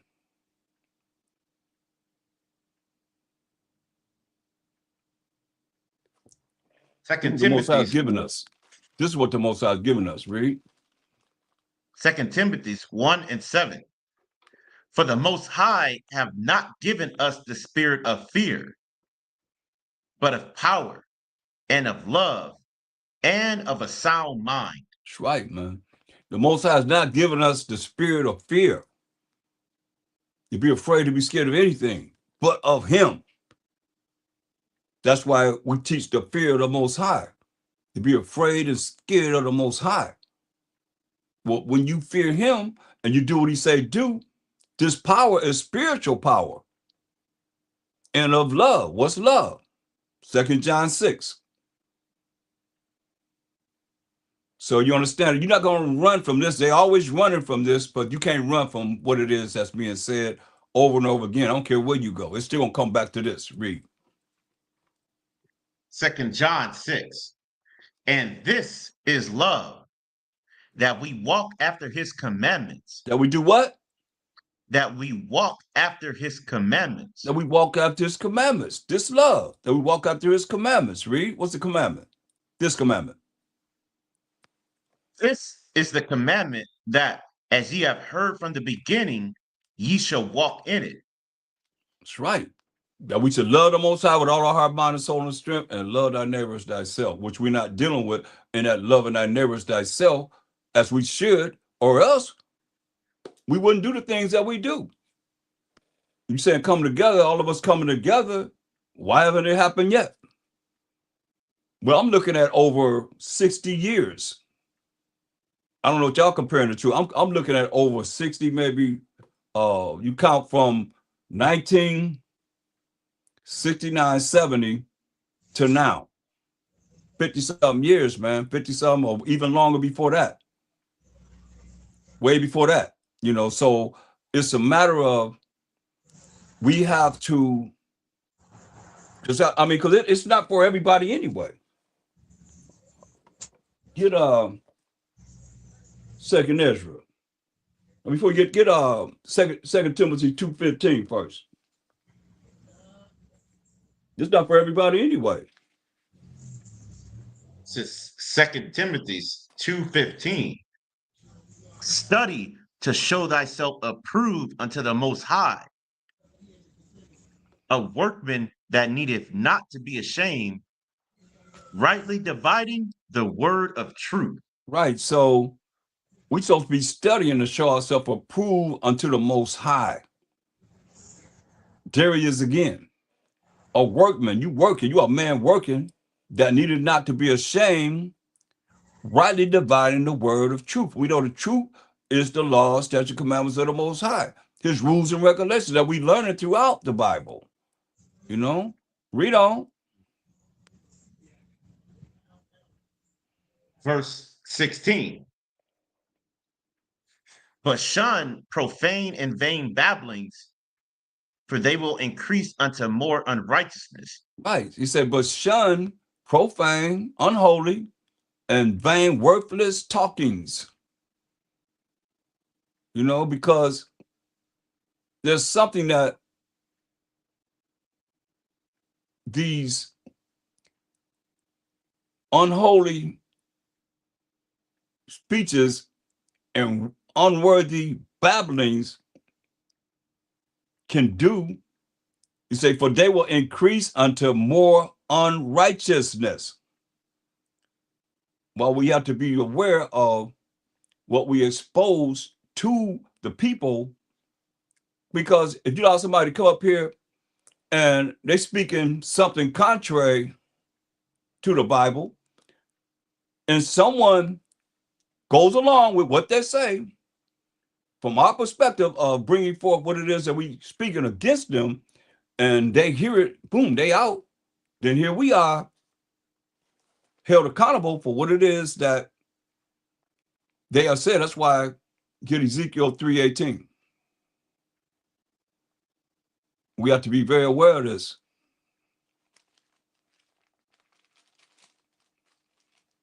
Ezekiel 3:18. Mm-hmm. When I say unto the wicked, thou shalt surely die, and thou givest him not warning, nor speakest to warn the wicked from his wicked way, to save his life, the same wicked man shall die in his iniquity, but his blood will I require at thine hand. Right. So when we expose the wicked, we got to let everybody know, you know, whoever's on there that heard whatever it is that came out, that the things that they're doing, we showing, you know, the wicked world. And for those that, you know, will listen, that's not our agenda. That's not what we believe in. That is not what, hopefully someone, because there was a lot of people that left, hopefully it wasn't somebody that looked at something and they following what they're saying and we held accountable. That's why I'm here to warn you in the spirit, since they're gone, that was wickedness that they were seeing, point blank. And we got to warn the wicked ones that they're doing things that's contrary to the Most High rules and regulations, laws, statutes, commandments. But if we don't warn them, then their blood is on us. Their blood is on us, point blank. That's why it has to be done a certain way so that they know that, look, this is wickedness, point blank. It is not righteousness. We got to warn the wicked. Like they said, what they have, we got the fair use. Well, we have that because you have to have that because we warning the wicked, and certain things you put out, like we can't say certain things. So we can't say certain things. They're guidelines.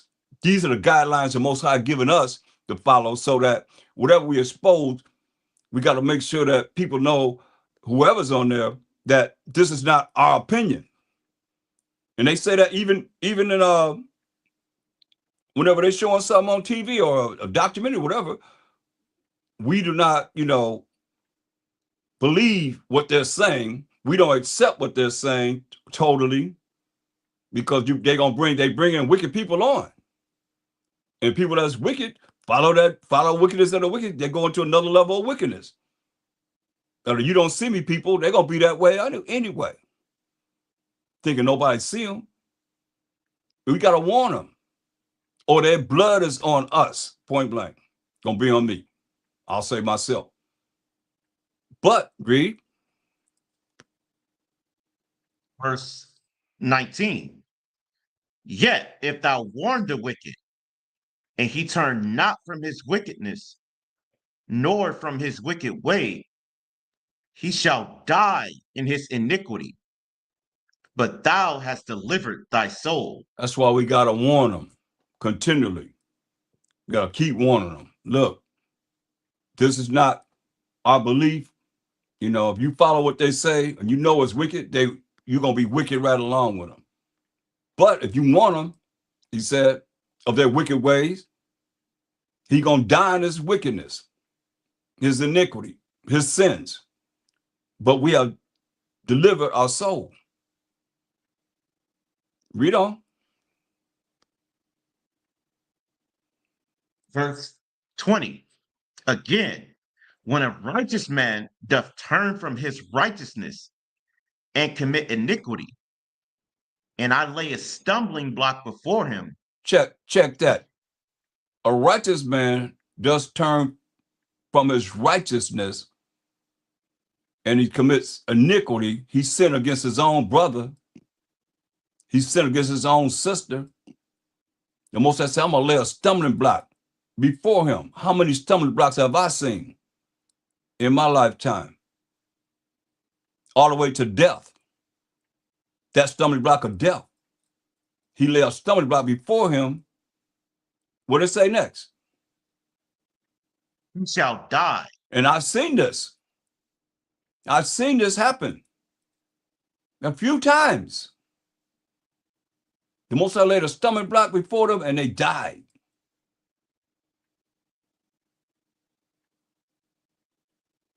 I seen that part.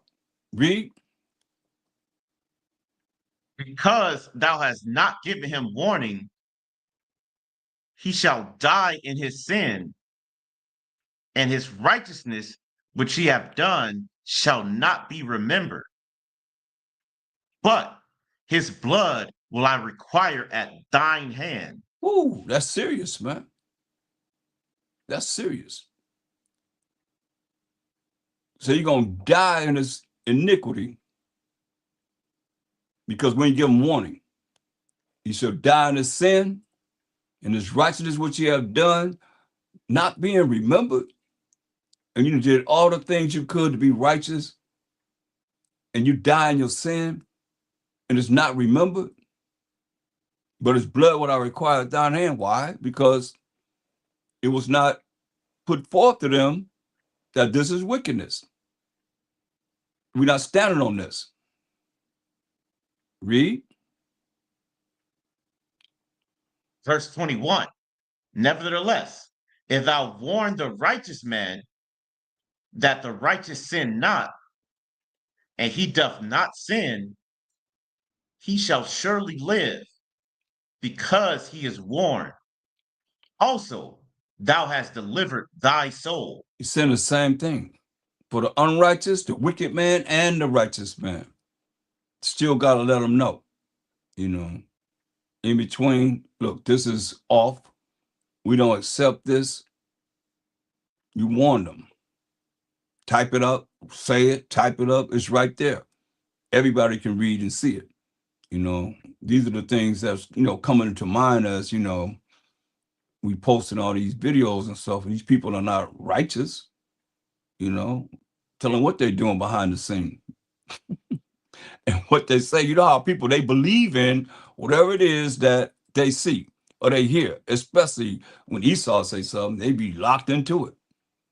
What is he saying? It's got to be true. We can say something for 20 years. Notice when Esau said, oh, it's got to be true. That's why you got to warn them. Did you read verse 21? Okay, go back to Isaiah. What was you at, 54? 54 and 13 is what I read. Kind of read that again. Isaiah 54 and 13. And all thy children shall be taught of the Most High, and great shall be the peace of thy children. Right. So the thing about the children, I think that's let me see. Go to Psalms 119 and 9. This is very important. That's not happening that people should be doing. Read Psalms 119 and 9. Wherewithal shall a young man cleanse his way? So it say, how are you going to clean up a young man? Or a young man, how? By taking heed thereto according to thy word. Right. By teaching them the word of the Most High. That's how you can clean them up. You say all the children will be taught of his word. That's in the covenant. Go to Hebrews 8 and 8. That's in the covenant. Hebrews 8 and 8. Hebrews 8 and 8. For finding fault with them, he saith, behold, the days come, saith the Most High, when I will make a new covenant with the house of Israel and with the house of Judah. So this is talking about the 12 tribes of Israel, the northern tribes and the southern tribes. Because people are trying to say the covenant with everyone. No, the covenant with the northern tribes and the southern tribes, or the 12 tribes of Israel. Read. Israel is the northern tribes. Judah represents the southern tribes. Read. Verse 9. Not according to the covenant that I made with their fathers in the day when I took them by the hand to lead them out of the land of Egypt, because they continued not in my covenant, and I regarded them not, saith the Most High. Well, he said, not according to the covenant. That's a contract or agreement, the law, statutes, commandments, and judgments that he gave us in the wilderness, as he gave to our fathers when he led us out of Egypt, because we continued not in this covenant, we continued not in this law, statutes, commandments, and he regarded us not, by sending us into captivity after captivity after captivity under these nations. Read. Verse 10. For this is the covenant that I will make with the house of Israel after those days, saith the Most High. This the covenant he's going to make with the house of Israel, the family of the 12 tribes of Israel after those days. What he's going to do? I will put my laws into their mind and write them in their hearts. So you see, that's why our children all going to learn of the Most High. I'm hoping that it's not children like it was the children that the Most High killed everybody in the wilderness for 40 years, except for Joshua and Caleb. And you know, it's pretty scary when you think, oh, he's going to take what? One of a city, two of a family. And could he allow the children to go into the kingdom like he did before? Nothing new under the sun. He said, the children going to learn of the Most High. What did he say? Read that last part again. Says, I will put my laws into their mind and write them in their hearts. He said he's going to put his laws in our minds and write them in our hearts, man. So we just read the children going to be taught of the Most High.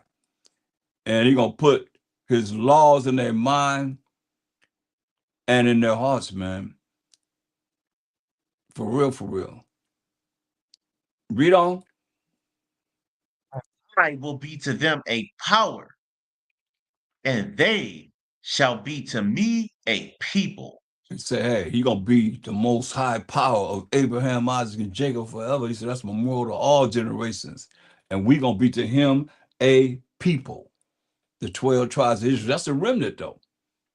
Read. Verse 11. And they shall not teach every man his neighbor and every man his brother, saying, know the Most High, for all shall know me, from the least to the greatest. Hear that? Say, right now, you know, you hear me saying, know the Most High. You know the Most High? No. You know the Most High? No. You know the Most High? No. That's the answers that I get. So when you look at it, it says, and they shall not teach every man his neighbor. So when y'all talk about the new covenant is in effect now, I think it's somebody that's on this line that's being taught. Or I don't think they'd be here. Every time we open up, or every time we go out street teaching, whenever we teach, and whenever we talk to someone, they're being taught. He said, nobody, you have to teach nobody anymore. After Mashiach come and tell us and show us how the Most High is, how to deal with the Most High, how to be, you know, accepted by the Most High through his teachings, hanging out with the Most on the right hand side of the Most High. You think he don't know him? He's been there from the beginning of time. He came and tried to show us of him. He came in the Most High's name. That's who name he came in. So him coming in the Most High's name meant that he know about the Most High more than who else know more than him. He put him above all the angels, so nobody know more than him. And he's the one gonna be our teacher, that we all gonna know the Most High. Because remember, like I said, the Most High give us to a Mashiach Yahushai. The Most High call us. He call us, he give us to the Most High, excuse me, to a Mashiach Yahushai. A Mashiach Yahushai show us of the Father. What's new under the sun? We're gonna go to the kingdom, Most High, Ratazawan will, if we worthy to go to the kingdom, whoever it is, the remnant of Israel, he gonna teach us of the Most High. What's the difference? It's the same thing, only on a higher level where everybody gonna know the Most High. Like you said, the children gonna know the Most High, and they're gonna have peace. They're gonna have that special peace. Like he said, bring all things back to your remembrance. You got to remember something. You got to look at what it is spiritually. You got to remember to do so that you'll be tapped into the Most High. Otherwise, you just bringing forth, like everybody else, information. That's what we're doing. And we do have to bring information, but it's very important that the spiritual part that we got to deal with, like here he said, and they shall not teach every man his neighbor and every man his brother, saying, know the Most High. You hear? So I don't know if y'all can understand that spiritually. I don't understand if y'all can understand that real spiritually. Because it said, what are they teaching? Somebody going to be teaching about knowing the Most High. That spirit just hit me just now. Because I talk about it all the time. But it just hit me just now when it says right there, know who? Know the Most High. You know you're Israelite, now what? Now what? Oh, I got to repent and keep the commandments. Who gave the commandments? Do y'all see this? It said, you ain't got to teach nobody anymore about knowing the Most High. You hear that? So you got a head start with what I'm saying and learning to know the Most High. And if you know the Most High as much as you can, you got more of a chance to be saved by the Most High, who's going to ordain salvation on this earth, who's going to ordain righteousness on this earth, rather than just looking at it as everybody else does and deal with people. That's all they deal with people. Or prove me wrong. Ain't nobody talk about the Most High. What it say we gonna do? It say, and they shall not teach every man his neighbor. Ain't no more teachers no more. And every man his brother, saying, know the Most High. Ain't gonna teach no one how to know the Most High. What do you say? Read on. For all shall know me, from the least to the greatest. He said, for everybody gonna know him, from the least to the greatest. You hear that? He said, everybody gonna know him. So if they don't know him now, something's wrong. We can look at coming together all we want to, but we still ain't coming together under the power of the Most High. It's all gonna be for nothing. I don't care. He said, let the multitude perish then, which was born in vain. Let my grape and my plant be kept, for with great labor have I made it perfect. Not everybody. He don't want everybody. Everybody not gonna be converted, and some people just gonna be how they are, wicked, wicked, wicked until the end, and the Most High gonna make them crispy. He's gonna burn them up. That's what the scriptures say. So that's why we don't want to be burned up. You don't want to be burned up. He said, I'm gonna melt you. You don't want to be melted. You're gonna learn of the Most High. You got a jump start now. Everybody have a jump start right now to learn as much as they can about him and do what he say do, because we're in sin. We're in a sinful kingdom, a wretched, sinful, evil kingdom right now. And the spirits, you can say whatever, the spirits, the spells that they have on people, that have them do things that's contrary to the law, is unto this day. Straight up. Why you don't endure to the end, you ain't gonna be saved. And enduring, while you enduring, you gotta know who you gotta learn of. That's the Most High. He the one gonna tell them I shall outside to rise and come and judge and make war and set righteousness on this earth. Ain't nobody talk about him enough, I'll say. Why does it say everybody gonna know him from the least to the greatest?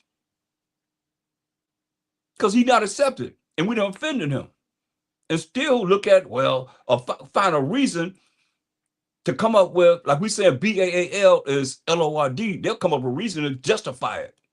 I can say it. The Most High know my heart. Most High know my spirit. Most High know me. For whatever works that you done done, that don't mean nothing. Our works don't mean nothing. He just said all your works, when you do something, he can say all your works will not be remembered.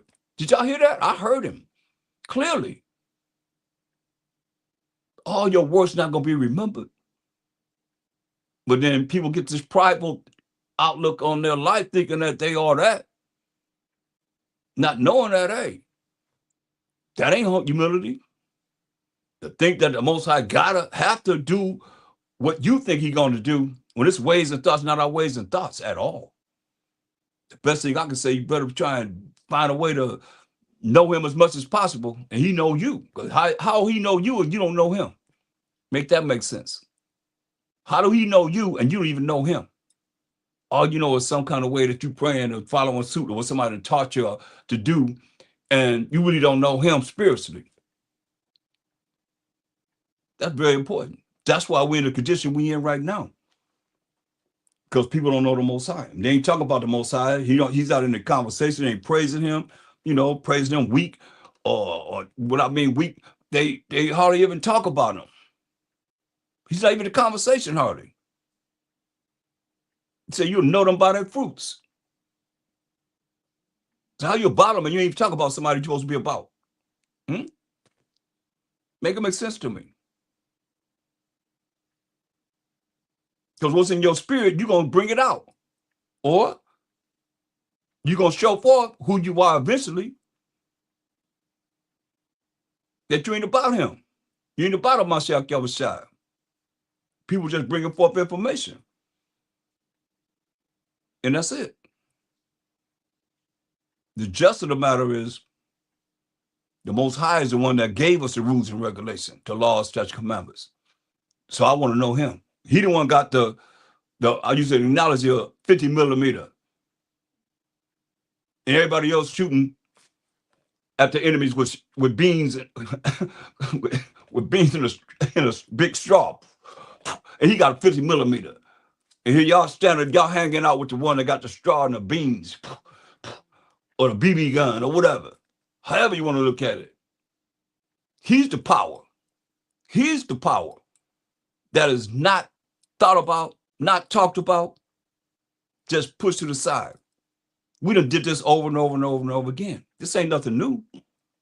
That's why he have to be exalted. He have to be talked about, because in the end, when you look at 1 Corinthians 15:24,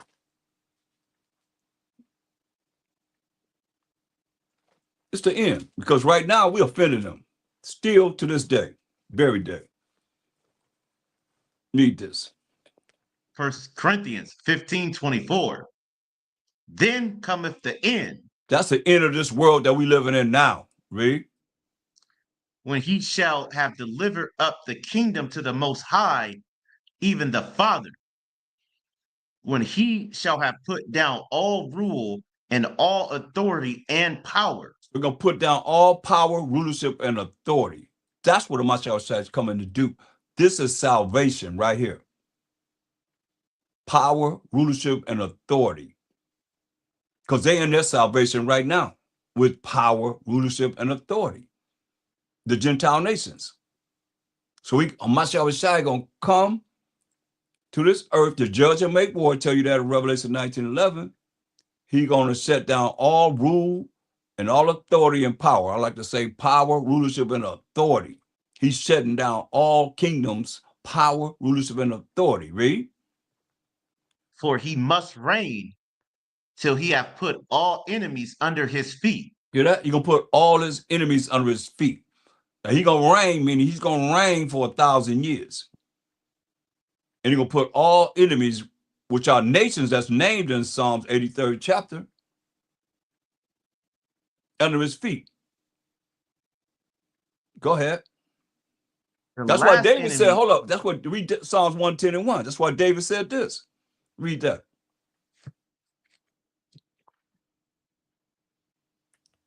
Psalms 110 and 1. The Most High said unto my power, sit thou at my right hand until I make thine enemies thy footstool. Right. So that's where he's at, on the right hand of the Most High, waiting for the Most High to make all his enemies his footstool. Read on in verse 25 again. 1 Corinthians 15:25. And I'll say this. Hold up. I say this.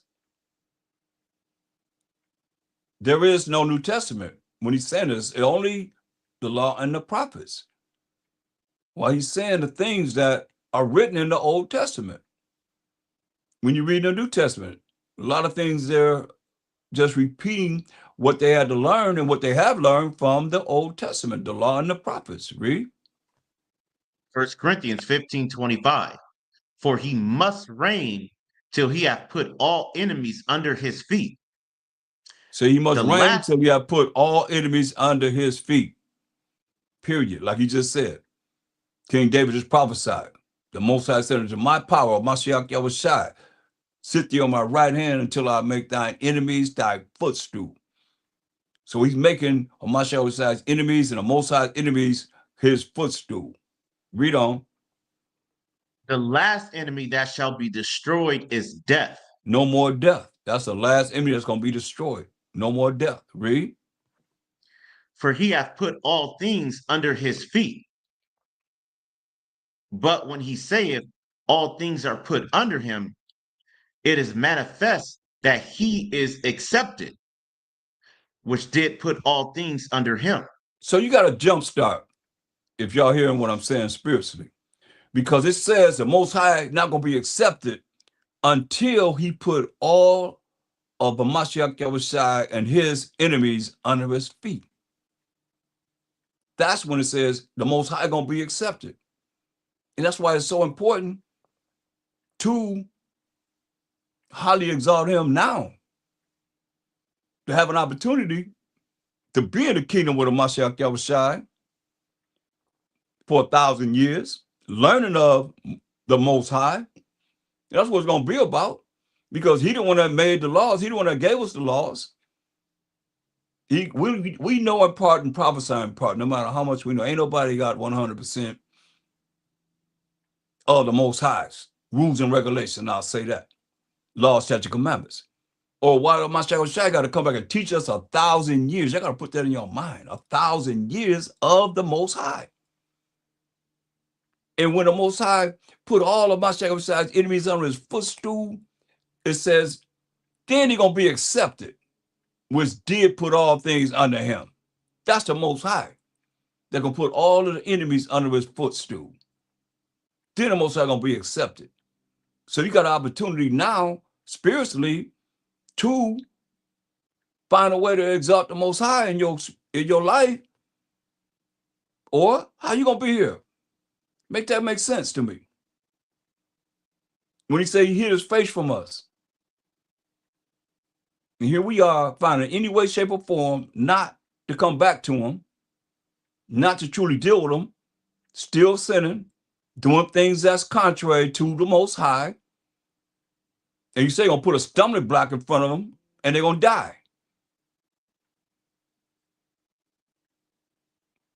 Or he wound, he healed, he does all that.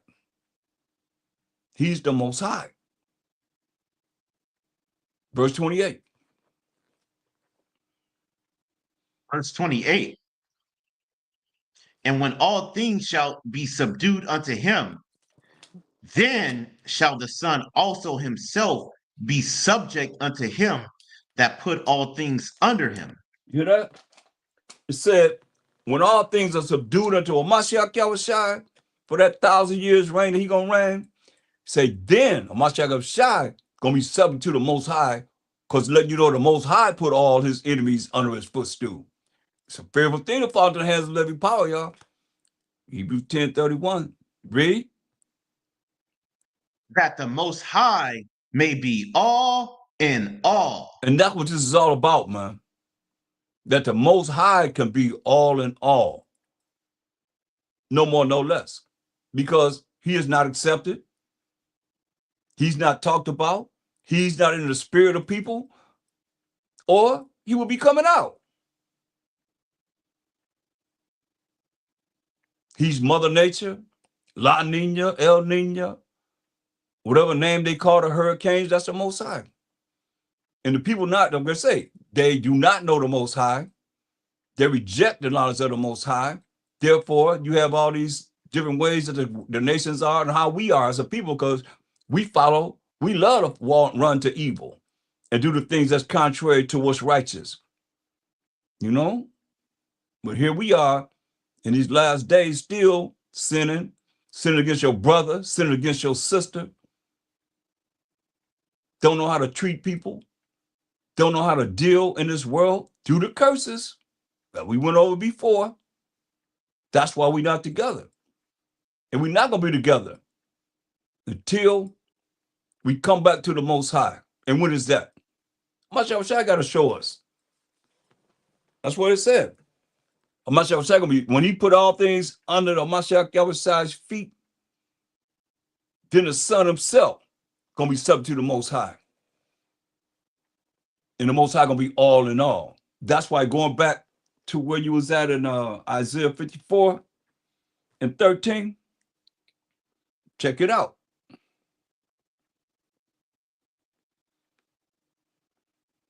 Isaiah 54:13. And all thy children shall be taught of the Most High, and great shall be the peace of thy children. So if you look at this, we the children of Israel. It says, and all thy children shall be taught of the Most High. Everybody gonna be taught of the Most High. And that's when the peace gonna come. So if you're not teaching of the Most High, how are you gonna receive this peace that Mashiach talked about? When the Holy Spirit will bring all things back to remembrance, and remembrance of who first and foremost? You went over the order earlier. The Most High, Mashiach Yahweh, then man and woman, or the Israelites and so forth, and children. That's the order. But we out of order. We dealing with things out of order. Therefore, we in the subject, we subject to the affliction that's going to come upon us, that's been on us, is coming in Jacob's trouble because of the fact that nobody's pushing the Most High enough. Him by himself, I'm saying. Because he's going to be all in all. I don't know who see that and don't see it. You ain't spiritual, you don't see what we just read. This is all so he could be all in all. Because we offended him. We chose the nations. We chose the serpent first. Then we chose the nations, what they were doing, looking at what they're doing. Most of us say, don't do what they do. Oh, we're going to do what they do. It's like, oh, why I can't look over there? And we look over there and we start doing what they're doing. Now we're in the situation we're in. Why? Because we are rebellious. We stiff-necked, sodist children, he called us. All kind of filthy rags. He called us all kind of things, man. That's love. He say he love us, but he still talk about us bad because we neglected him. He's not accepted. He ain't been exalted. We'll go through things, don't even bring the laws out that he wrote with his finger. It's very important because he said, you want that peace? Better learn of the Most High, I'll tell you that. Verse 14, listen to what it says. Verse 14. In righteousness shalt thou be established. So we got to identify and define righteousness again, because there might be some new people here that don't know what righteousness is. Let's define righteousness. Deuteronomy 6:25. In righteousness shall thou be established. So what's righteousness? Let's read that. The definition of righteousness. Deuteronomy 6:25.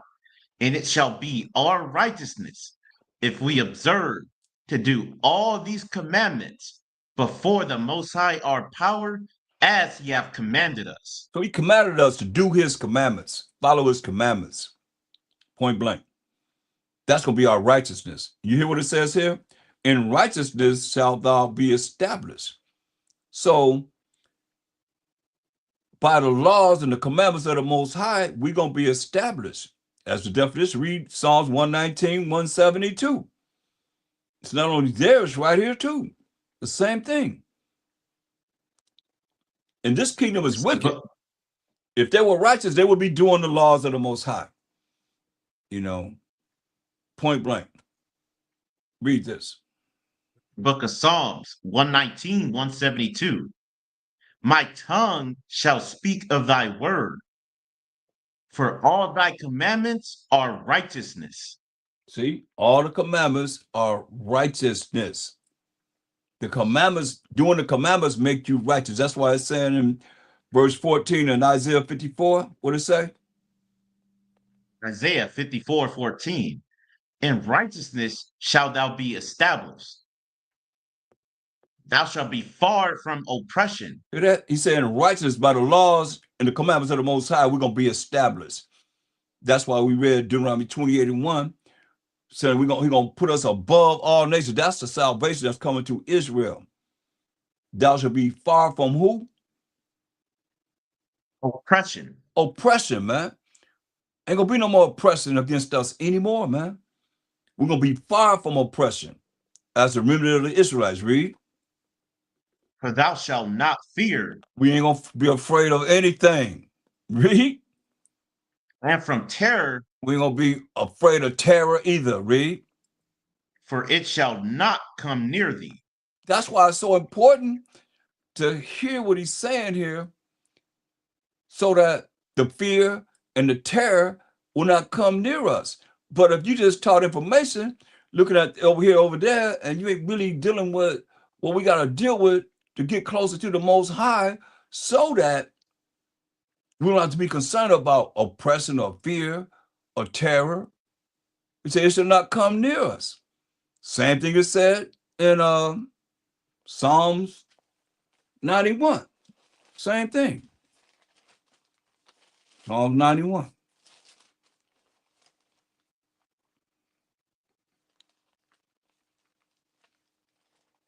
Psalms 91:1.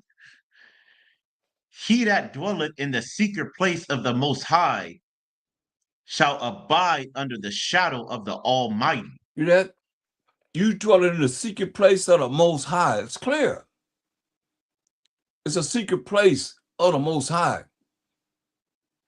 You will abide in the shadow of the Almighty. The shadow of Mashiach Yahushai. Read. Verse 2. I will say of the Most High, He is my refuge and my fortress, my power. In Him will I trust. That's right. I will say of the Most High, He is my refuge and my fortress, my protection, my power. In Him will I have faith in. Or what Mashiach told us in Mark 11:22, have faith in the Most High, period. Now getting right to the point, jump up to verse 10. Psalms 91:10. There shall no evil befall thee, neither shall any plague come nigh thy dwelling. That's right, man. That's from the Most High. He said, there shall no evil befall us. He said, neither shall any plague come near our dwellings if we operate in the right spirit. Read. And this was Satan brought to a Mashiach Yahushai when he told him to cast himself off this high pinnacle, and this is going to happen. Because you can't go to the law, and that's something that you have to understand. You want to rebuke the devil, you got to read them laws. You got to read them laws out loud, have them laws in your mind to be able to speak them, so that he can leave you alone. He can't deal with the laws. Read. Because every time Mashiach rebuked him when he fasted 40 days and 40 nights, he went to the law every single time. And he had to leave him alone. These are example solutions that works. Read. Verse 11. For he shall give his angels charge over thee to keep thee in all thy ways. You say, because you're going to give his, and get Psalm 34:7. So he will give his angels charge over you to keep us in all our ways, man. But you got to dwell in the secret place of the Most High. Not in dealing with how it is that you see everybody else doing that ain't doing whatever they're supposed to be doing, and exalting the Most High, dwelling under the secret places of the Most High. Read. Psalms 34:7. The angel of the Most High encampeth round about them that fear him and delivereth them. See that? It's about the Most High. The angel of the Most High encampeth around those that fear the Most High. They're afraid, they're scared of the Most High to do what he say do and delivereth them. No different what he says. The angels say, he shall give his angels charge over thee to keep thee in all thy ways.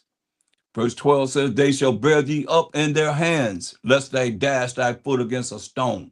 See, these are the things that Shaitan used against the Mashiach Yahushai to defy gravity, because we was here in the flesh.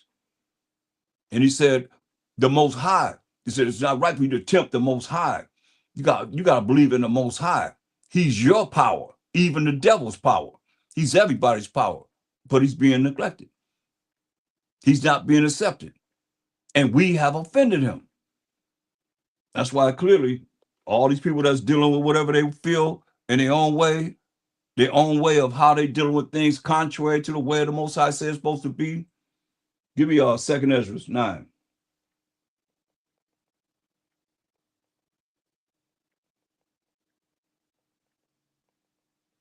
Verse 7.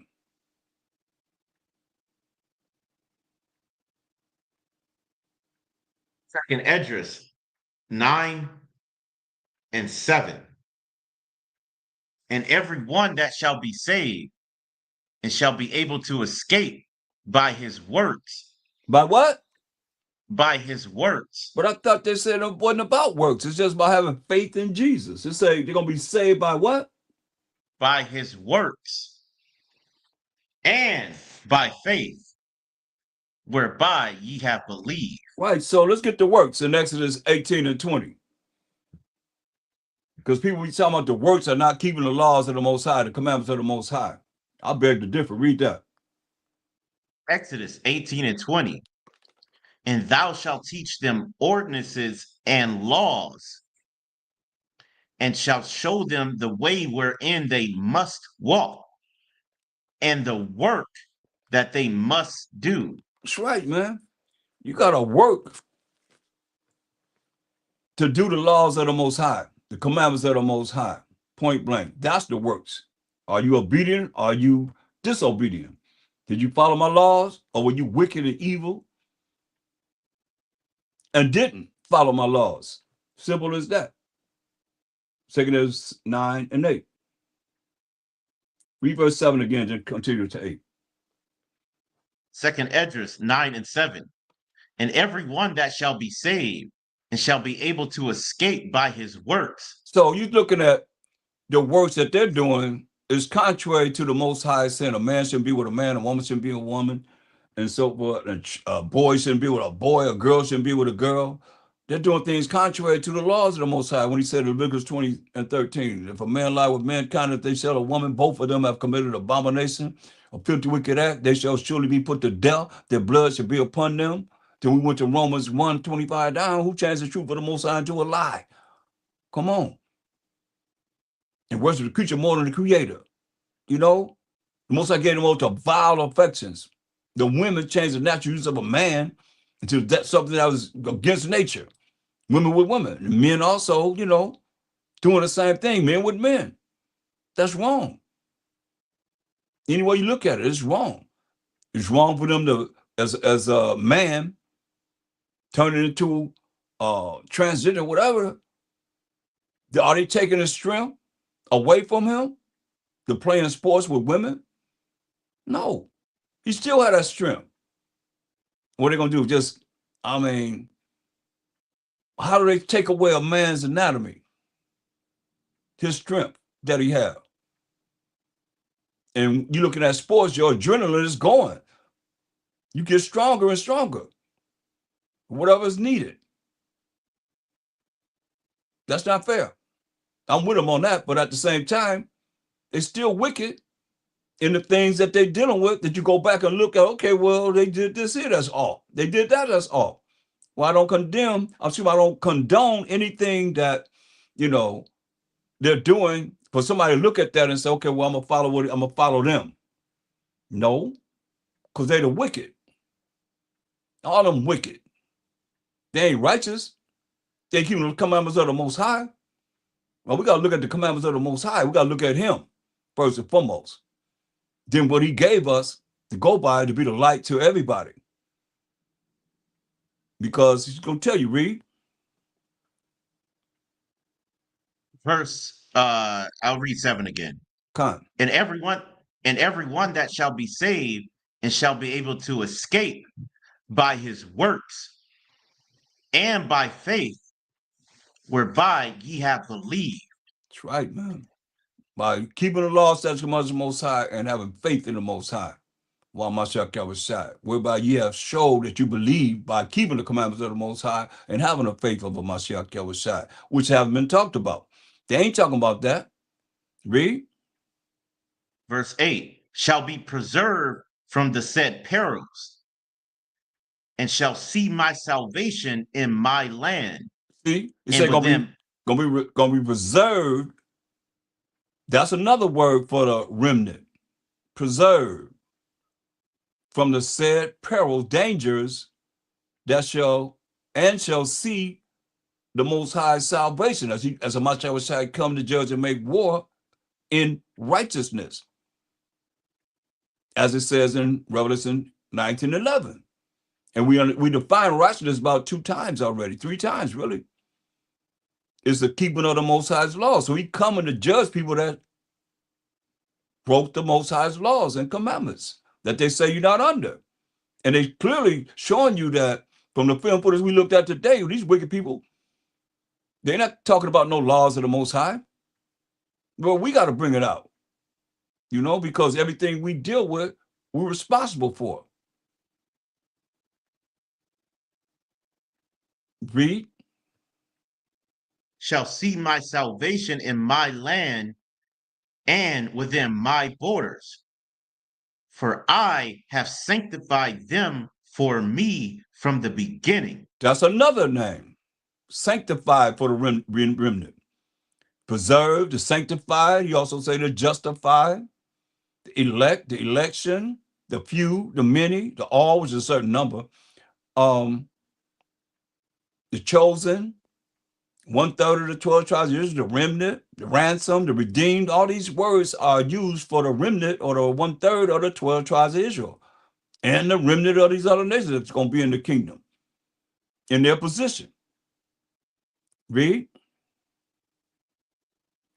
Verse 9. Then shall they be in pitiful case, which now have abused my ways. So hey, they're going to be in pitiful case for all these people that have abused the Most High's ways. His ways is his laws, statutes, commandments, his rules and regulation. His rules and regulation. They're going to be in pitiful case. And all, especially the ones that are Israelites, they're going to be beat with more stripes than them, than the ones that haven't been called. They in order and not doing not doing the laws, statutes, commandments of the Most High. We out of order, breaking the Most High's laws, statutes, commandments, first and foremost against each other, and against the Most High, for real. He said, do this, and we don't do it. We do opposite and think, oh, the Most High don't see me. When he see everything, he recording everything, and here it is. We expect to be, no judgment. There's going to be a judgment. That's why he said, then shall they be in pitiful case, which now have abused my ways. Those that are sinners, those that do things that are sinful against the Most High's laws, statutes, commandments. And we know the 10 commandments. I mean, you break one of them, it's like that's known everybody should know that, If you don't know the laws, you can go into my YouTube page and type in going over the laws. You would just come to me initially, but then they, algorithms start putting everybody else up in there, but I would only come up if you put going over the laws. You can go on over the 613 laws. Type that in. It's video after video after video. Just to go over the laws and know the laws yourself. Because it's not going to be any excuse. He said, then shall it be in pitiful case, which now have abused my ways. You hear that? Go ahead. That have cast them away despitefully shall dwell in torment. Wow. He say, all these people that have cast away the Most High's laws despitefully shall dwell in torments. Torments.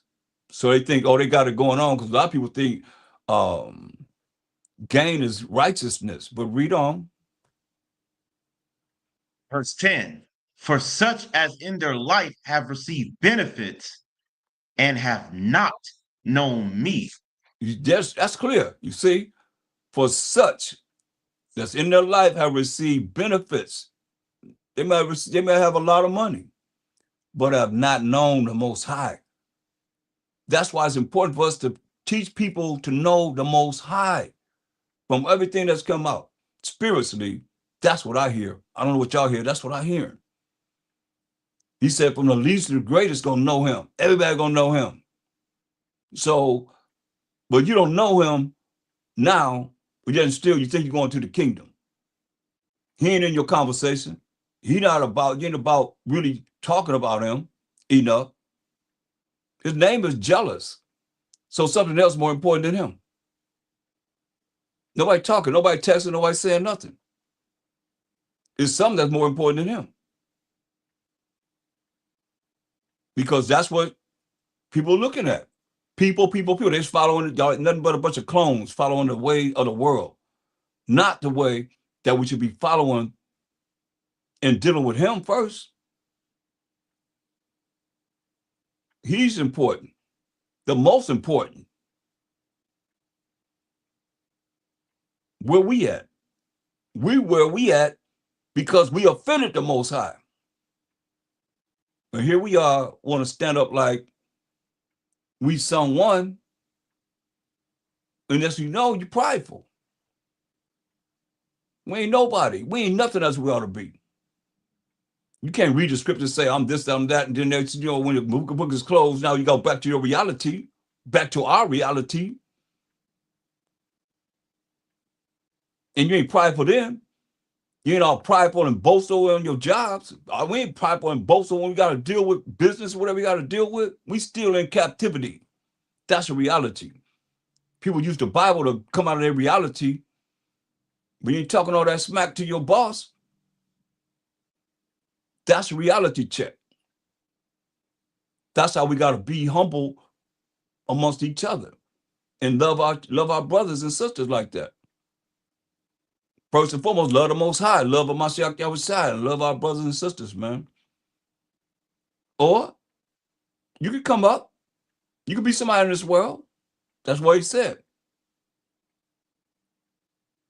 They're gonna be in a pitiful case, man, which now have abused my ways. That's why I said we're gonna be beat with more stripes than those that don't know. And they that cast them away despitefully, knowing what's right and doing what's wrong, shall dwell in torments. He gonna get you. You're gonna dwell in torments. Read on, verse 10. Verse 10, for such as in their life have received benefits and have not known me. You say, for people in this world are receiving a lot of benefits. The Most High reign on the just and the unjust. He'll be blessed the just and the unjust.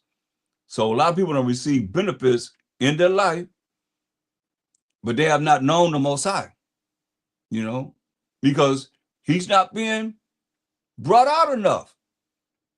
That's why I say you got to put all of Mashiach's enemies under his feet, then he's going to be accepted.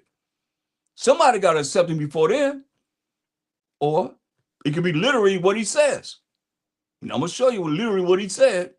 Hopefully, it could be in another time, but right now, it could be in our time. But read on.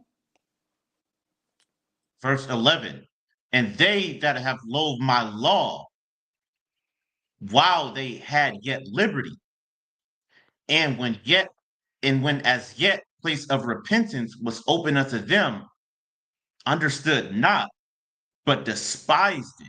This is what it say. And they that abuse my law, those that know they're not supposed to do certain things and do it, that's abusing the Most High's law. Those that say we're not under the law, oh yeah. You that know what you're supposed to do and you do contrary to that, you know you ain't supposed to commit adultery. You know you ain't supposed to steal from your brother and your sister. You know you ain't supposed to covet and desire something that somebody else have. That's coveting. You know you're not supposed to do the things that it tells us not to do. You're supposed to do the things he said you do for him. But you're doing contrary to him, you abusing his law, and you know better. While they had yet liberty, he gives us liberty now to be free to do how we want to do, or however we want to do it. And read.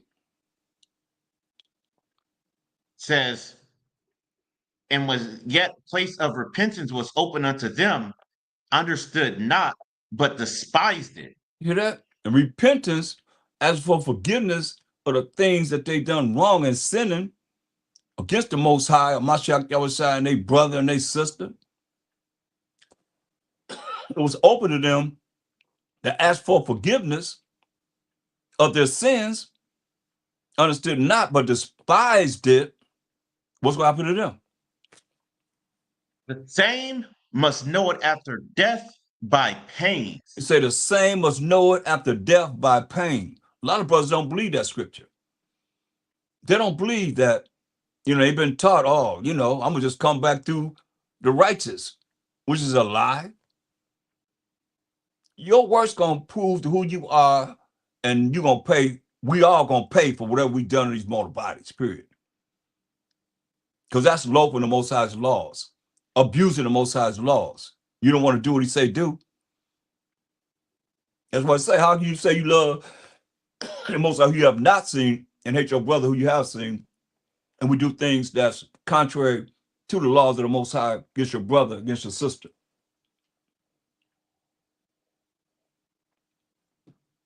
And really think you rolling in the truth. You ain't rolling in the truth. Rolling your own truth and ain't the Most High's truth. For real, for real. That's why I say the same must know it after death, after he kill you, by pain. Now he's telling us something clearly here, read. Verse 13. And therefore be thou not curious how the unrighteous shall be punished, and when. But inquire how the righteous shall be saved. So he said, inquire how the righteous going to be saved. One way I know we're going to be saved if we lock it to the Most High. It ain't about just repent, keep the laws, and that's it.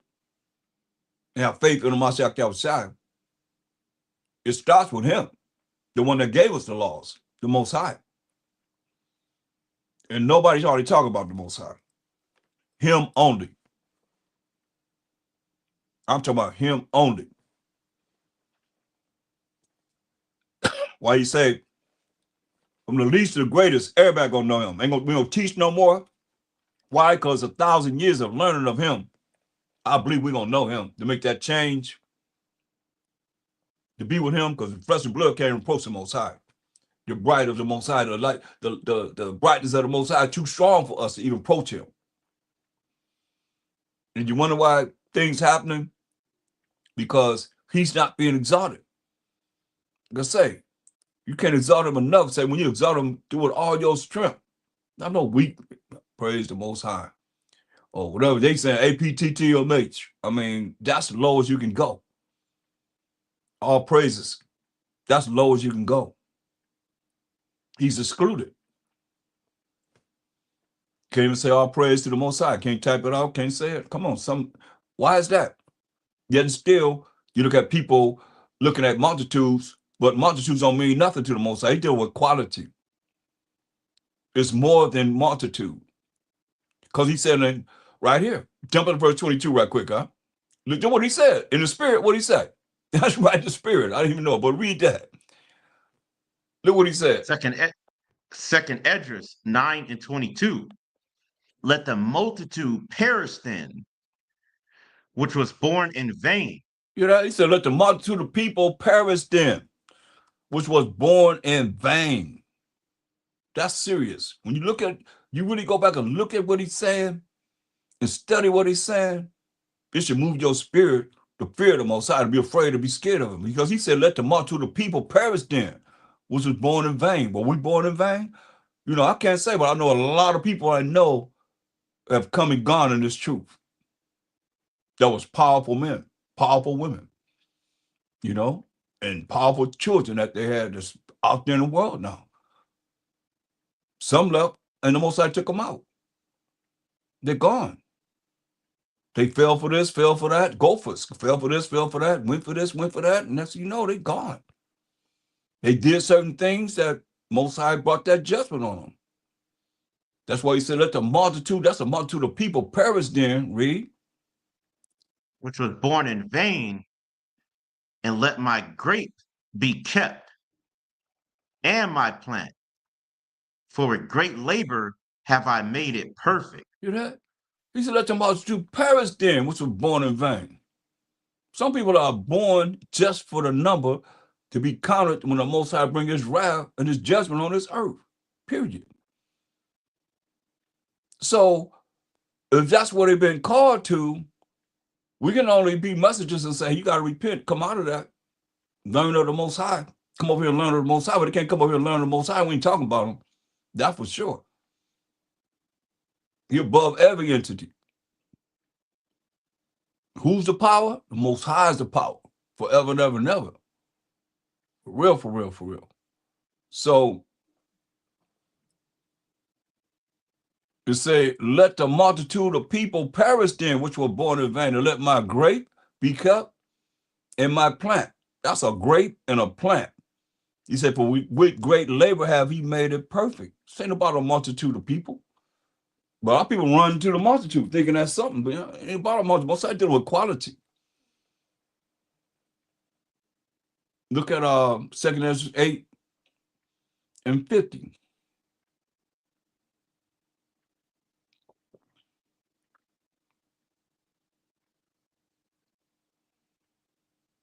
Second Esdras 8 and 50.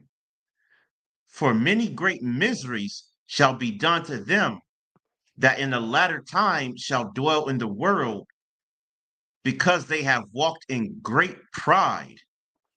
See, that's the whole thing. When Jacob's trouble come, it's gonna be terrible, because people are walking in great pride, and they're gonna be miserable, and you're gonna be wondering what to do for them when the Most High have brought this misery upon them. Ain't nothing you can do when you're in the hand of the Most High. Well, we gotta be ready not to be in the hand of the Most High, so we have to deal with the things that he's gonna bring upon those that are walking in great pride. He said great miseries. That's Jacob's trouble right there, y'all. Because they have walked in great pride. We'll read verse 51. Second Esdras 8 and 51. But understand thou for thyself, and seek out the glory for such as be like thee. So he said, hey, seek out the glory for such as be like Ezra. How was Ezra? He said, seek out the glory for such as be like Ezra. How was Ezra? Verse 48.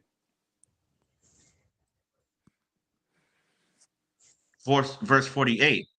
And this also thou art marvelous before the Most High, in that thou hast humbled thyself as it becometh thee, and hast not judged thyself worthy to be much glorified among the righteous. See that? This marvelous in the eyes of the Most High. Ezra didn't think himself would be all that. He humbled himself before the Most High, because we always before the Most High. In that he humbled himself, and he didn't think of, right to judge himself as one of the righteous. These are examples of solutions that we have to look at for humility and that broken, contrite spirit, so that we can make it here. And the Most High looked at Ezra as a very powerful man. He gave him 204 books. We only have 80. That's 124 books that most people don't even have. They don't even care to know about. They ain't even care enough about the 80 to know how we're supposed to deal with the solution that's in here for us right now. But see, Ezra was marvelous in the eyes of the Most High, in that he humbled himself as became of him, and didn't judge himself worthy to be much glorified among the righteous. He said, for many great miseries shall be done to them that in the last days, time that we in right now, shall dwell in the world. Why? Because they have walked in great pride.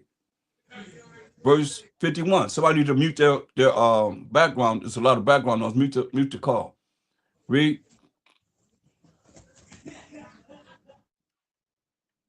Verse 51. Yeah. I think let's call Yashima went to the bathroom real quick, so I'm gonna pick up from where he left off. Okay. Verse 51. Second Esdras, verse 51. 8:51. Con. He's making sure. Yeah. Second Esdras 8 and 51. But understand thou for thyself, and seek out the glory for such as be like thee. See, he said, but understand for thyself. He's telling Ezra, understand this for thyself, and seek out the glory for such as be like Ezra. That's very important, because there's going to be great miseries on this earth for those that have not followed the laws, statutes, commandments of the Most High, and they taught that they're not under the laws, statutes, commandments of the Most High. It's going to be great misery upon them. And if you don't really look at trying your best to keep the Most High's commandments and his laws and statutes, then you're going to be part of the ones he just said going to be in great perils, great dangers. And then after death, you're going to have pain. But he told Ezra this in 2 Ezra 14:9. 2 Ezra 14:9. I got it back. Oh, you back? Okay. 2 Ezra 14:9. For thou should be taken away from all, and from henceforth thou shalt remain with my son, and with such as be like thee, until the times be ended. So look, he said, Ezra, you're going to die, but thou shalt be taken away from all men. You're going to die. And from henceforth, thou shalt remain with my son. So you're going to remain with a Mashiach Yahushua. And with such as be like him, marvelous in the eyes of the Most High, didn't count himself to be justified as one of the righteous. He didn't think he was all that. Until the times be ended. Meaning he'd have to come back here. You come back with a Mashiach Yahushua, with those that's like him. That's why I say seek out those that's like Ezra. In the spirit that moved me. Because everybody's not like that. Everybody's not like, humble and broken, a contrite spirit. But what it takes to make it to the kingdom and to show people what you got to do to make it to the kingdom, first and foremost, you can't tell me. I'm challenging anybody to tell me that something's more important than the Most High. And he ain't been talked about. But yet still, you're going to the kingdom. Oh, I know I got to do these laws, but I don't know who it is that gave them. I ain't talking about him. And his name jealous. Everybody understand? You know what jealous mean? Look up that word jealous. Man.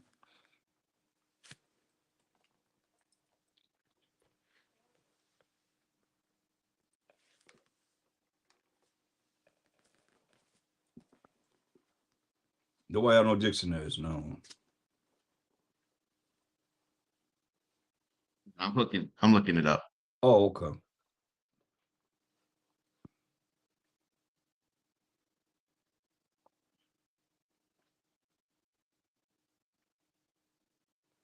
Right.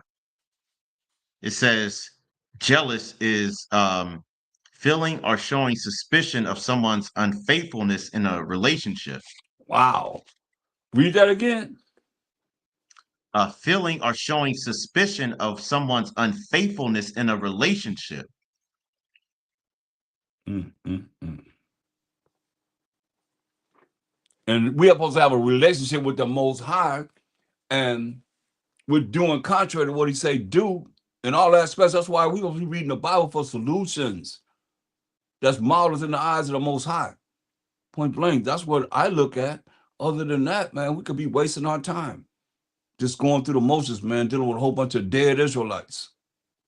For real, for real. What do you really want to know? What do you really want to learn to be able to find the solutions that will work for you to get to the kingdom? That's what's important. Our names will be written in the book of life. No more, no less. But a lot of people y'all just program a bunch of robots and robotees, like I call it, because y'all just program to do see what everybody else doing. Y'all just follow the same thing. Y'all a bunch of gophers. Go for what it is that's going to please the Most High. God, I mean, I don't understand. You have to help me to understand, because what I'm seeing is all about people. Everybody's programmed to people, and the people don't deal with the Most High. We don't, as Israelites, enough, and the people really don't. So we don't any more, then you'll see the blessings that's going to come for exalting him. This ain't something that just happened overnight.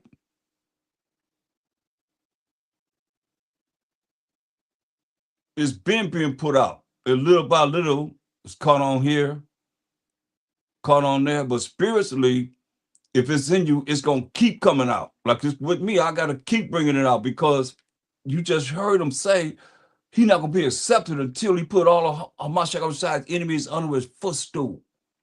That's what y'all waiting on? Everybody waiting on that? He gonna accept you, and you ain't accepted him before he put all of Hamashiach's enemies under his footstool? That what y'all waiting on? Nobody talking, nobody saying nothing. Read on about jealousy. Yeah, I got some more definitions. These are the original that go back to the 1200s. Oh, great. This one says, cool. In biblical language, said of the Most High, having a love which will tolerate no unfaithfulness or defection in the beloved object. That's him. And another one is, in love or affection, apprehensive of being displaced in the love or goodwill of someone, distrustful of the faithfulness of wife, groom, or lover. Mm-hmm. Read Exodus 34:14.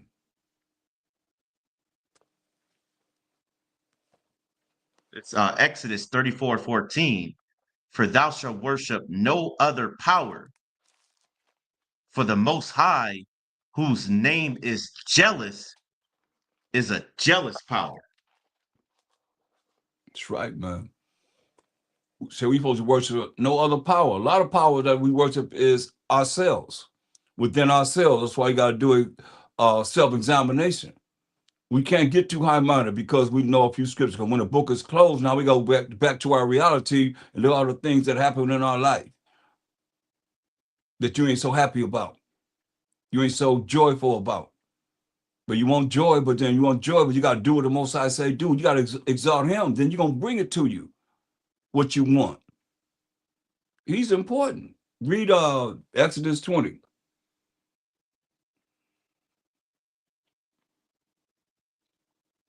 You can start at 1. Exodus 20:1. And the Most High spake all these words, saying, I am the Most High thy power, which have brought thee out of the land of Egypt, out of the house of bondage. Right.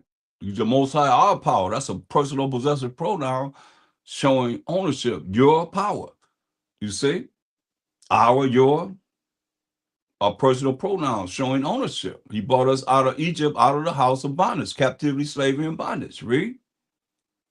Thou shalt have no other powers before me.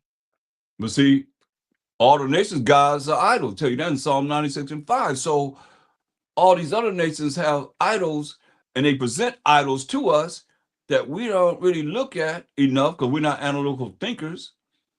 We just robots and robotees, and we're going to follow whatever it is. All of us subject to this. Ain't nobody not subject to being a robot and robotee at any time. But when you're aware of you could be a robot or robotee following the way of everybody else, like you say, you said that's the Martu Paris then,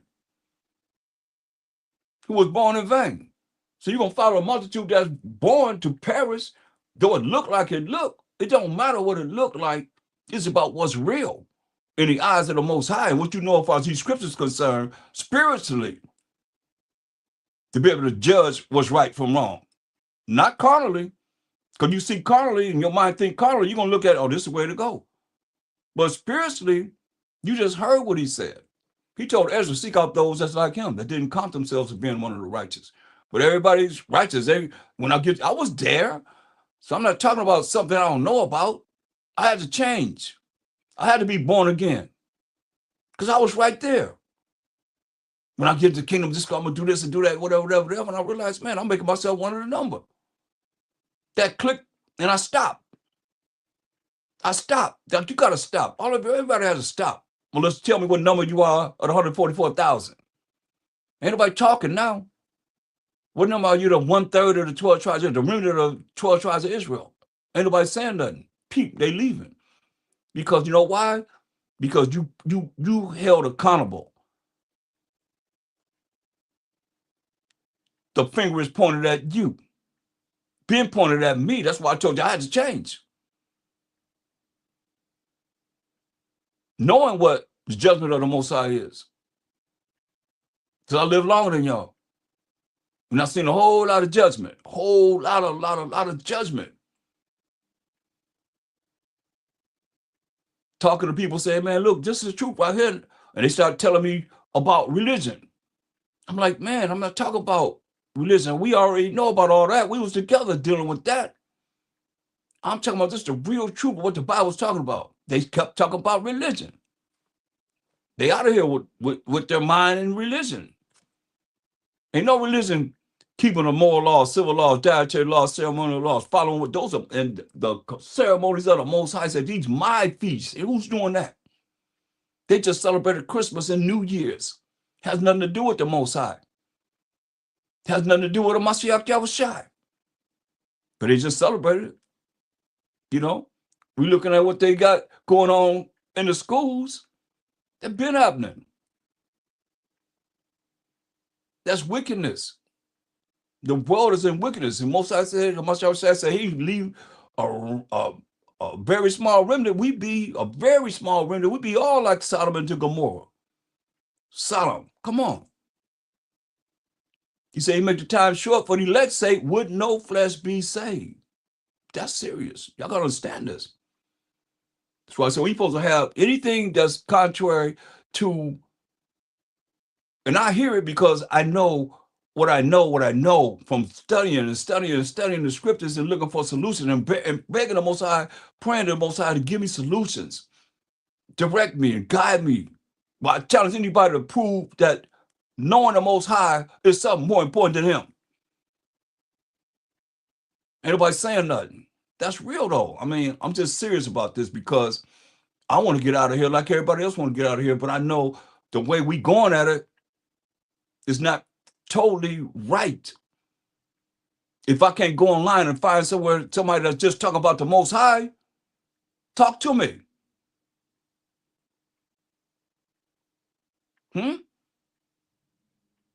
These wicked people gonna help us get out of the kingdom, their kingdom, and go to our kingdom? And we ain't talking about the Most High? That's why look what he said. Thou shalt have no other powers before me. Their whole objective is keep you from knowing the Most High, keep you from fearing the Most High, keep you from not offending the Most High, and keep you from the laws of the Most High. That's why I say laws, but they can't handle the laws. They can handle somewhat commandments, but they can handle, we got to follow the laws of the Most High. Point blank. That's why he said, read on, listen what he's telling us. Verse number 4, thou shalt not make unto thee any graven image or any likeness of anything that is in heaven above, or that is in the earth beneath, or that is in the water under the earth. Thou shalt not bow down thyself to them, nor serve them. For I, the Most High, thy power, am a jealous power, visiting the iniquity of the fathers upon the children unto the third and fourth generation of them that hate me. You hear that? So whether you want to accept it or not, he say you ain't supposed to make the any graven image. When the last time you seen something that's from the heavens? You know? How the angels look. We got a short description of them, Ezekiel 1:7, but I mean, he said, thou shalt not make any graven image of any likeness of anything that is in heaven above or that is in the earth beneath or that is in the water under the earth. He said, you can't bow down to anything that is in an image that you can see. In other words, you can't bow down and pray to anything before anything. Like people have shrines and they have their little, whatever they have in there, in the little place they go to pray, and they got shrines, they got the cross in there, they got all kind of things in there, and they bow down and pray. So you can't bow down and pray before anything. The best thing I can tell you, close your eyes. You won't see nothing but darkness, because the Most High dwell in thick darkness. Understand this. Rather than have something that you praying before, it bothered me even praying before anything. I open my eyes and see anything. Can't bow down to them, nor serve them. For the Most High power and a jealous power. And we just read in Exodus 34 and 14, Most High name is jealous. He's a jealous power. Visiting iniquity, the wickedness, the sins, the evilness, the abomination of the fathers upon the children unto the third and fourth generation. And that's like a generation right now is like 70 years. 10, he said 3 score, which is 60 plus 10, which is 70 years. Third and fourth generation of them that hate me. So you can't say you love the Most High and you don't do what he say do. That's why I say when people say they in these religions, they're not keeping the moral laws, civil laws, dietary laws, ceremonial laws, and they say they love the Most High. How can they love the Most High and not do what he say do?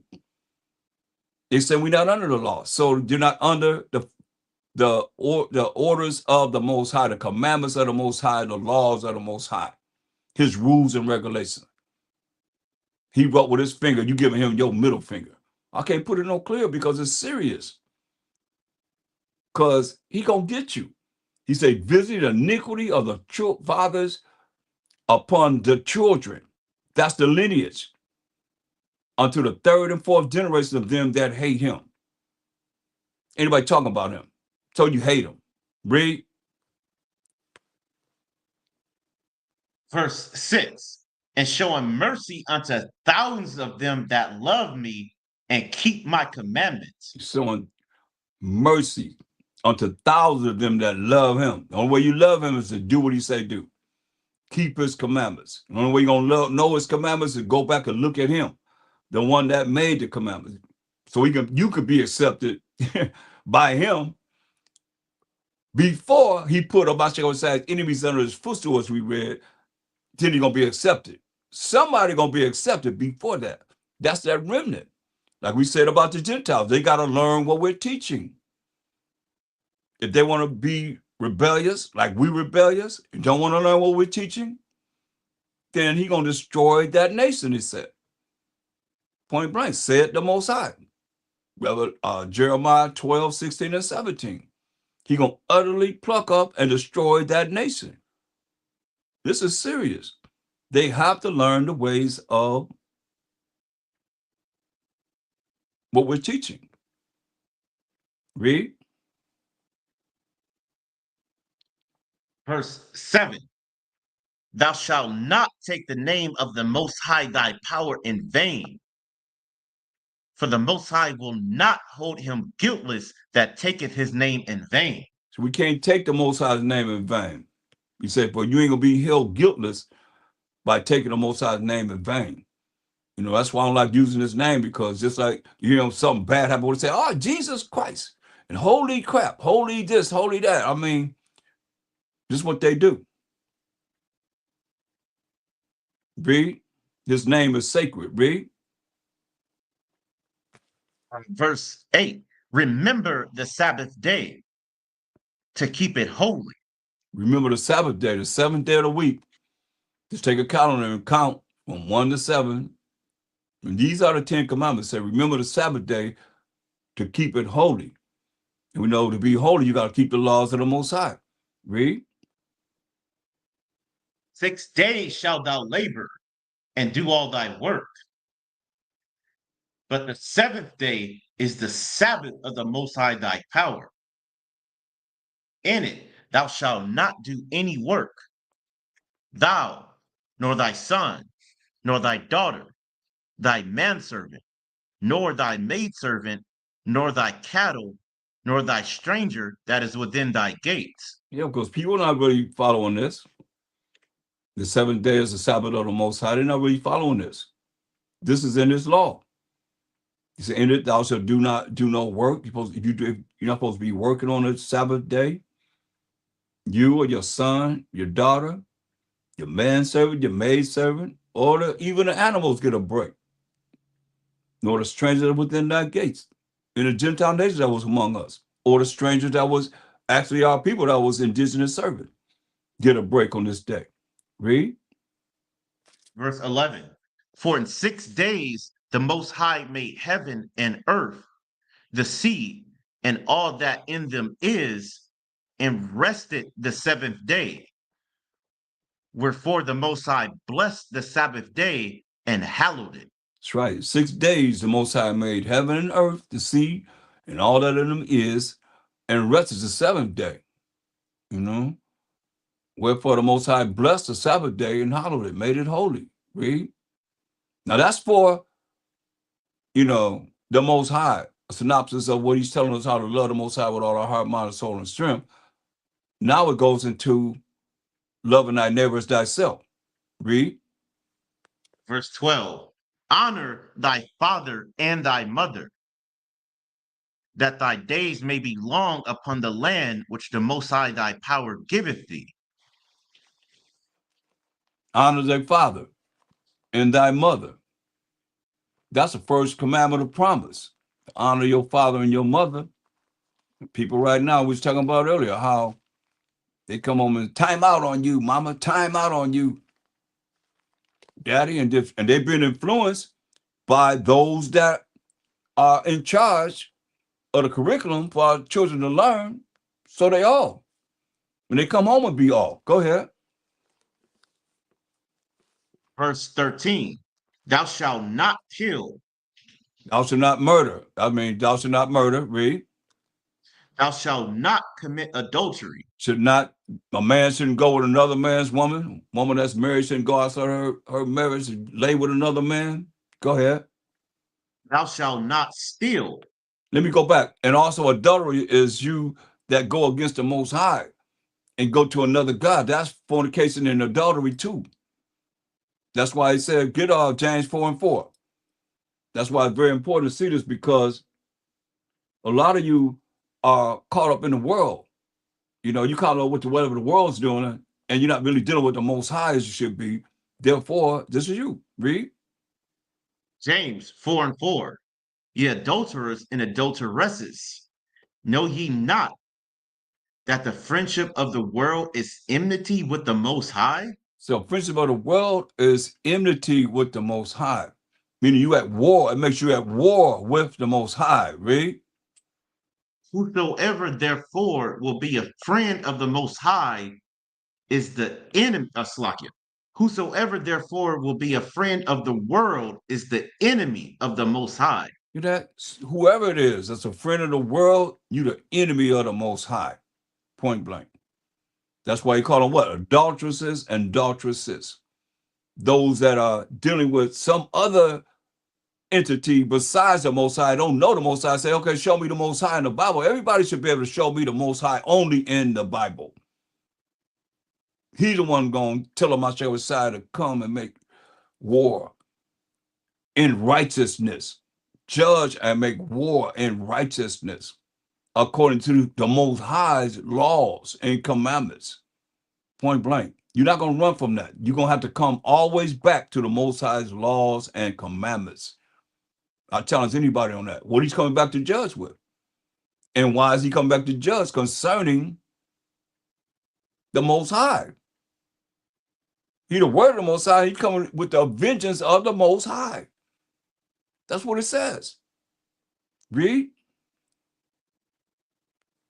Back to the Exodus 20.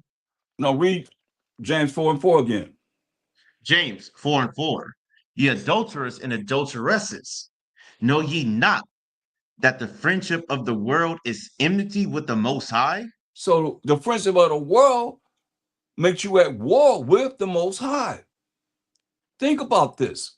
The only thing you're looking at is what everybody else is doing. And the only thing you bringing is what everybody else is doing. And you're going to be set apart.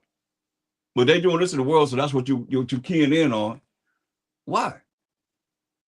And even though they come, they don't know the Most High. They ain't been taught the Most High. The name is jealous. That's more important than him. You're going to have to take the time to bring him into everything that we deal with. Like I'm bringing in BAAL, that's LORD, every single time. Because I know, Most High said, hey, they ain't going to hear you because they won't hear me. But he still sent the prophets out to do it over and over and over again. Because we slow. We got ADHD spiritually. Not carnally, but spiritually. For real. Or you pick up on this, if it's in you, it'll click like that, because that's why I say he don't want everybody. He don't want everybody to be saved. He don't want everybody to be converted, that their sins could be forgiven them. That's why he gave us a synopsis of 613 laws within these 10 commandments. How we love the Most High with all our heart, mind, soul, and strength, and how we love our neighbor as ourselves. Okay, so read James 4:4 again. James 4:4. Ye adulterers and adulteresses, know ye not that the friendship of the world is enmity with the Most High? Hey, the friendship of the world make you at war with the Most High. Read. Whosoever therefore will be a friend of the world is the enemy of the Most High. You be a friend of this world, man. They say you're an enemy of the Most High. And some people, they love this world. They want to get the best they can out of this world, and they're going, what it say? When they die, they're gonna die, and they're gonna, after death, they're gonna receive what? Pain. Go back to the 10 Commandments, Exodus 20. Exodus 20 and 15 or 14. Thou shalt not commit adultery. Thou shalt not steal. So he said we should not steal. That's why I get John 10 and 10. This is a thief. It's a thief right here. Thou shalt not steal. What the thief come to do? John 10 and 10.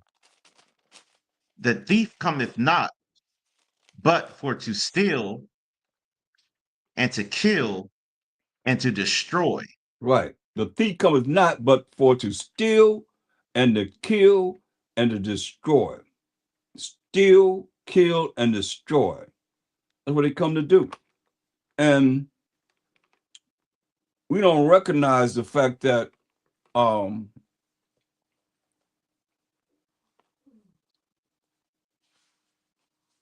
we're caught up in this wretched, wicked world.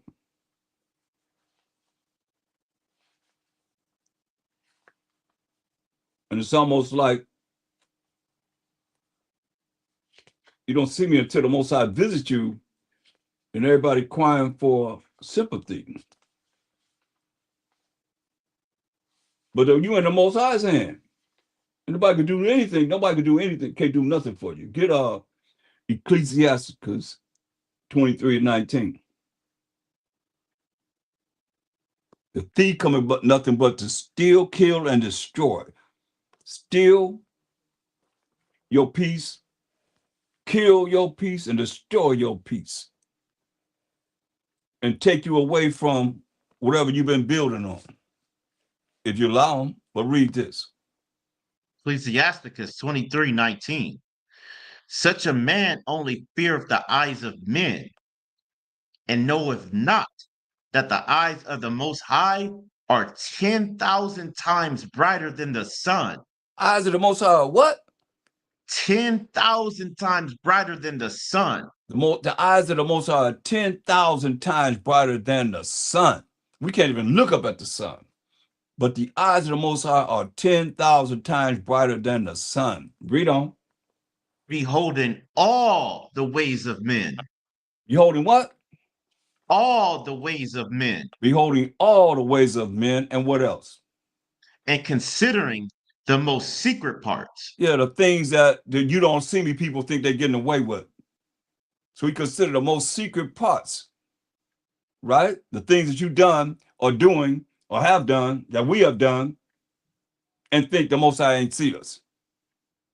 Ecclesiastes 17 and 15.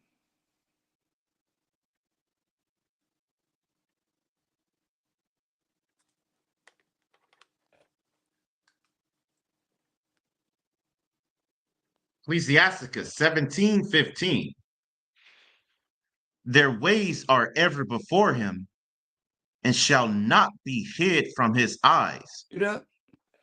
He said, everything we do is everlasting before the Most High and shall not be hid from his eyes. That's 10,000 times brighter than the sun. So what we dealing with is nothing like anything that you can imagine. Verse 19. Think Verse about 19. this. Therefore, all their works are as the sun before him, and his eyes are continually upon their ways. See that? Therefore, all their works are as the sun. One sun, when he said his eyes are 10,000 times brighter than the sun, he said, but all our ways are as the sun, one sun before him. And his eyes are continually upon their will ways, man. Their wicked ways and doing the things that you would do that be contrary to keeping the Most High's commandments. Most certainly and most important. That's why he says his eyes are upon the simple kingdom and he's going to destroy it from out the face of the earth. And his eyes are 10,000 times brighter than the sun. Now, once he see what he see, Amos 3 and 6. Amos 3 and 7, I think. Let's see. Let me make sure. Amos 3 and 7. Once he see what he see and reveal it this way. His eyes are 10,000 times brighter than the sun. Like he say, he dealing with us with one son. All you need is one son. He got 49 more. No. What are you talking about? 10,000 times brighter than the sun, right? He got 9,999 sons, that we can look at one son. He said, whatever we dealing with is like one son. You got 9,999 sons in the eyes of the Most High. In comparison to what we think we're getting away with something, but read that. Amos 3 and 6. 6. No, 7. Amos 3 and 7. Qam. Surely the Most High power will do nothing, but he revealeth his secret unto his servants, the prophets. See, the Most High will do nothing, but he revealeth his secrets. That's the things that he said. He said everything. He said his eyes are 10,000 times brighter than the sun, beholding all the ways of men and the secret parts. So he secrets that he see men doing. He revealed his secret to his servants, the prophets. Read it again. Amos 3 and 7. Surely the Most High power will do nothing, but he revealeth his secret unto his servants, the prophets. Right. So when people do things that and getting away with something, the Most High know. He know. I done seen it over and over again, man. The judgment of the Most High. Ooh. Especially we that's in this truth.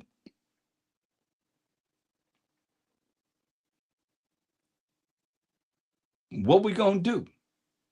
Because he said this is real serious. He said, let the multitude perish, then was born in vain. Let my grape, that's a grape. How many grapes is that? He said, let my grape, how many grapes is that? That's one. And my plant be kept. That's one. But with great labor have I made it perfect. Right? Meditate on this, Jeremiah 3, 14.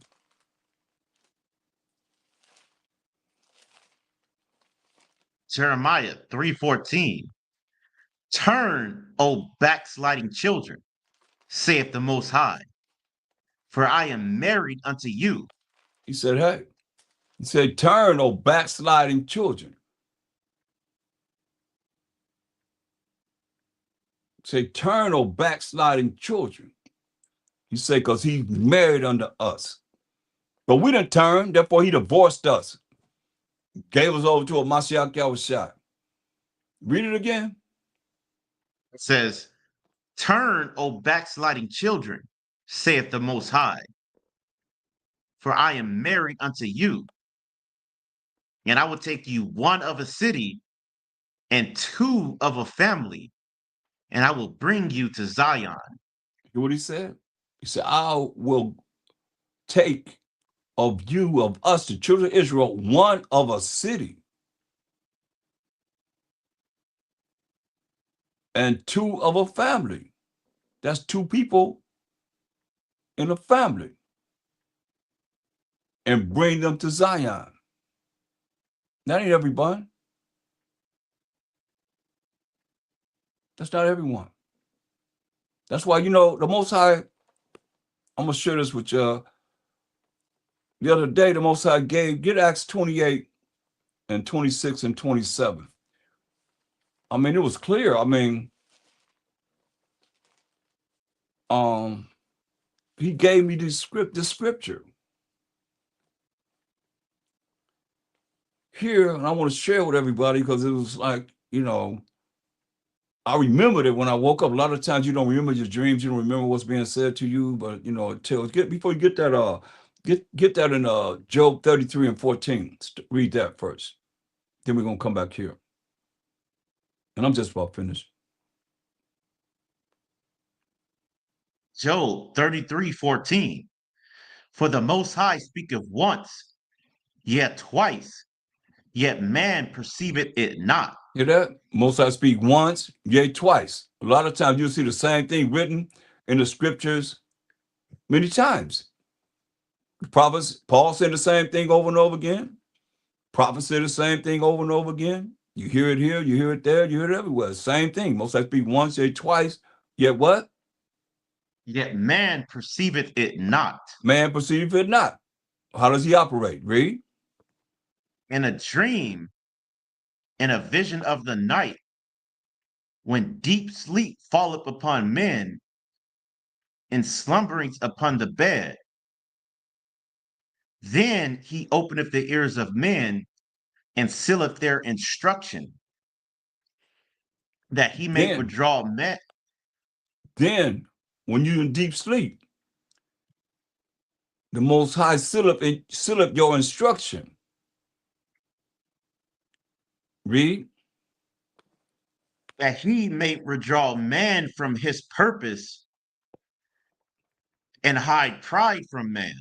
That he may withdraw us from what we intend to do,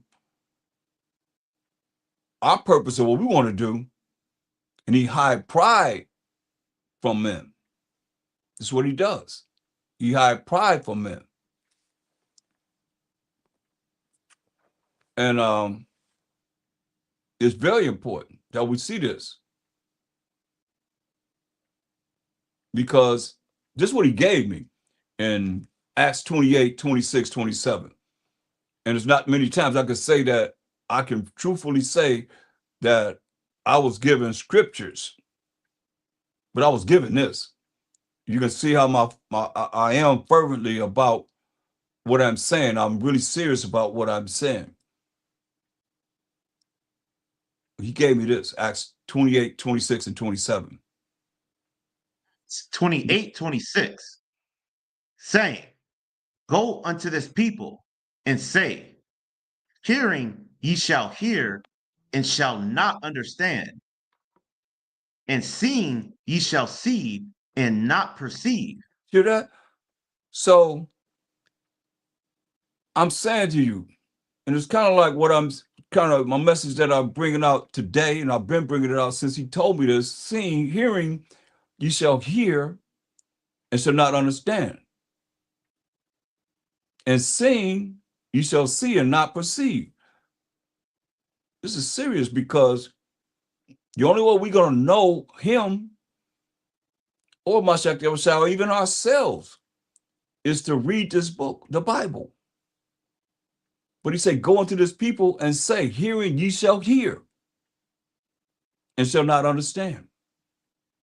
And seeing ye shall see and not perceive. Remember, he said he working on what? That grape and that plant. He labored to make it perfect. This ain't no multitude of people.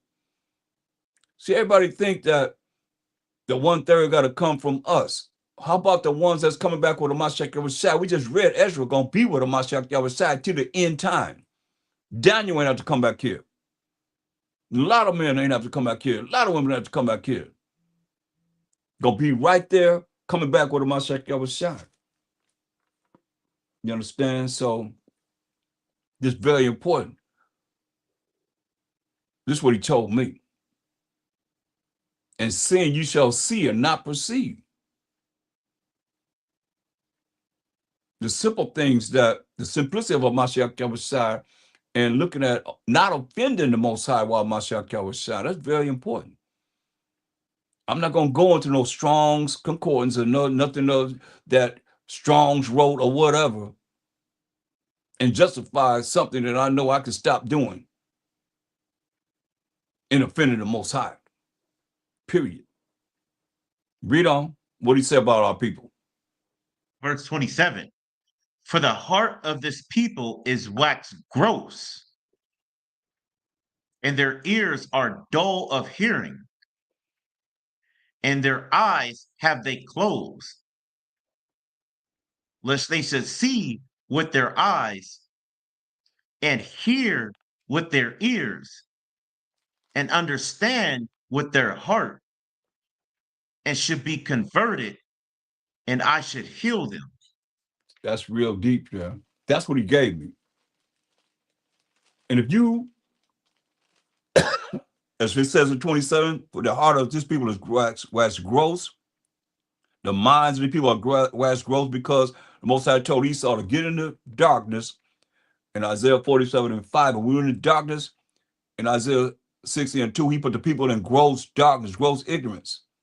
That's why I understand why people can't understand certain things. They read the Bible and they can't really see certain things, because he's saying, hearing they shall hear and shall not understand, and seeing they seeing what the words say, you shall see and not perceive. Go right over their head. For the heart, the mind of this people is waxed gross. So Esau put the people in gross darkness.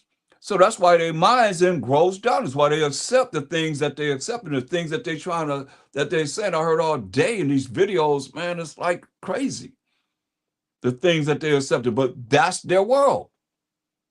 Our world is not that world. We're supposed to be the lights that shining bright against all the evil and the wicked and the abomination and the people that are sinning against the Most High. Period. But our heart is waxed gross because he put people in gross darkness, and y'all accept. That's why Mashiach said, John 1:4. What did he say? St. John 1:4. Look what he said. He's in the Roman Empire. Look what he said. St. John 1:4. Read verse 5. St. John 1:5. And the light shineth in darkness, and the darkness comprehended it not. You see that? The light, Proverbs 6:23. It's no different than what it is that when we define the truth. The truth, the light, the same thing. Righteousness, the same thing. What's the light? Proverbs 6:23. For the commandment is a lamp, and the law is light. See, the commandment that the Most High wrote with his finger is like a lamp, and the law is light, right? Go ahead. And reproofs of instruction are the way of life. Right. The reproof of instruction are the way of life, man. So it's an instruction manual. The Bible is an instruction manual. We know that light is the laws of the Most High. So he's telling you, go back to John 1:5. He's telling you this. Look what he's saying. John 1:5. And the light shineth in darkness, and the darkness comprehended it not. That's why we're looking at Mashiach Yahushua shining in the Roman Empire under the wicked Israelites that said, crucify him and let his blood be on us and on our children. And a lot of you are the children of those that said, let his blood be on us and on our children, whether you like it or not. We got to accept that. because they do not accept this truth. And it's sad. And the light shineth in darkness, and the darkness, people that's in darkness comprehended not. You see that? The light shineth in darkness. The laws of the Most High is shining in a dark place in the Roman Empire. And this the end of the latter end of the Greco-Roman Empire that we in right now. And we the light shining in darkness. People in what? Gross darkness, as he said. The minds of the people are gross because they're in gross dark, gross ignorance, not knowing, and don't care to know. That's why I say this sorcery, this spells that they have on people is so strong. Because you don't care to know. And that's real, you know? In the darkness, people that's in ignorance, not knowing, and don't care to know, comprehend it not. So that's what kind of like, he's got to let me know that I have to, you know, he's telling me how they won't even hear him. Less more to hear what I'm saying, or any of us that's really pushing him. Why he said, for the heart of this people is waxed gross, and their ears are dull of hearing, and their eyes have they closed, lest they should see with their eyes and hear with their ears and understand with their heart, with their mind. The heart means the mind. Get that definition of heart up in Matthew 7:21, I think. And should be converted, and I should heal them. But see, our people don't want to be converted. They don't want to be converted. They want to remain the same in gross darkness. They cannot be healed. And I have to accept that. It's not for everyone, you know. And people are not going to really accept what it is that the Most High is saying, because their heart is gross. Their minds are in gross darkness, ignorance. And they have this and that to say, but they're not dealing with trying to operate the way we should operate to please the Most High. Or you be talking about him. Count the number of times I said his name just today. And everybody else. They ain't talking about the Most High. That's why he said he's going to be accepted when he put all of my enemies under his footstool. And y'all got to jumpstart to know what it takes to be able to get there, or you're going to wait around and think the Most High just got to do for you as you think he should do for you behind what we done. We ain't did enough. We ain't never did enough. You can never exalt him enough. You can never bring him out enough. You ain't bringing him out at all.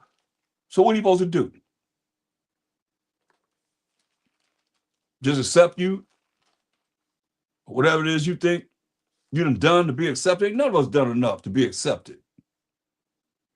But talk to me. Ain't nobody talking about they have. If that's the case, you should know what number you are at 144,000, the 1/3, or the children of Israel, the remnant. You putting yourself there? Because that's what we done, and that's what we doing. You say dare not make thyself one of the number. Well, I ain't nothing. I'm just a messenger trying to bring forth what it is that's been given me.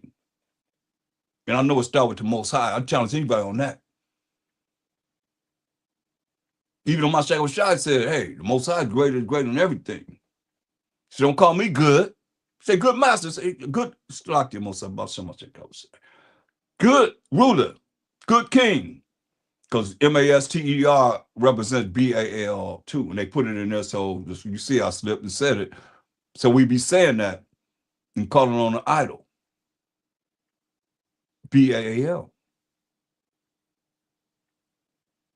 But you say good king. So he the king of kings. What good things shall I do to receive everlasting life? He said, why you call me good? Ain't nobody good but the Most High. There it is. He didn't accept the fact that somebody calling him good. He said, ain't nobody good but the Most High. That's why I say, praise ye the Most High. Better learn how to say that. How you going to save you and you ain't even praising them? You ain't even talking about them. Make that make sense. Y'all got to help me out because there's something that's missing here. Read the definition of the heart. This is Mark 7:21. For from within, out of the heart of men, proceed evil thoughts. See? For from within, out of the hearts of men, that's the mind, the way you think, will see evil thoughts, you see? So he said the heart, which means your thoughts, the way you think. And what comes out of the heart? Read. Adulteries, fornications, murders, thefts, covetousness, wickedness, deceit, lasciviousness, an evil eye, blasphemy, pride, foolishness. All these evil things come from within and defile the man. And that's what we're looking at, what they're perpetrating in America, all these conditions of an evil thought, an evil plan, to have people follow all these different characteristics. And we read the same thing in Romans, the 1st chapter, verse 25 to 32. All those characteristics of the evil that these people will do because they have a vile affection. They're contrary to knowing the Most High. They're contrary to really knowing the Mashiach Yahushua, who would not deviate from the Father. You understand? He's going to do exactly what the Most High tell us to do. He was an example to show you that it can be done, since he came here as a man, showing you this could be done. It could be done like this. But we chose to follow some other way. That's why I said you dare go to Mark 4 and 9. This is Mashiach talking to a multitude of people on the shoreline. He said some fell by the wayside, some fell among thorns, some fell among stony ground, and some fell among good ground. Right? It's a parable. So you want everybody to know what this Bible is talking about. Why would it speak in parables? Why would it speak in a way that you would not even understand?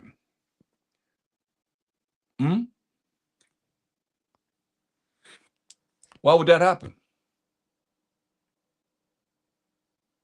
Because you don't want everybody to be converted. You don't want everybody, like you just read. You know, this is what he gave me. Acts 28, 26, and 27. Branded in my mind. Verse 27 says what? For the heart of this people, the mind of this people, is wax gross, and their ears are dull of hearing. They can't hear, and their eyes have they closed. They close their eyes, lest they should see with their eyes and hear with their ears and understand with their heart, which is the mind. We just read what the definition of heart is, and should be converted. They should change, and I should heal them. They should change, and the Most High could heal them. But no, everybody ain't made to be healed. Point blank. Y'all want to say everybody gonna be saved? No, everybody's not made to be healed. Some of you ain't nothing but working for the devil and perpetrating a fraud like you in the truth. You ain't in no truth. You perpetrating a fraud one way or another. That's why Mashiach said this, because some of the ones wanted to know more. They heard what they heard. They wanted to come and learn more spiritually because he spoke in parables. What does it mean? Can you tell what he's talking about without getting an explanation of what he said? Some fell by the wayside, some fell among thorns, some fell among stony ground, and some fell among good ground, seeds that's planted by a farmer. What does that mean? This has a significance point of why he's making this parable about those four things. Now, some that knew the apostle was rolling with Hamashiach Yahushua came and asked him something. Look what they asked him. Read. Mark 4 and 9. And he said unto them, he that hath ears to hear, let him hear. And when he was alone, they that were about him with the 12 asked of him the parable. So he asked him, what is the riddle that you talked about? Read. And he said unto them, unto you it is given to know the mystery of the kingdom of the Most High. But unto them that are without, All these things are done in parables. So those that came to inquire about more spiritual understanding of what he was talking about concerning the parables, he said unto you, it is given to know the mystery, the secret that's been hid of the kingdom of the Most High. But unto them that are without, those that are without, it said, all these things are done in parables. It says done in parables. Why? Verse 12, that seeing they may see and not perceive, and hearing they may hear and not understand, lest at any time they should be converted and their sins should be forgiven them. Now, this is the same thing that the Most High gave me. Now, read Acts 28:27 again. I'm looking at, this is what he gave me, because he said that seeing they may see and not perceive, and hearing they may hear and not understand. Least that any time, that's any time in their life, they should be converted and their sins should be forgiven them. So if your sins not forgiven you, like we say, you're going to be thrown in the lake of fire. You're going to see pain after death. That's what we just read about in 2 Ezra 9th chapter. Read that. 28:27. For the heart of this people is waxed gross, and their ears are dull of hearing, and their eyes have they closed, lest they should see with their eyes, and hear with their ears, and understand with their heart, and should be converted, and I should heal them. See? The same thing that we see in here in Mark, the 4th chapter, and verse 12. Read that again. Mark 4:12. That seeing they may see and not perceive, and hearing they may hear and not understand, lest at any time they should be converted and their sins should be forgiven them. See that?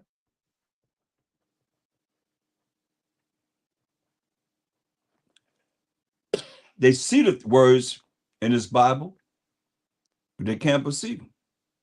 They hear what's being said, but they can't hear and not understand. Lest at any time in their life, they should be converted and their sins should be forgiven. That's why he said, let the multitude perish there which was born in vain. If my grape and my plant be careful, with great labor have I made it perfect. And he said, hey, he's going to take what? How many? One of a city, two of a family, and bring them to Zion. That's serious, y'all. That's how serious this is. And it says the righteous scarcely going to be saved. If the righteous scarcely going to be saved, then how are they that are not righteous think that they just got a free pass to the kingdom and they're going to just come through those that have labored and worked hard to make it to the kingdom and not sinning and doing the things that the Most High would have us to do? Better recognize, man. Get 1 Peter 4:17-18.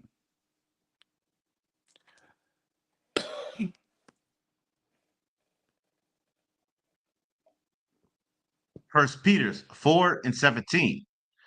For the time is come that judgment must begin at the house of the Most High. See, the time has come. That judgment going to begin with us, Israelites. Read. And if it first begin at us, what shall the end be of them that obey not the gospel of the Most High? So if it first begin with us as a children of Israel, and we doing the best we can to follow the laws, statutes, commandments of the Most High, tapping into the Most High spiritually, bringing him forth into the world. He said, what shall the end be of them that obey not? Hamashiach Yahweh. Who told you if you love me, keep my commandments in St. John 14:15. 1 John 5:3. So this is the love of the Most High. We keep his commandments. Commandments are not grievous. In verse 18.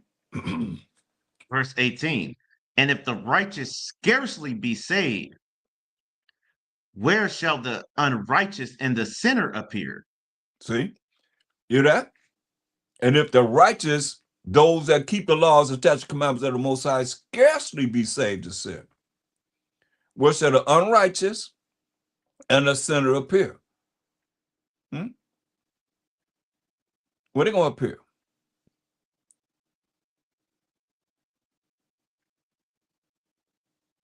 Tell you where they're going to appear. Get Revelations 20 and 15.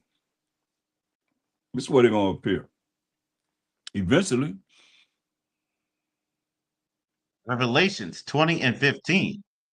And whosoever was not found written in the book of life was cast into the lake of fire. Hear that? That's where they're going, to the lake of fire. Because they're not going to be written in the book of life. You understand? It's very important to see this. That's where the sinner going to appear, in the lake of fire. See, people don't want to hear that because y'all want some feel good and more feel good and more feel good and more feel good. I don't see it because we are disrespected, offended the Most High as his people in the other nations. They definitely deal with idolatry. They say it don't matter, about this, that, and the third, whatever that the scripture says. So they just going through formality. And a lot of Israelites just going through formality. They got to come out of that. To be spiritual, you got to look at this, man. Verse 19, 1 Peter 4:19. 1 Peter 4:19. Wherefore, let them that suffer according to the will of the Most High commit the keeping of their souls to him in well-doing, as unto a faithful creator. You see that? So this is not something that you come into that you look at, it's going to be like peaches and cream. Everything going to be cool. Everything going to be, you ain't got to go through nothing. No, man. You're going to go through some things. Wherefore, let them that suffer according to the will of the Most High, who we love, he chastens, commit the keeping of their souls to him and well-doing, keeping his laws and commandments still exalting the Most High, praising the Most High. When you down and out, whenever he's dealing with you. And it says, wherefore let them that suffer according to the will of the Most High. So he have control of everything. Commit to the keeping of their souls to him and well-doing, keeping his laws, statutes, commandments still praising him, still talking about him as unto a faithful creator. For real. He's our power. For real, for real. So with that, I'm going to say all praise to the Most High. All praise to the Most High. Y'all got anything else y'all want to bring out or anything want to bring out, have in mind or whatever? Anyone? Okay, well, I said all praise to the Most High. What you going to say? I was just going to bring out Sirach 43 and 30. Mm-hmm. Read 29 first, though. All right, this is Ecclesiasticus 43 and 29. The Most High is terrible and very great, and marvelous is his power. Hear that? The Most High is terrible and great above all powers. Marvelous is his power. Read. Verse 30. When ye glorify the Most High, exalt him as much as ye can. For even yet will he far exceed. That's right. And when ye exalt him, put forth all your strength and be not weary. for ye can never go far enough. That's right, man. He said, when you exalt the Most High, he said, put forth all your strength. He's not being exalted, man. I'm going to say, praise the Most High. Praise the Most High. Praise the Most High. Praise the Most High. Praise the Most High. Praise the Most High. Praise the Most High. Praise the Most High. Praise the Most High. Praise the Most High. Praise the Most High. Praise the Most High. Bashama Mashiach Yahushai. Bashama Mashiach Yahushai. Khan, man. So with that, I say, Qam Abanawa Yahweh. Qam Abanawa Yahweh. Qam Abanawa Yahweh. Qam Abanawa Yahweh. Qam Abanawa Yahweh. Qam Abanawa Yahweh. Qam Abanawa Yahweh. Qam Abanawa Yahweh. Qam Mashiach Yahushai. Qam Mashiach Yahushai. Qam Mashiach Yahushai. Qam Mashiach Yahushai. Qam Mashiach Yahushai. Qam Mashiach Yahushai. Qam Mashiach Yahushai. Qam Mashiach Yahushai. Qam Yasharahla. Qam Yasharahla. Qam Yasharahla. Qam Yasharahla. Qam Yasharahla. Qam Yasharahla. And Qam Yasharahla. Qam Yasharahla. Khan. Khan. We thank everyone for joining us today. And on this Sabbath day, the day of the Most High. And you can join us. I'll have class on the 4th day at 7 p.m. I don't know if Sadiq doing this on the 2nd day. It usually be at 8 o'clock. I don't know. He didn't say whether he's doing it this week coming up or not. But and I'll have class on the Sabbath night at 7 p.m. Pacific time, all Pacific times. And with that, I'll say Shalom. All praise to the Most High. And we out. Shalom. Shalom. Water brothers. I am the bar.